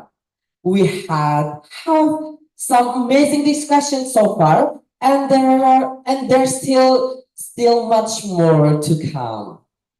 Before the break, we explored lecture on historic urban landscape quick scan, which give us some valuable insights into analysis of the historical environment. Now, as we move forward, our next session will build on those ideas and take us even deeper into the cultural heritage management. As we get started, I encourage everyone to stay engaged and take this opportunity to connect with the speaker during the Q&A session afterwards. Your questions and contributions are what make these sessions truly valuable. So, without further ado, let's get started. But before that, let's introduce our USU moderator for today's third session. Miss Australia Shafira Lubis, SRs, graduated from Universitas Sumatera Utara in 2021 from the Department of Architecture. Volunteered in Sumatra Heritage Trust since 2022, steering committee of this program and working as an assistant lecturer. She is involved in some conservation projects, basically in Medan, such as the revitalization of ex-Medan Warren Huis building in 2022, the revitalization of ex-Medan Club in 2023, the revitalization of the museums of ex-court in Tanjung Pura, Langkat 2023. Also, some studies such as a study of the building layout plan and the environment, cultural heritage area, Labuhan and Belawan, and the study of the utilization of cultural heritage object in Medan, ex Sumatra Cinema Belawan in 2022. Currently, she is researching the Sawan with Dr. Isnan on concept and design strategies for the regeneration of historic areas in Medan that are oriented toward local communities. Please give a warm welcome to Miss Fira. Good afternoon, Miss Fira. Yeah, hi, Luis, Anaya. Thank you. Okay, Assalamualaikum warahmatullahi wabarakatuh. Good afternoon from Medan, Ibu Hasti, and our Hi, good afternoon. Okay, Can hi, you I'm hear Fira. me? Yeah, yes, I can hear you clearly, Ibu Hasti. Okay. Okay, thank you. Yeah. Okay. Hi, everyone. I'm Fira, and I'll be the moderator for the last session today. After the previous lectures, okay, we have learned about the history of Medan, how to dig up the data, and HUL approach. Now, we will hear from the side of conservation management that will be delivered by Dr. Andes Hasti Tarekat Dipo Wijoyo, MSI, with the title of Management of Built Heritage. All right, Ibu Hasti graduated from Universitas Sumatera Utara in Regional Planning in 1985 and continued her degree in Social Politics at Universitas Pajajaran and graduated in 1986. She is the founder of Sumatra Heritage Trust and Heritage Hands-On. She's an active member of Pan Sumatra Network since 1998, ICOMOS Netherlands since 2010, Indonesian Heritage Trust Netherlands 2015, Asian Network for Industrial Heritage from 2018, and also the International Committee for the Conservation of the Industrial Heritage in 2020. That's a brief introduction of our speaker today. Before I pass to Ibu Asti, I would like to remind you three things. First, please turn on your camera. And then second, take note of this lecture because at the end of today's session, we will have a quiz that involves 10 points for your assignment. And the last, and if there are any question, you can write down or type in the chat sections or raise your hand. And we will discuss this later in Q&A session. Don't worry, because Ibu Hasti can speak also in Bahasa, right, Ibu? Yes. Okay. To shorten our time, time's yours, Ibu Hasti. Thank you very much for the organizing committee of this international summer course who has invited me to be one of the speakers. I'm humbled and honored to meet you all, but I think because many participants of this summer course do not know me, I would like to add a little bit of the introductions that basically I was born in Semarang.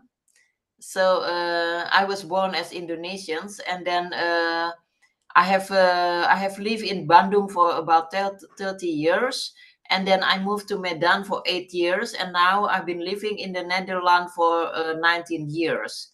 So my base is now in Amsterdam, and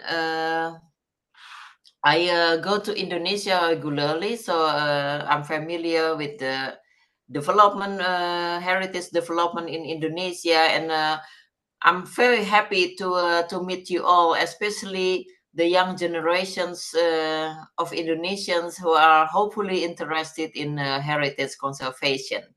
Okay, so when I was asked to deliver a presentation to share my thought about cultural heritage management, I was thinking because cultural heritage management is a very wider topic, and I understand that you will use the historical district of Kesawan as a case study, and also you have learned the approach of a historic urban landscape, and in combination with my work in Netherlands.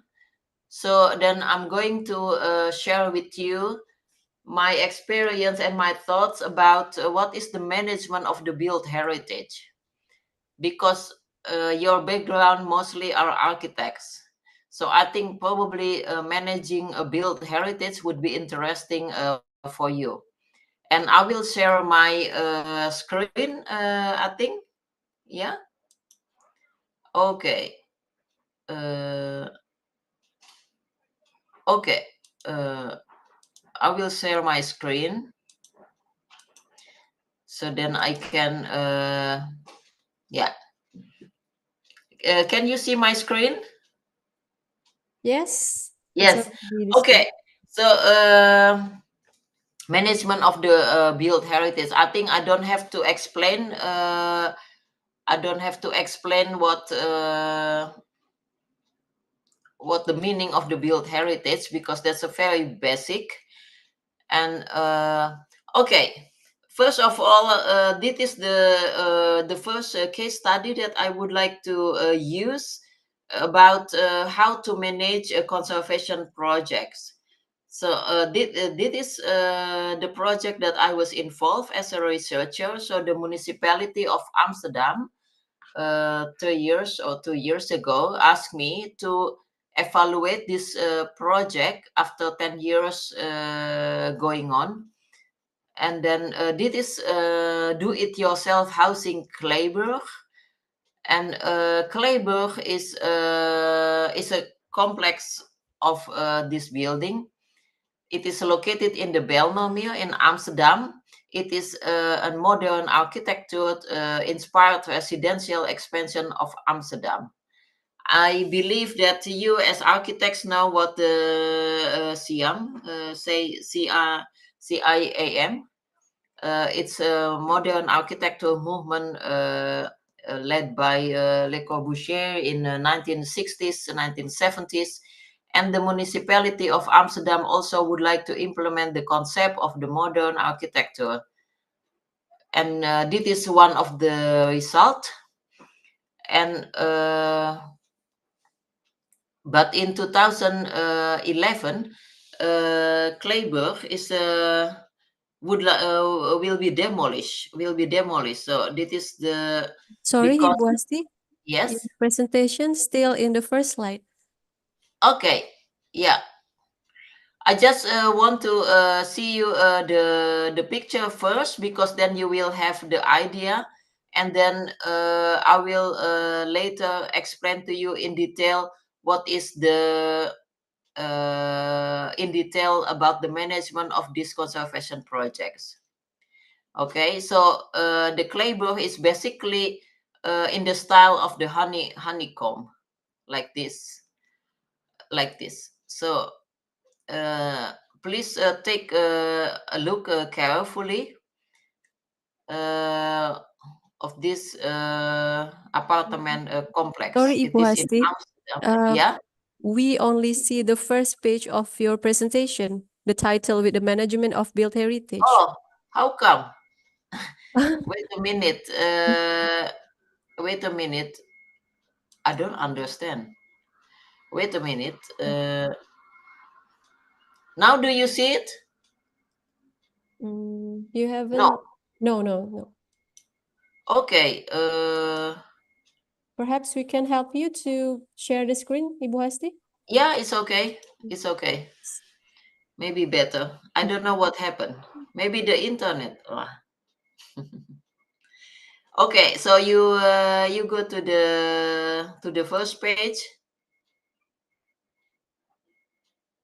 Okay, now everybody can see, I think. Okay, so basically that the first case study that I would like to share with you, you can it's an apartment complex. I will go in detail later after you see the picture, so you have the idea what I'm talking about. You can go to the next slides, please.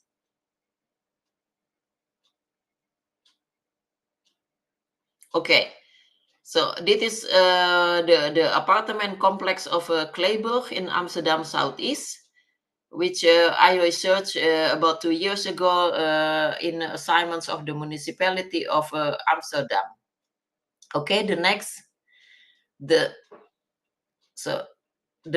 slides, please. Yes. So you can see that this is the format, the honeycomb format of the Kleiburg. And then the next one. Okay.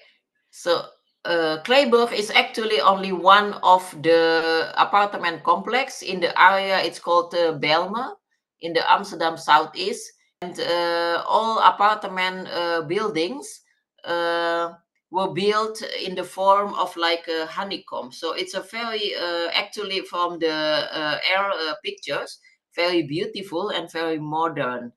And this is an experiment of the municipality of Amsterdam in 1960s and 70s to accommodate the housing needs of Amsterdam residents at the time. Can you go to the next slides, please?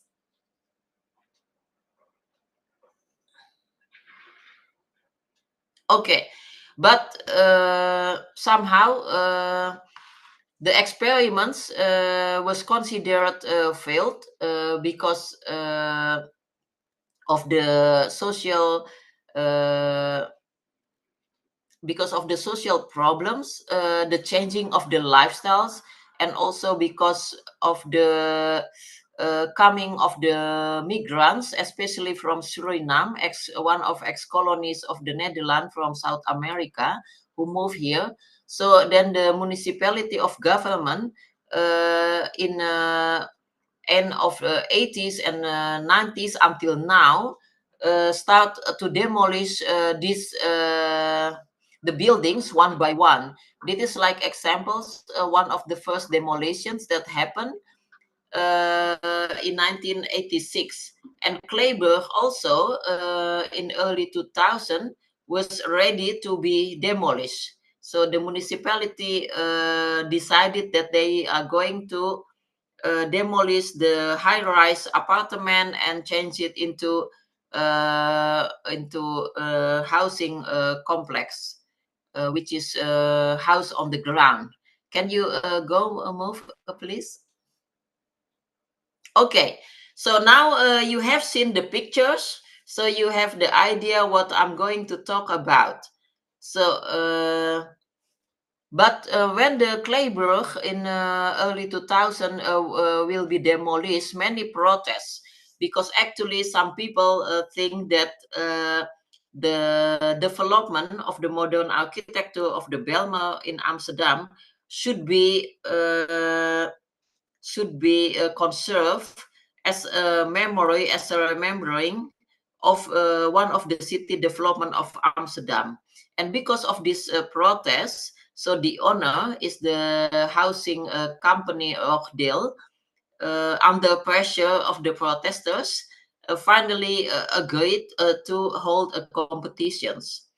Okay, if you don't want this complex to be demolished, then come up with the idea, because actually we don't have money, we don't have subsidies to save the buildings. It is too much for us.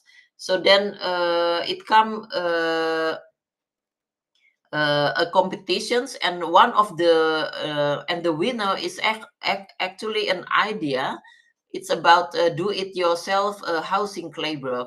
So it is an innovative renovations of the one of the biggest apartment buildings in the Netherlands called Kleber, and it is consists of 500 apartments, 400 meters long, and 10 floors, and one on top the open.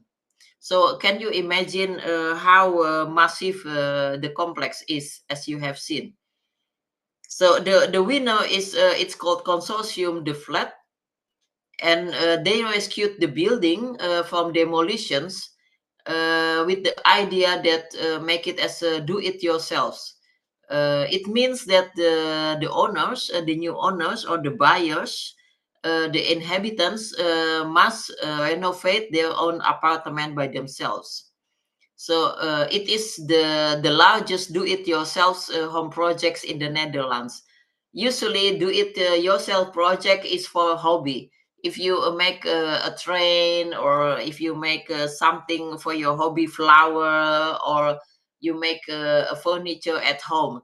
But this is do-it-yourself project of 500 apartments. So very interested. But to cut the long story short, is this project is successful, and the transformations was awarded the prestigious European Union Miss Award, that is special award for modern architecture movement, and the Dutch Design Award.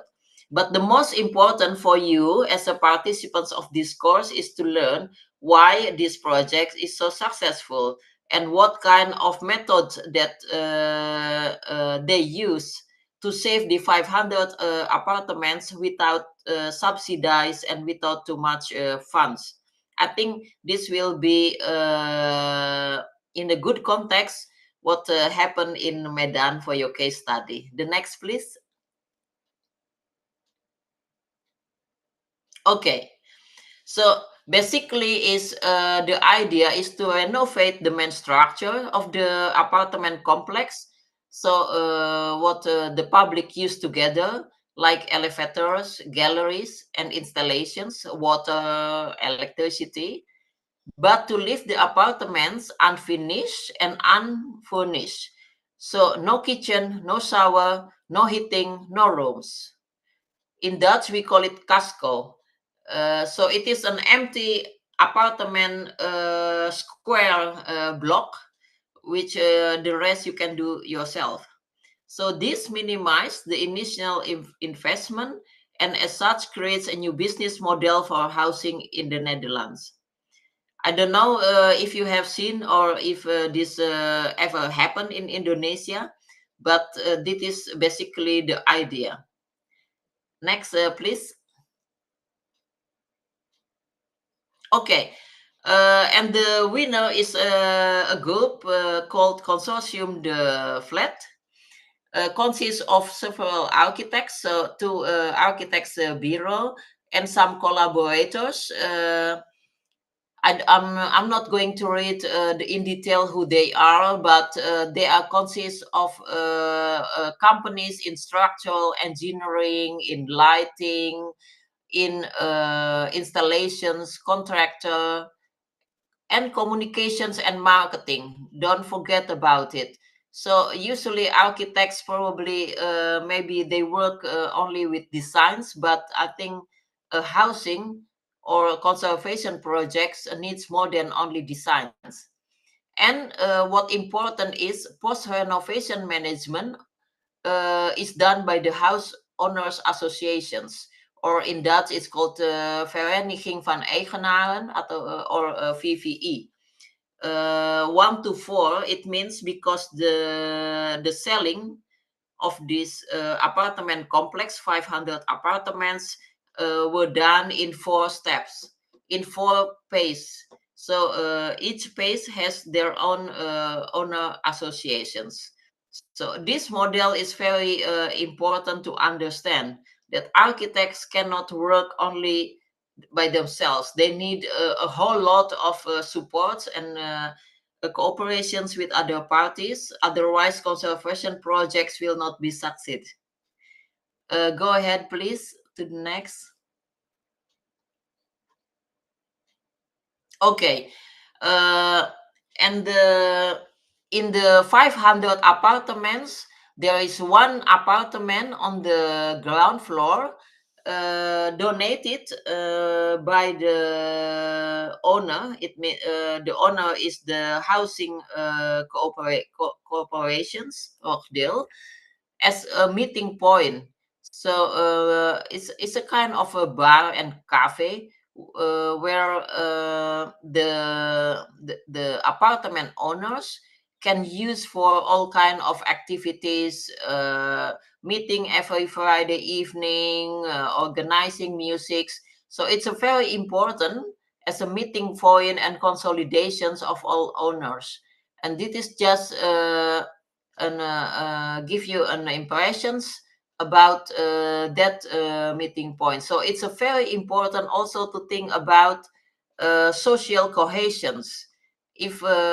If you conserve a complex on either a district or an apartment block, you have to think about social context, interactions, not only building design physical, but also think about this. And now this cafe, it's called Burenhuis van Buren. It means in English is yeah, what in Bahasa Indonesia, it's a meeting point, let's say. It's meeting points among neighbors, if I may translate it freely. It is now about by the owners themselves. So they chip in, everyone chip in a certain amount of money, quite affordable. And now this cafe is belong to the owners, not the housing company corporations anymore. And my research that I was asked by the municipality of Amsterdam is actually after 10 years of the initiatives of the renovations of the selling of apartment complex, is to research about social cohesions and the impact of the conservations of this apartment complex of Kleber to the neighborhood. So it's a very interesting, and I was thankful that I may do this. And besides, also I live close by to this apartment complex, so for me it's very close to my heart. And to see, and with my background, as mentioned by the moderator, I studied urban planning, regional planning. So for me, it's very interesting to see what is the impact of this conservation project to the neighborhood, but also how to see the social cohesion of the new residents, of the new owners. Next, please. Okay, so please pay attention to the red words, because those are actually the message that I want to convey to you. And this is the words from Dutch Design Awards, why they praise these projects. So the flat Kleber has finally become what its designers intended in the 1960s, an open building where people from different cultures and with different educational backgrounds live together in a space that combines residential accommodations with work. This is actually idea of Le Corbusier about a modern living, which was implemented in Amsterdam in 1960s, but apparently they felt that it was failed. And then now these conservation projects put it back to the original idea and successfully. So it's quite amazing. Yeah. It is just a paragraph, but in implementations, it's a very, very hard. How you conserve a complex and then also put new tenants with different backgrounds there. So in terms of social cohesion, it's very challenging. And then as the strength of the Belma lies in the massive scale of the structures, the committee is pleased to see that the team has succeeded in preserving and adding new value to this type of apartment block. So if you conserve, for example, historical districts, you do not only conserve, but you also adding new value actually to it. But what is the new value? It's up to you with your team to think which fits into the current needs and also the vision to the future. And after years of decay and neglect, we finally appreciate this brutalist architecture. The project was developed at the height of the financial crisis. So if you remember that about 15 years ago, at the beginning of 2000, there was a huge financial crisis. So the team's success in making part of Amsterdam's architectural history relevant again under those circumstances is a noteworthy achievement. Yeah, I hope that you understand that having conservation projects in the economic crisis was almost impossible. But then they find a way how to do it and successfully. Go ahead, please. Next. Okay. What are the lessons learned from the projects of Consortium De Vlet Kleber, do-it-yourself projects? First, the building is very dilapidated. And I think in Indonesia or in Medan, we all know about this. In Indonesia, I think most of old buildings are dilapidated. So, and because of the economic crisis, there is no subsidies from the government. So the consortium, De Vlet, as the winner, has the idea. No, actually, this is the idea of the owner. That is the Rockdale, the real estate corporations, to sell 500 apartments for symbolic price, which is €1. Can you imagine? In Amsterdam, 500 apartment blocks for €1. It's a symbolic selling price for the winner of the competitions, because the owner, the housing corporations, didn't have funds to renovate, to conserve, or to do anything. They just want to demolish, build a new apartment, and sell them and making money profit. But for the heritage sakes, they agree to give a symbolic selling price for the winner of the competitions. Well, hopefully that in Indonesia, this kind of competitions may be also an idea if there is no subsidies or anything. And then this project only possible because the winner is a consortium. So the project is too big to be done only by the government, the municipality, or by the owner, that is the housing real estate agency or corporations. So it's only possible if you work together and collaborate in a consortium. And the fourth is minimize the initial investments. Don't do beautifications. What important is the basic infrastructure for safety and for basic needs of the owners. As I mentioned, electricity, water, waste management, elevator, minimize the initial investment. And the next lesson learned from this project is do-it-yourself methods. So the owner only buy a piece of square of apartment, about the rooms, about the kitchen, about yeah, they have to build themselves. So that's why each apartment is unique, because there is no same designs next door.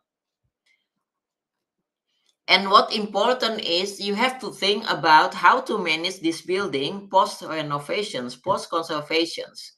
So in this case is they give the responsibility to the new owners. So they create an owners associations. So please keep in mind about these models that probably can inspire you when you think about your case study. Okay, the second case study, I would like to go to the next. This is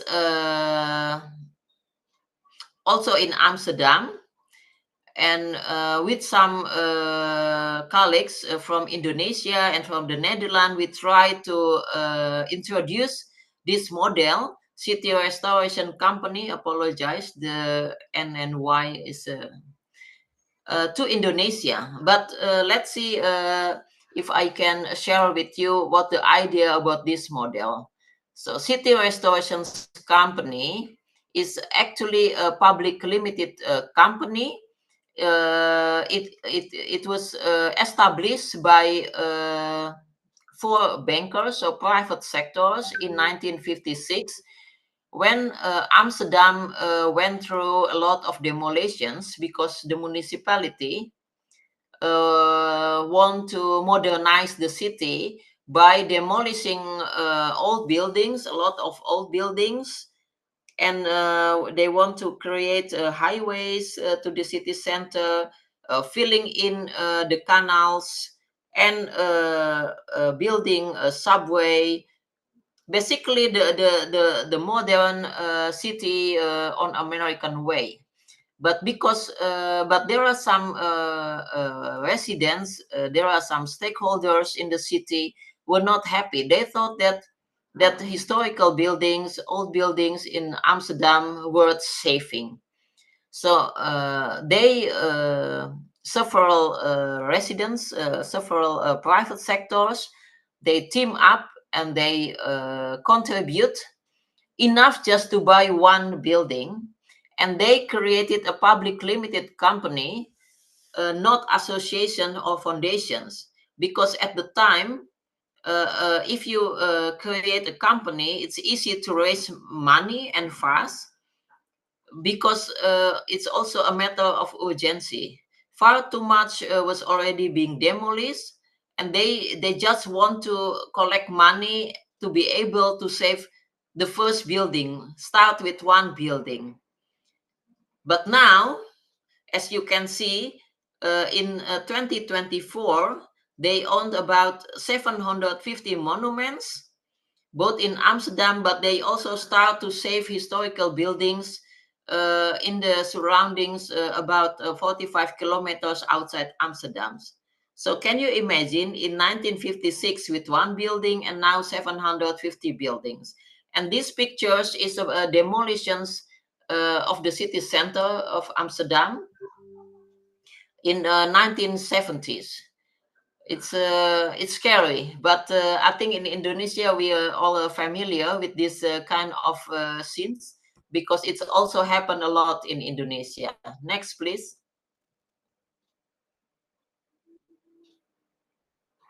Next, yeah. Okay, let's learn about what kind of lesson learned we learn from this company.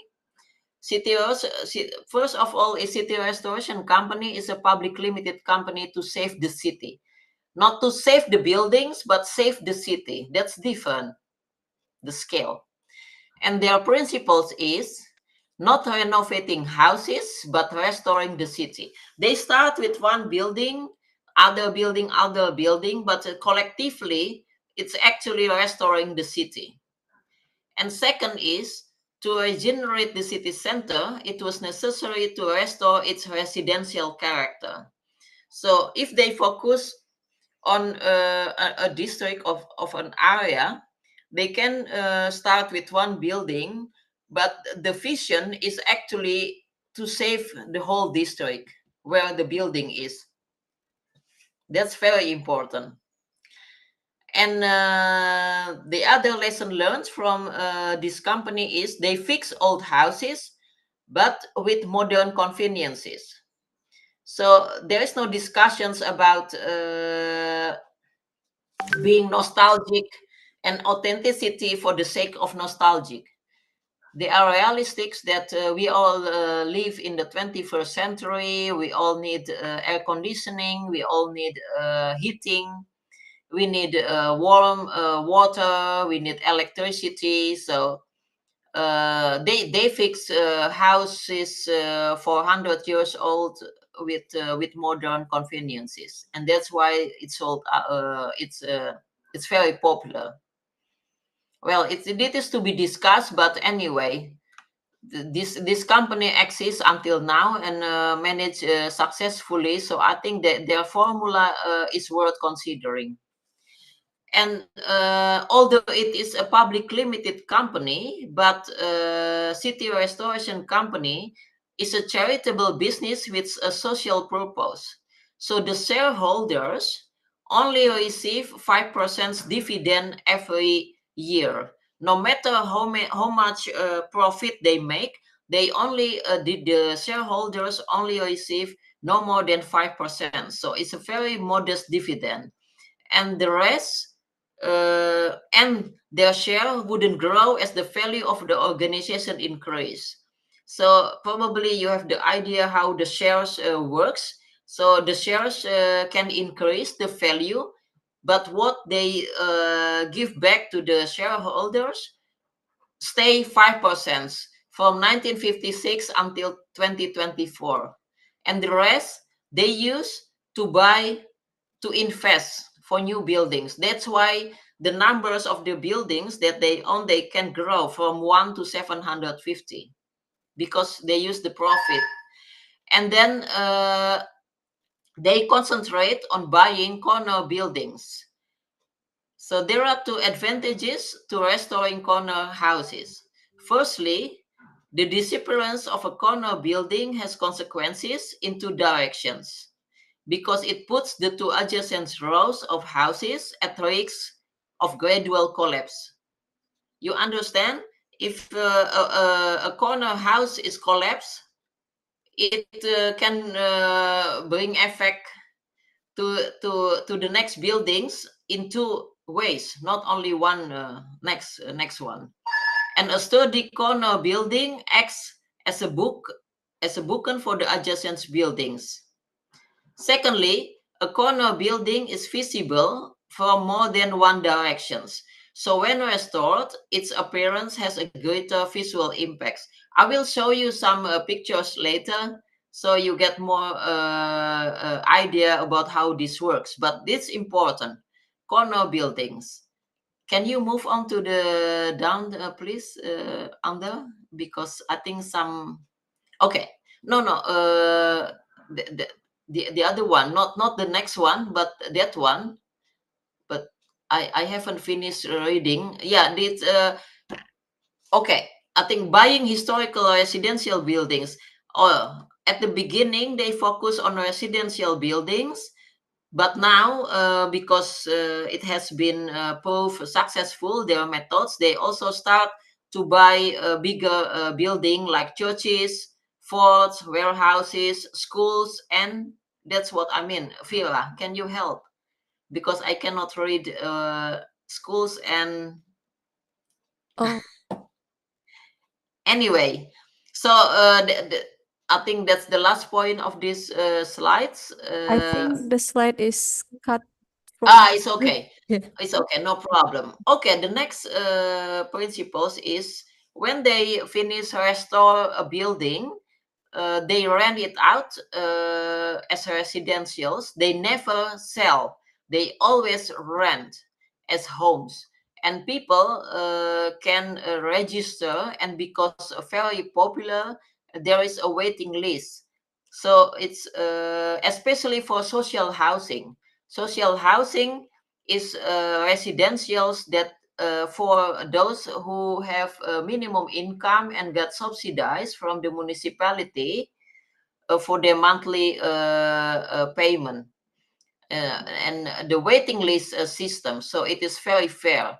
But for properties at higher level, which more expensive, sometimes unregistered prospective tenants can also respond. So, but for social houses, only for registrations.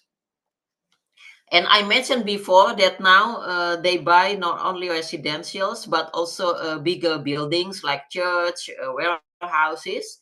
They use it for, they rent it out as event venues. So for receptions, dinners, weddings, concerts. And they have a special divisions for management and maintenance department, because 750 houses and many big buildings, they need to be maintenance. It needs everyday management and maintenance. Don't forget about this. When you have conservation projects as architects, I think you have to think also about this, the post conservation maintenance and management, not only designs. Thanks. Next.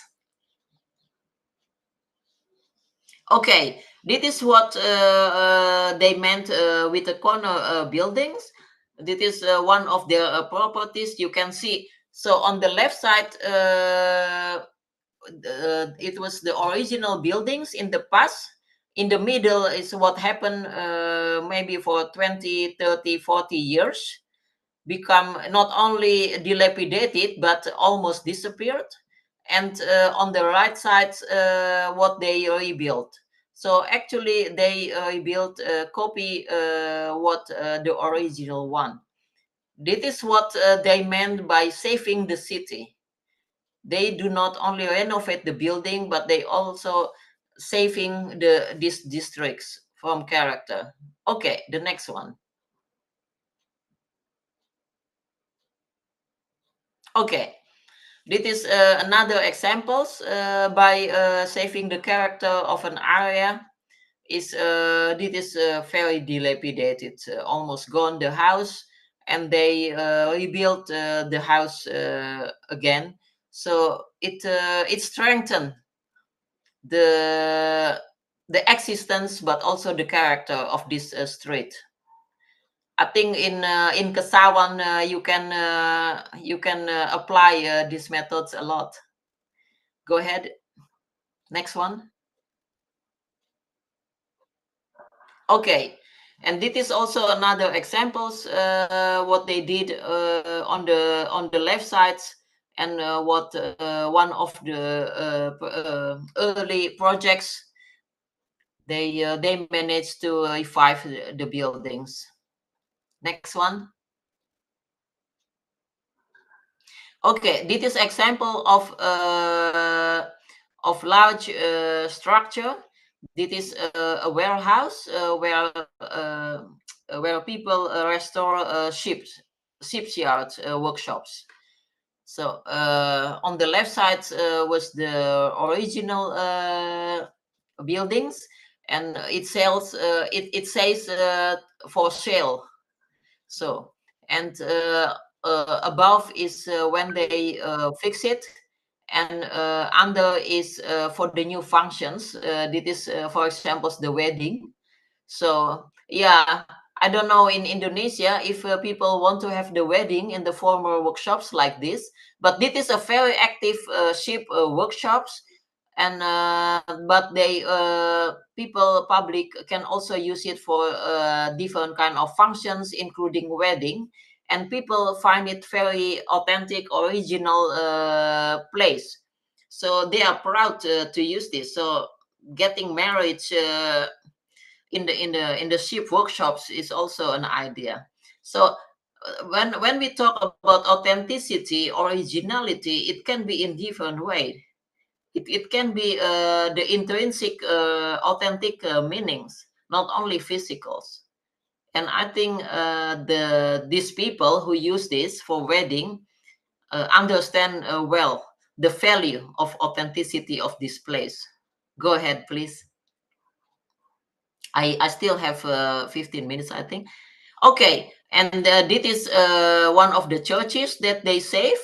As you can see on the left side, very dilapidated and abandoned, and on the right side, the outlook from outside, and under is the new functions for the yoga, but they use for 1,000 things programs, no problem. And different than Indonesia, the religious buildings in Netherlands are threatened now. Are threatened in the sense that less people go to the church, so many churches are empty now. So there is a movement to use churches for new functions, and it happened a lot also in the surroundings of Amsterdam, and now it become common to use churches for new functions, for housing, for discotheques, for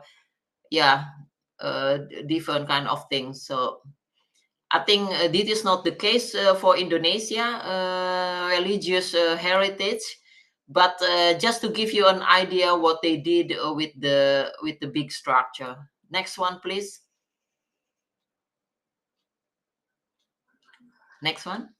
Yeah, no problem. Okay, and the city restoration company model is not only in Amsterdam. It is applied in the whole country. So, for example, also in Rotterdam, in Utrecht, they are all independent organizations, companies, nothing to do with each other. They just use the same model, business model. That's why the name is the same. Stadsherstel, it means city restorations. But this model was also adopted in other countries, especially the ex-colonies of the Netherlands. For example, Willemstad, that is in Curaçao, an island in South America, and also in Paramaribo, that is the capital of Suriname, one of the colonies, ex-colonies of the Netherlands in South America.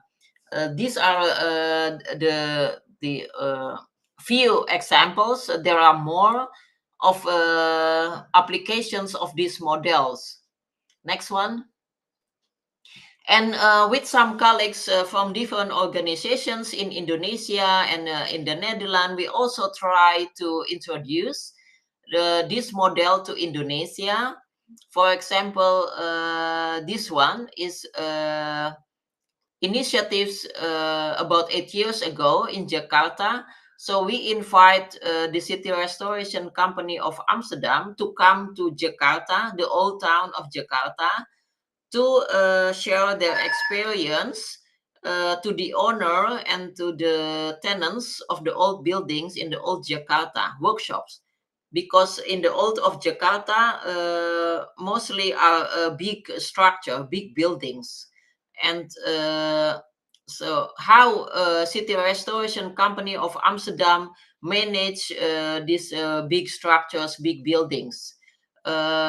It's very important in the operations of City Restoration Company that all projects are profitable. They are not going to do something if it is not profitable. So I think that is something that we can all learn from.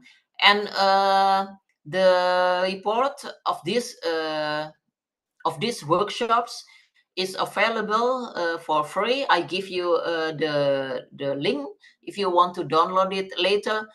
You can ask from the organizing committee. This PowerPoint is available for you, so you can download it later. Next one, please. Okay, the second is effort to introduce the idea of City Restoration Company is actually also introducing the idea about public-private partnerships. It means cooperations between the government and the private sectors. In the case of City Restoration Company, at the beginning, it was established because the municipality demolished the building and the private sectors created a company against the municipality. But after some years, the municipality saw the positive impact of the company, and now they become also one of the shareholders. So the municipality of Amsterdam owns 13% of the shares. So now it's become cooperation of public and private. And that's why we also think that in Indonesia, government and private sectors might cooperate together to save the old city centers and districts, buildings, whatever. But what important is that both parties need to cooperate. And we try to come up with this idea also to Indonesia in cooperations with Netherlands, Indonesia, and India. And we went to Semarang, to Yogyakarta and Jakarta to talk with the local stakeholders about possibility about implementations of this PPP for heritage conservations in Indonesia. And the report is also available for free to the links. So yeah, so the models that I share with you today actually has been going on for some years, and hopefully that we can pick it up, and also maybe Medan would be interested to try. Next one, please. Okay, I think during this international summer course, you learn a lot about historic urban landscape approach. I'm not going to discuss this in detail because other speakers, other resource persons have addressed it. But I want you to see to the red colors, and please, if you make a conservation plan or has an idea about historic districts, take this into your plan, because the models that I have shared with you, either Kleber or city restoration companies, although they were all done before the concept of historic urban landscape approach born in 2011, they already consist of these values, and that's why they were successful, or they survived, they could be implemented. So probably take this approach, which is very, very important.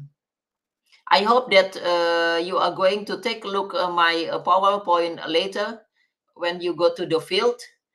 I'm not going to read this once again. Okay, go ahead, please. Next. So basically, there are 4 tools that you have to remember to summarize the historic urban landscape approach. First is you have to have the knowledge and planning tools. Second, you have to think about civic engagement tools.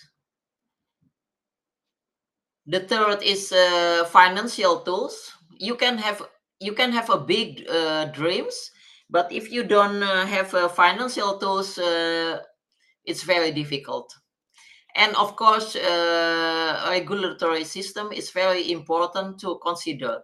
So if you approach your project to these 4 tools, then I think basically you are on the right track. Okay, let's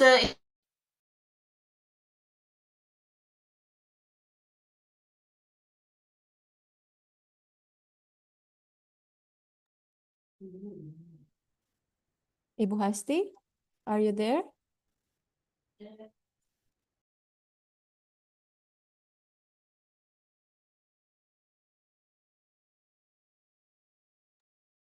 I think there's a problem with Ibu Hasti connection there. So please wait for a minute.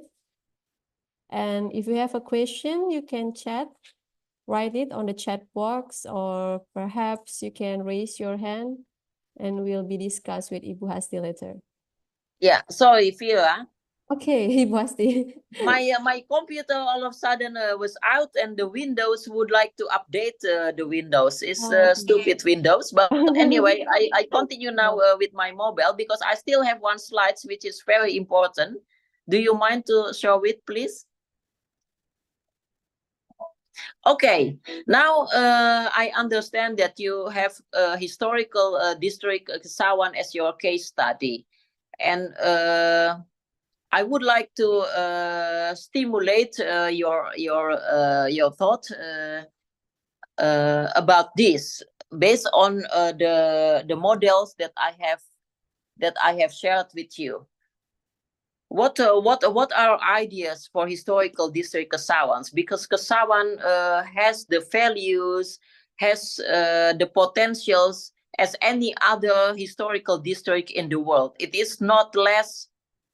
It is even more than a lot of historical districts in many cities that I have seen in the world.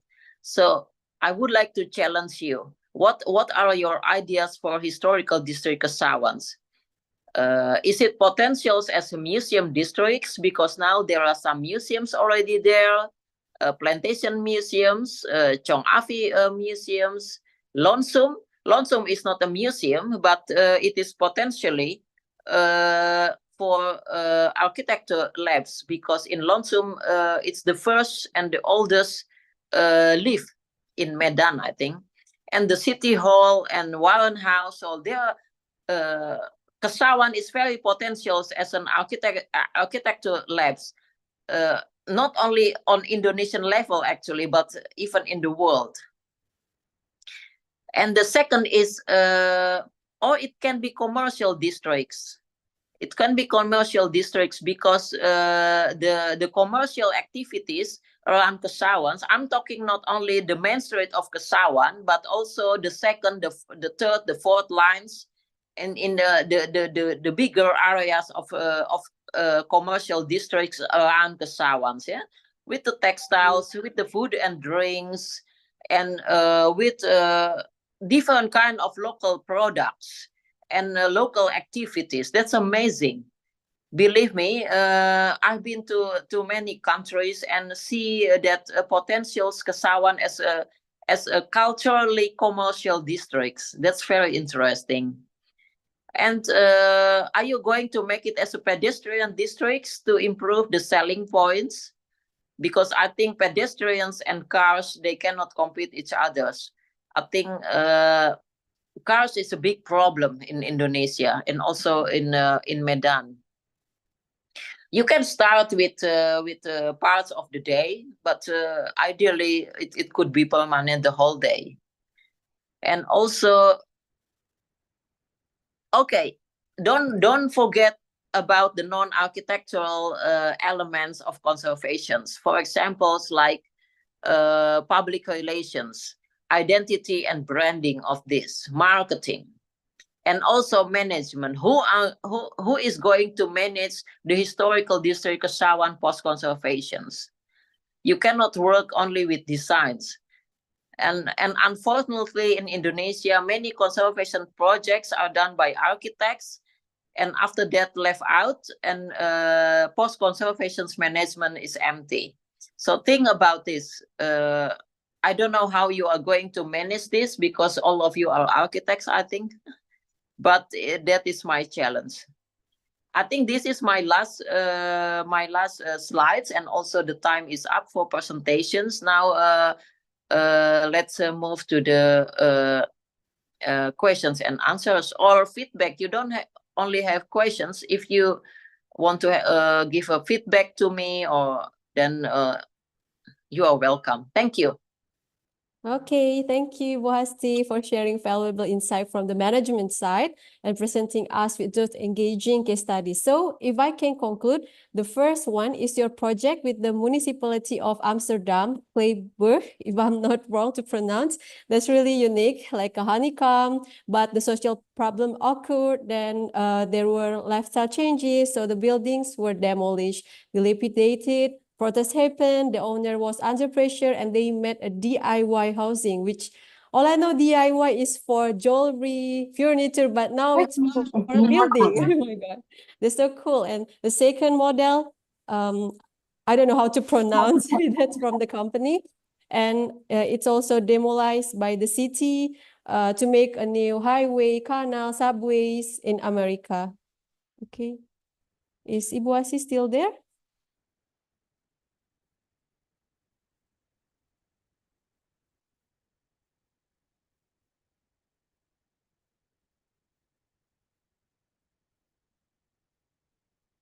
Hello, hi, Ibu Asti.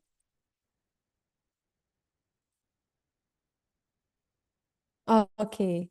Ibu Asti come back.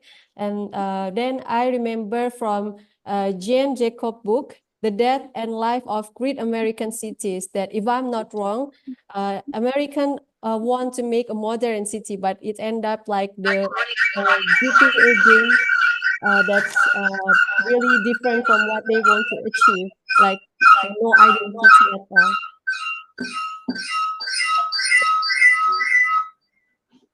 Okay, and some important points also that perhaps we should remember.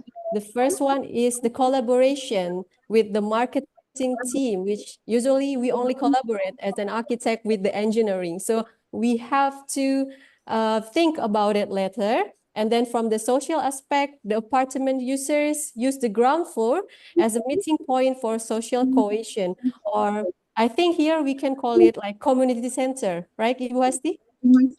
Yeah. Can you hear me? Yeah. Yeah, I can hear you clearly. Okay. And sometimes it's challenging, but they succeed in aiding that value. Oh, It's very strange. yeah, it's echoing. It's okay. Okay, and then like the workshop building in the water, they use it for the weddings and they're proud of it. And also the church for discotheque. Wow, that's really mindful. Next, we don't not think about a house, not a building, but restoring the whole city. By restoring the authenticity, the character, such as the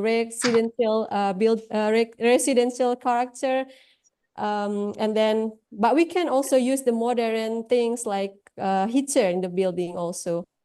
And then the charitable business with a social purpose by the corner buildings or hook buildings. So it's for the sake of the other buildings and also for the facade experiences. And Ibu Hasti also remind about the HUL tools and some question, or we can call it challenge from Ibu Hasti about Kesawan, that perhaps when you come to Medan, you can observe later and also can answer in the final presentation because Ibu Hasti will be there also from online, I think. So Yeah. I hope all participants, especially those who will attend offline, have taken notes about that. So you can well prepare from now to upcoming site visits. Now, we still have some time left for discussion. So feel free to ask any question or share your thoughts with Ibu Hasti. You also can do in Bahasa. Yeah. Can you hear me? Yeah, I can hear you, Ibu Hasti. Okay, anyone want to ask Ibu Hasti? You don't have to use English. You can use also Bahasa or Melayu, Bahasa Melayu also. Is there any participants from outside Indonesia or all of them from Indonesia? I think one of the participants from Sudan, Razan, Ibu Hasti is here. Okay. Suchi or Danis, do you have a question? Yeah, I have one.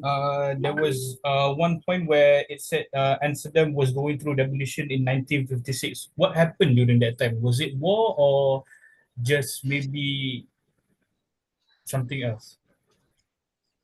No, yeah. In the 1950s, the Netherlands just arise from the Second World War, and the municipality of Amsterdam would like to modernize the city. And the understanding of modern at the time for the municipality was to build a highway. And to be able to build highway, so they have to demolish a lot of buildings and also to fill in the canals. Oh, so after they realized that they have demolished too many buildings, they decided to restore every building one by one, like that. No, they didn't decide it. The people protested. Oh, okay. They stopped because the people protested, and some people who protested create this company, city restoration company, to take actions. So I mean, you can protest it screaming, but you also can protest it by taking action. And at the time, there were some private businessmen in Amsterdam, who said, let's do something instead just of screaming, protesting. So they shared the capitals, the money, to buy one building and started to restore it. So protest by action. The municipality didn't stop. They stopped it only because many people protested. Only later they stopped it, and they started to agree to see that actually saving the character of the city center of Amsterdam is better, instead of making Amsterdam as a modern city without identity. So now is a government, municipality, and the people are at the same line. But it took how many years? 40 years, 30 years to finally make the municipality aware that saving the identity of the city is the best. It sounds familiar, eh?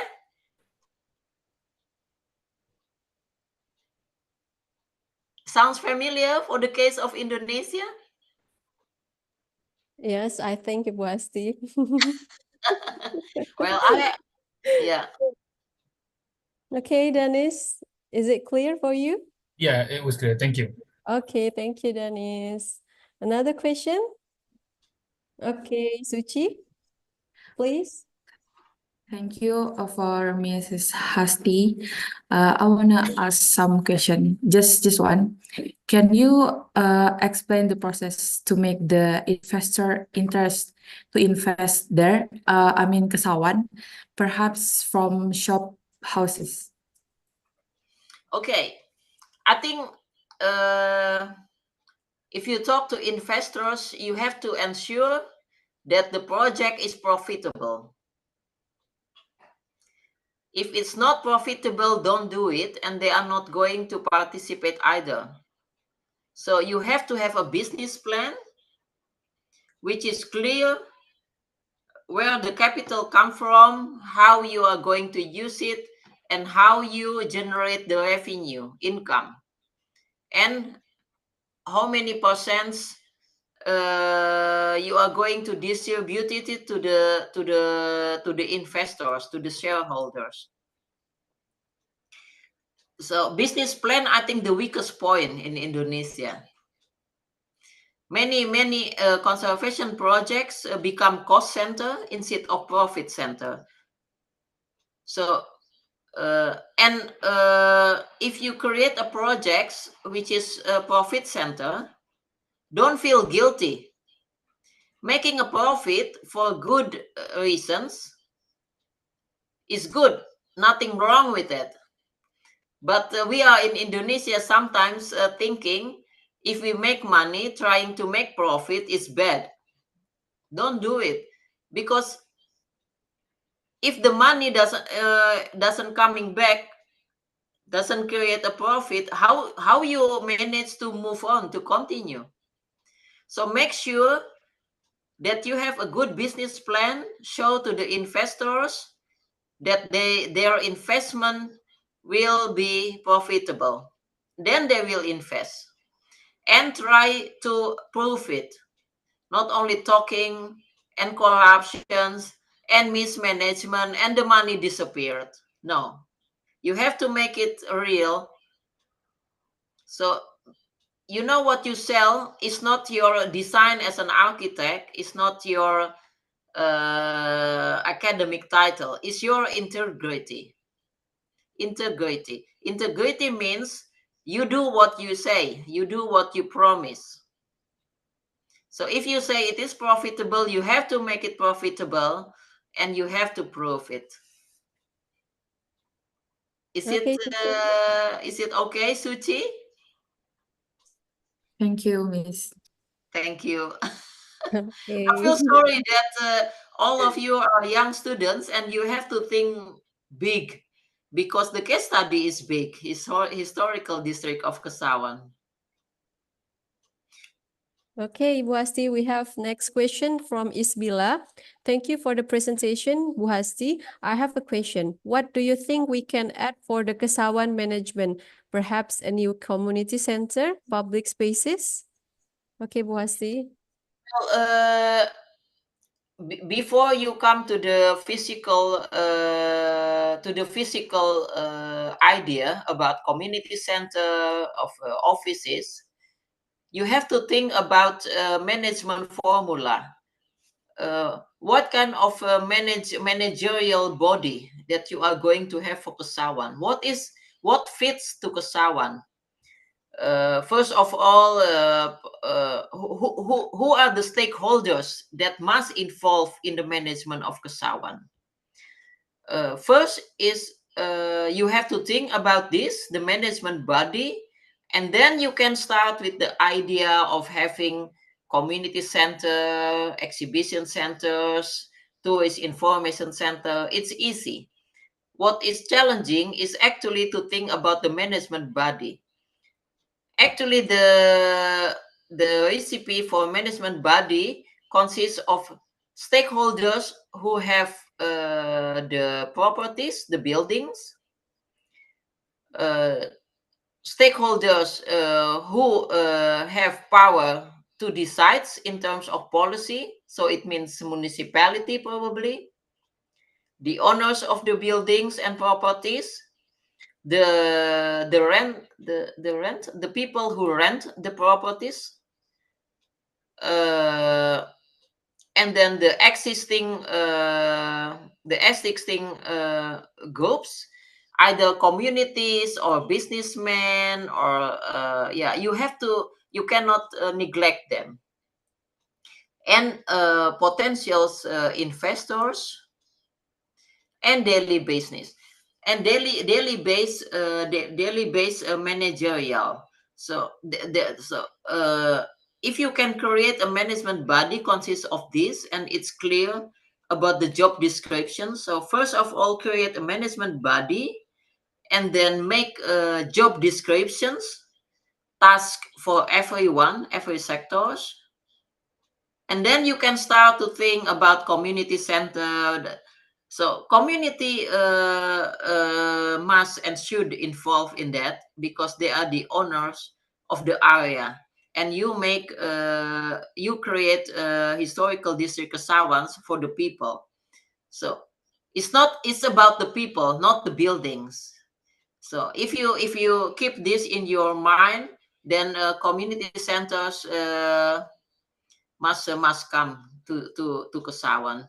I just came back from Taiwan 2 days ago, and I went to the shopping districts, and it's also like Kesawan. It's commercial districts with historical buildings, and they also have information center and with exhibitions about conservation plan, about traditions. It's fun. So, but you also have now already some museums in Kesawan, which also can act as community centers. So don't create new one because sometimes it's too much, and you have to look for new people to run it. Try to use the existing ones. You can work together with Museum Chong Afi or the plantation museums or in the city hall with the hotels, and put information there and make it as an information center. So it's much easier, and it's also more feasible, cost less money. You have to think about how to minimize the investment. Don't start with a big investment. Try to make. And in Kesawan, and I also want to highlight the identity. Learning a little bit history of Medan, I found out that the identity of Medan as a plantation town is very attractive, very unique. But if I visit Medan, to be able to feel the sense of place of Medan as a plantation city is very scattered. So there are plantations footprints, but they are scattered, and you have to know in advance. You have to learn the history, and then you know about it. But if I come as a tourist for the first time to Medan, I cannot understand directly, feel the sense of place of Medan as a plantation city, while actually identity of Medan as a plantation city, including Kesawan as the business district, it's a very unique and very attractive in the world. You can sell it easily to all over the world. So please think about this identity, how to expose it. Yeah. Okay, that's my answer. Okay, Bu Asti. And then we still have another question from Putri. Thank you, Bu Asti, for your useful information. As you mentioned, the management is vital to keeping the building alive. So my question is, are all the buildings there under the government's or another specific agency's management? And is it same in Indonesia? Yeah, no, not at all. The case studies that I presented today, they are not government buildings. They are all private. So they are all private. So it's not the government. And in Indonesia, you have all kind of buildings, and in Kesawan, I think most of the buildings are in the hand of the private sectors, either individuals or companies. And when I was in Indonesia, the issue is always the municipality always says, yeah, we cannot do anything because those historical buildings are owned by private individuals or companies. Of course, you can do of course, as a municipality, you can do a lot. It's not that they cannot do anything. The function of the municipality is to encourage, to stimulate, to create a platform so individual private owners easy to keep, to maintain, to live, and to exploit their buildings. But they need support from the government. That is the function of the government. It's not that the government has to buy all these buildings. It's impossible. The task of the government is to create conditions which make easy for the owners of the historical buildings to exploit, to maintain, and to live in their buildings. So there are many ways. It's not that that all the buildings need to be owned by the government. Okay, Bu Asti. Okay, another one from Muhammad Aiman. He asks, as we know, there are pressure for development nowadays. It also can give an impact to cultural heritage preservation. So what are the solutions to preserve on cultural heritage in this rapid growth development for the upcoming generations? Ibu Asti. Okay, I think you can do many things, of course. As I mentioned, Amsterdam also faced the same situations in 1970s, but then there were several residents of Amsterdam who took actions by creating a company who bought historical buildings, restored it, and ran it until now. So you also can do something. In our capacity, we all can do something to face this pressure. The easiest way is to be the watchdog. To be the watchdogs to make sure that the historical buildings are conserved, maintained, and used. And if there are demolitions, you can go to the owners of to the authorities who wants to demolish it, and not only protesting but also providing arguments why they need to save the buildings. So do not only protest, demonstrations, screaming. Talking is easy, but also protest with arguments. That is important. And second, if you are in your positions to invest, please please look for other investors and create a kind of city restoration company if you want. There is already a model which is survives in economic crisis. They always make profit no matter how small it is. They manage to save a city of Amsterdam. They manage to save the city of Rotterdam, Utrecht, everywhere. So you can copy paste if you want, of course, with the context of Indonesia. It's not 100% copy paste, but take some ideas which is applicable for Indonesia or Medan.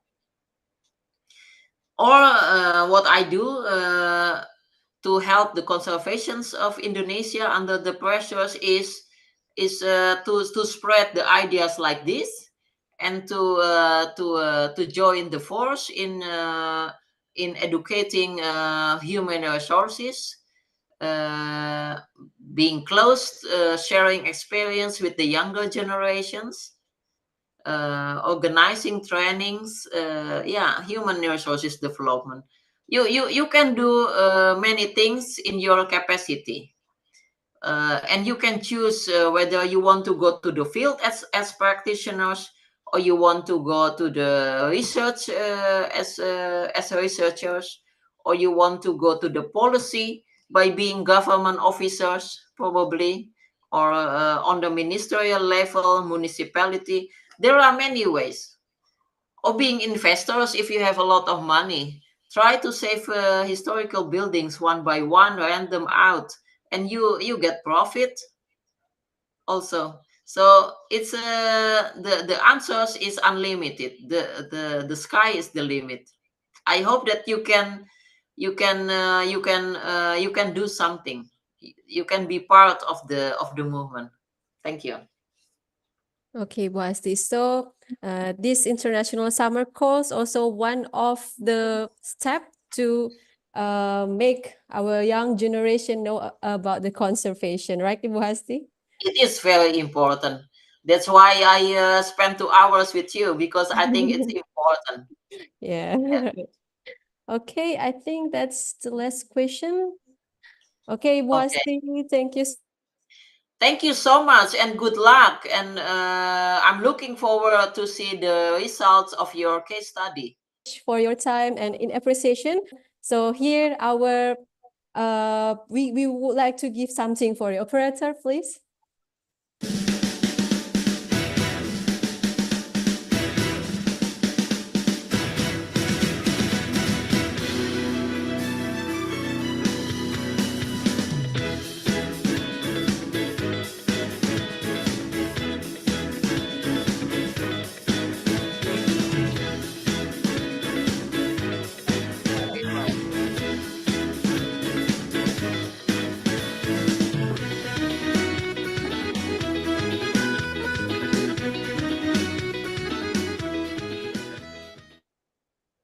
Okay, Terima kasih banyak. And good luck for all participants and the organizing committee. Okay, thank you, Bu Hasti. I wish you all the best. Thank you. Bye. Bye, Bu Hasti. Bye. Okay, I'll hand it back to Luis and Naya.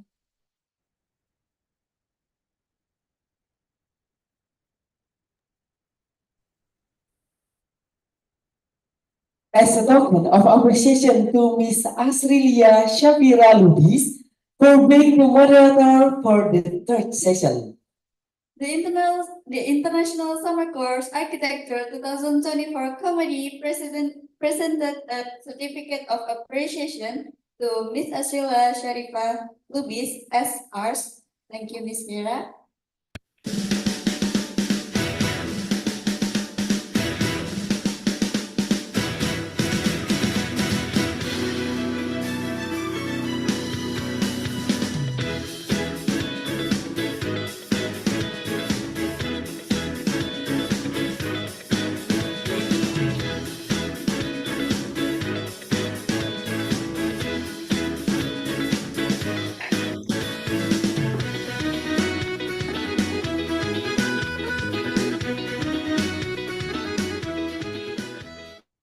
Okay, thank you, everyone. Bye. Thank you, Bu Hasti and Miss Vira. And now we are going to have a 10 minutes break before the quiz. Okay, enjoy the break.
pancur sisa melameringis mo bagai turang alemar di dakalat mo bekel masada duan dando ale kaki tapo duan dando ale kaki tapo.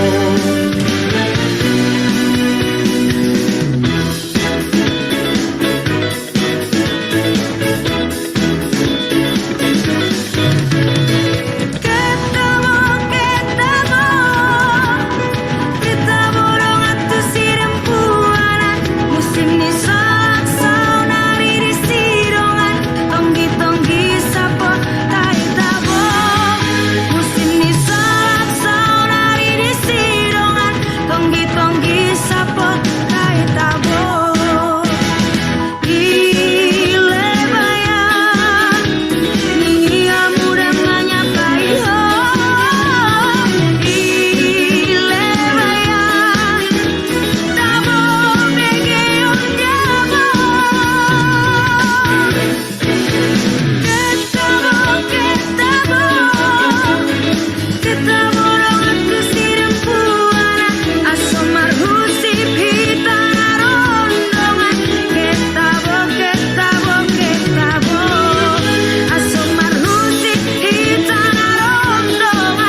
we will have a quiz.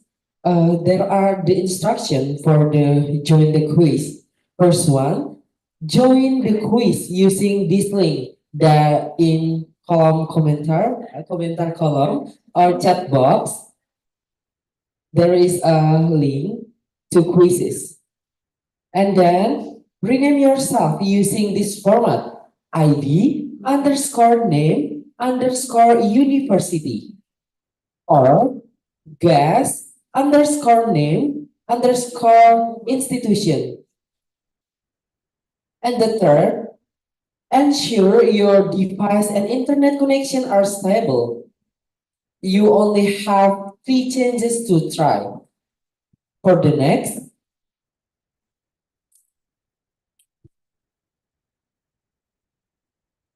And next is the quiz consists of 10 questions with 1 minute to complete each. 1 minute to complete each question. Next, number 5. Each question is worth 1 point. A perfect score of 10 points can be achieved by answering all questions correctly. All right, that's it for the instruction.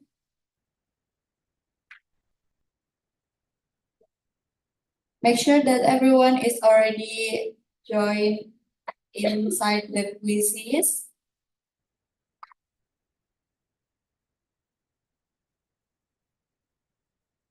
There are only 12 students inside the quizzes.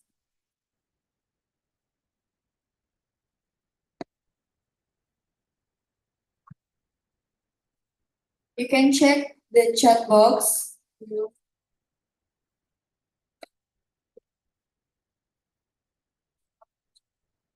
We will start the quizzes at 3:40. So please everyone join the quizzes link right now.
It's already 3:40. We are going to start the quiz very, very soon.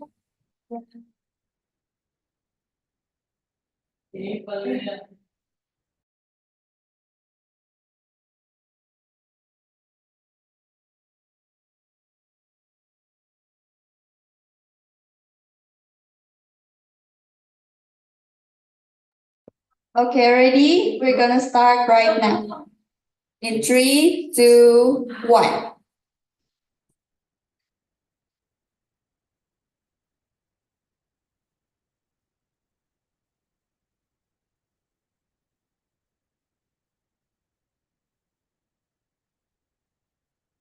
All right, good luck, everyone.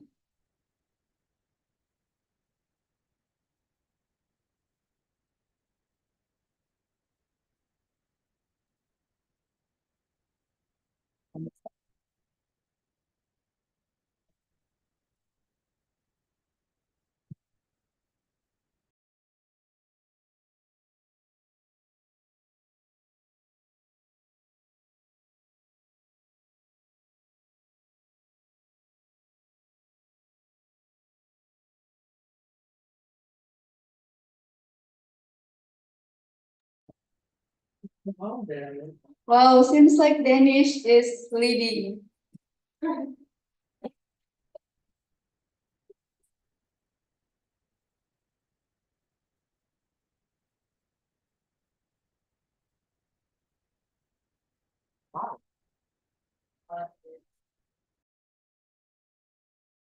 Dennis.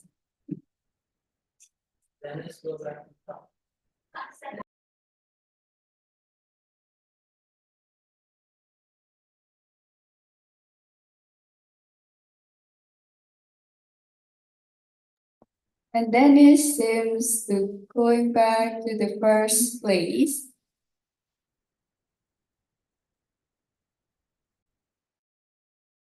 By Nur Farah Izati.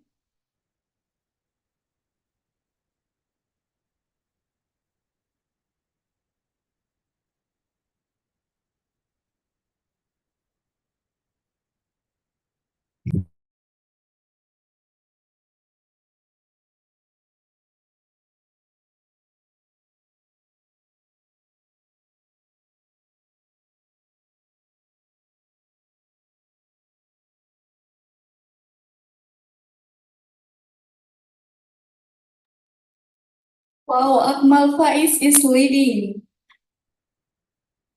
Number one is Akmal Faiz for now, followed by Ahmad Azmi for now.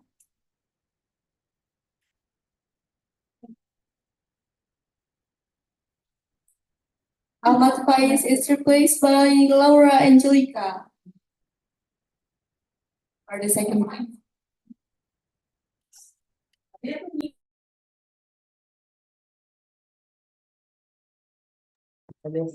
Kayaknya belum selesai.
The time is almost over. Make sure everyone answering all of the questions.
All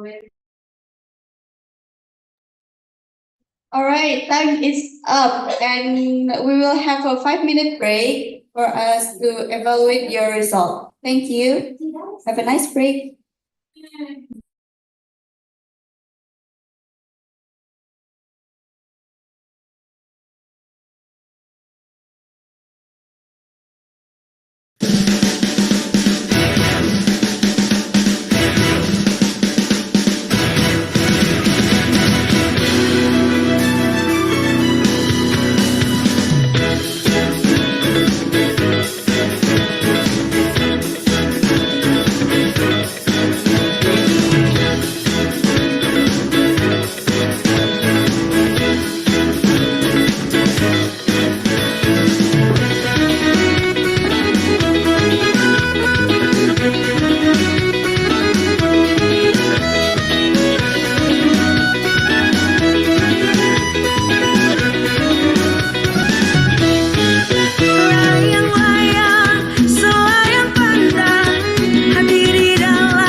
pancur sisa melameringis mo bagai turang alemar di dakalak mo bekel masada duan dando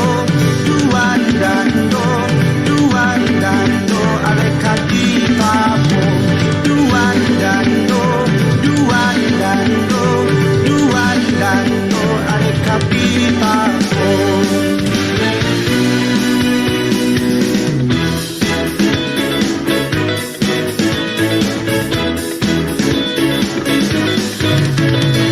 Ketemu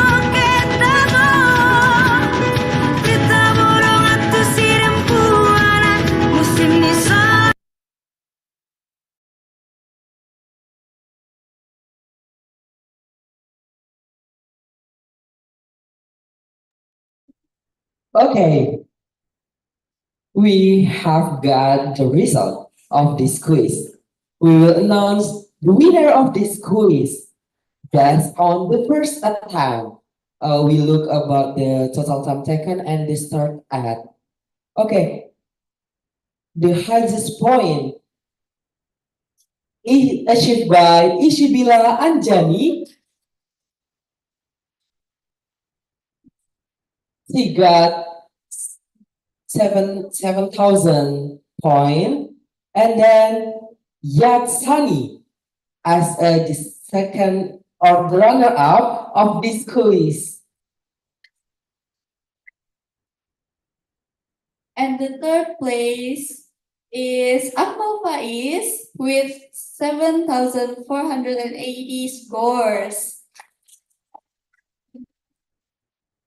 And the fourth place is Laura Angelica Unica with the score 7,100. And the fifth place is Wella Evelyn with 6,650 score. Congratulations for all the winners.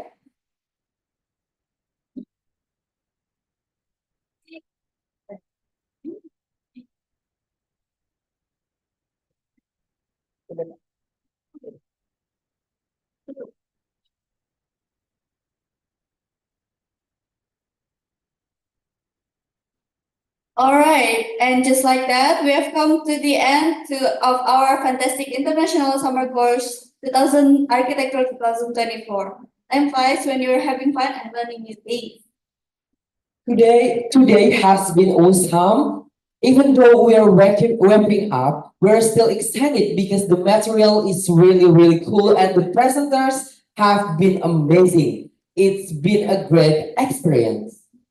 We have learned about cultural heritage management that involves the protection, preservation, and promotion of cultural assets to ensure they are maintained for future generation. Effective management balances the needs of preservation with the benefits of accessibility, ensuring that cultural heritage remains a valuable and engaging resource.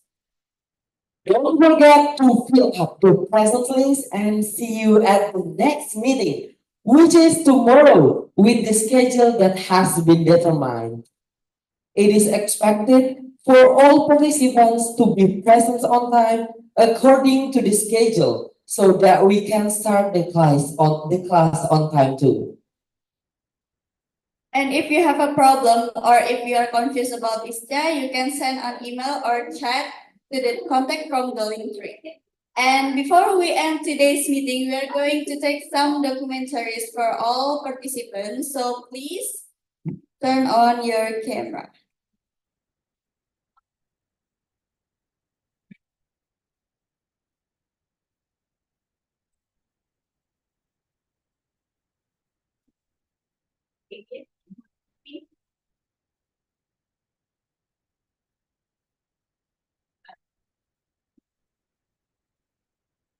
All right. For the first page, please, Yasinta, to open your camera. Yasinta, Asmi, Patricia,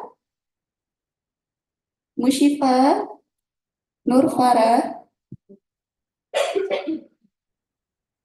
and Laura. Please turn on your camera.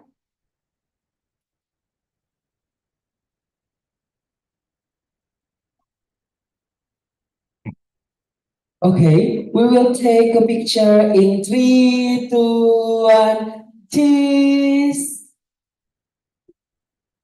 Okay, for the second page, we want to say your beautiful face and handsome face. Please turn on your camera, Muhammad, Asni, Muhammad, Patricia, Mushifa, Muhammad Azim, Laura, Faek, Akmal, Primsa, Dania, Hayati, Fitri, Nur, Natasha, and Nur Haliza.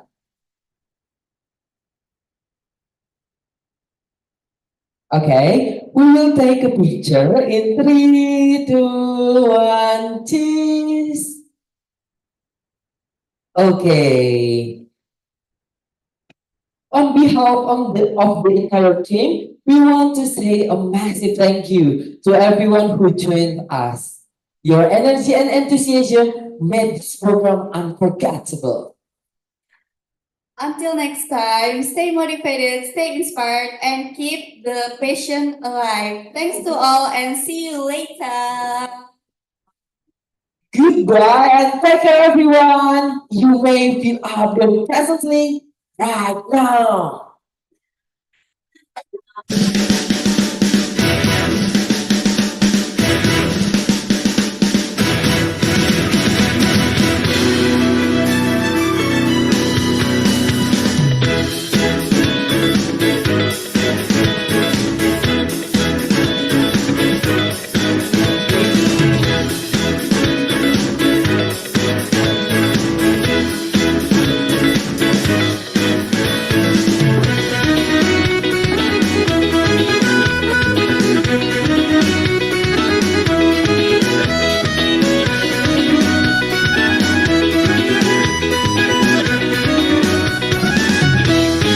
Layang-layang selayar pandang berdiri dalam rasa bergoncang.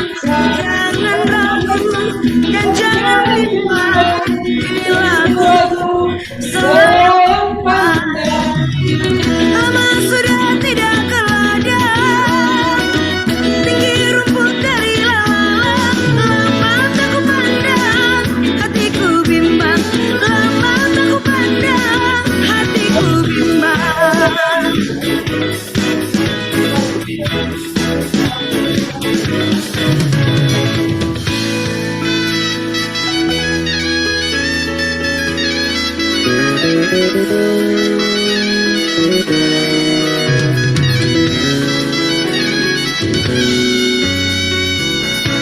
Cigar warina, cigar warina, aruni cuma, karsana di aruni cuma, karsana di. Oh turang si muda, turang kelatiku berulut-ulut, kelatenku jadi berulut-ulut, kelatenku jadi. Militer dalam kaitan dalam hati pasangan jangan diam debatku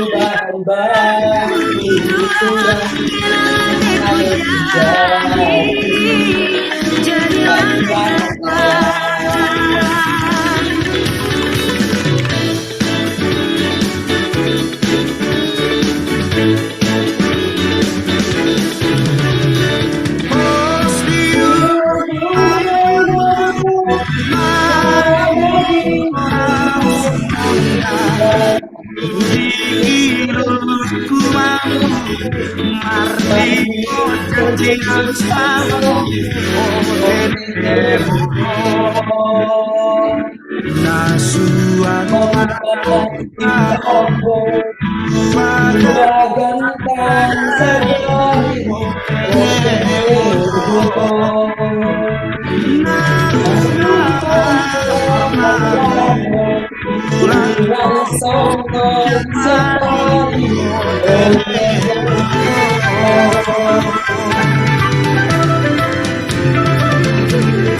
pancur sisa melameringismo bagai turang alemar di dakalatmo bekal masada duan dano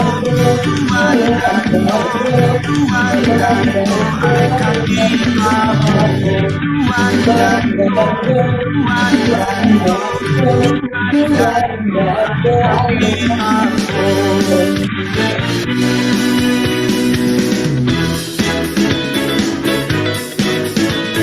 Thank you, Muhammad Nabil Alvin. See you on Twitter.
Kijong male kijong, kijong male kijong, kijong male madoka,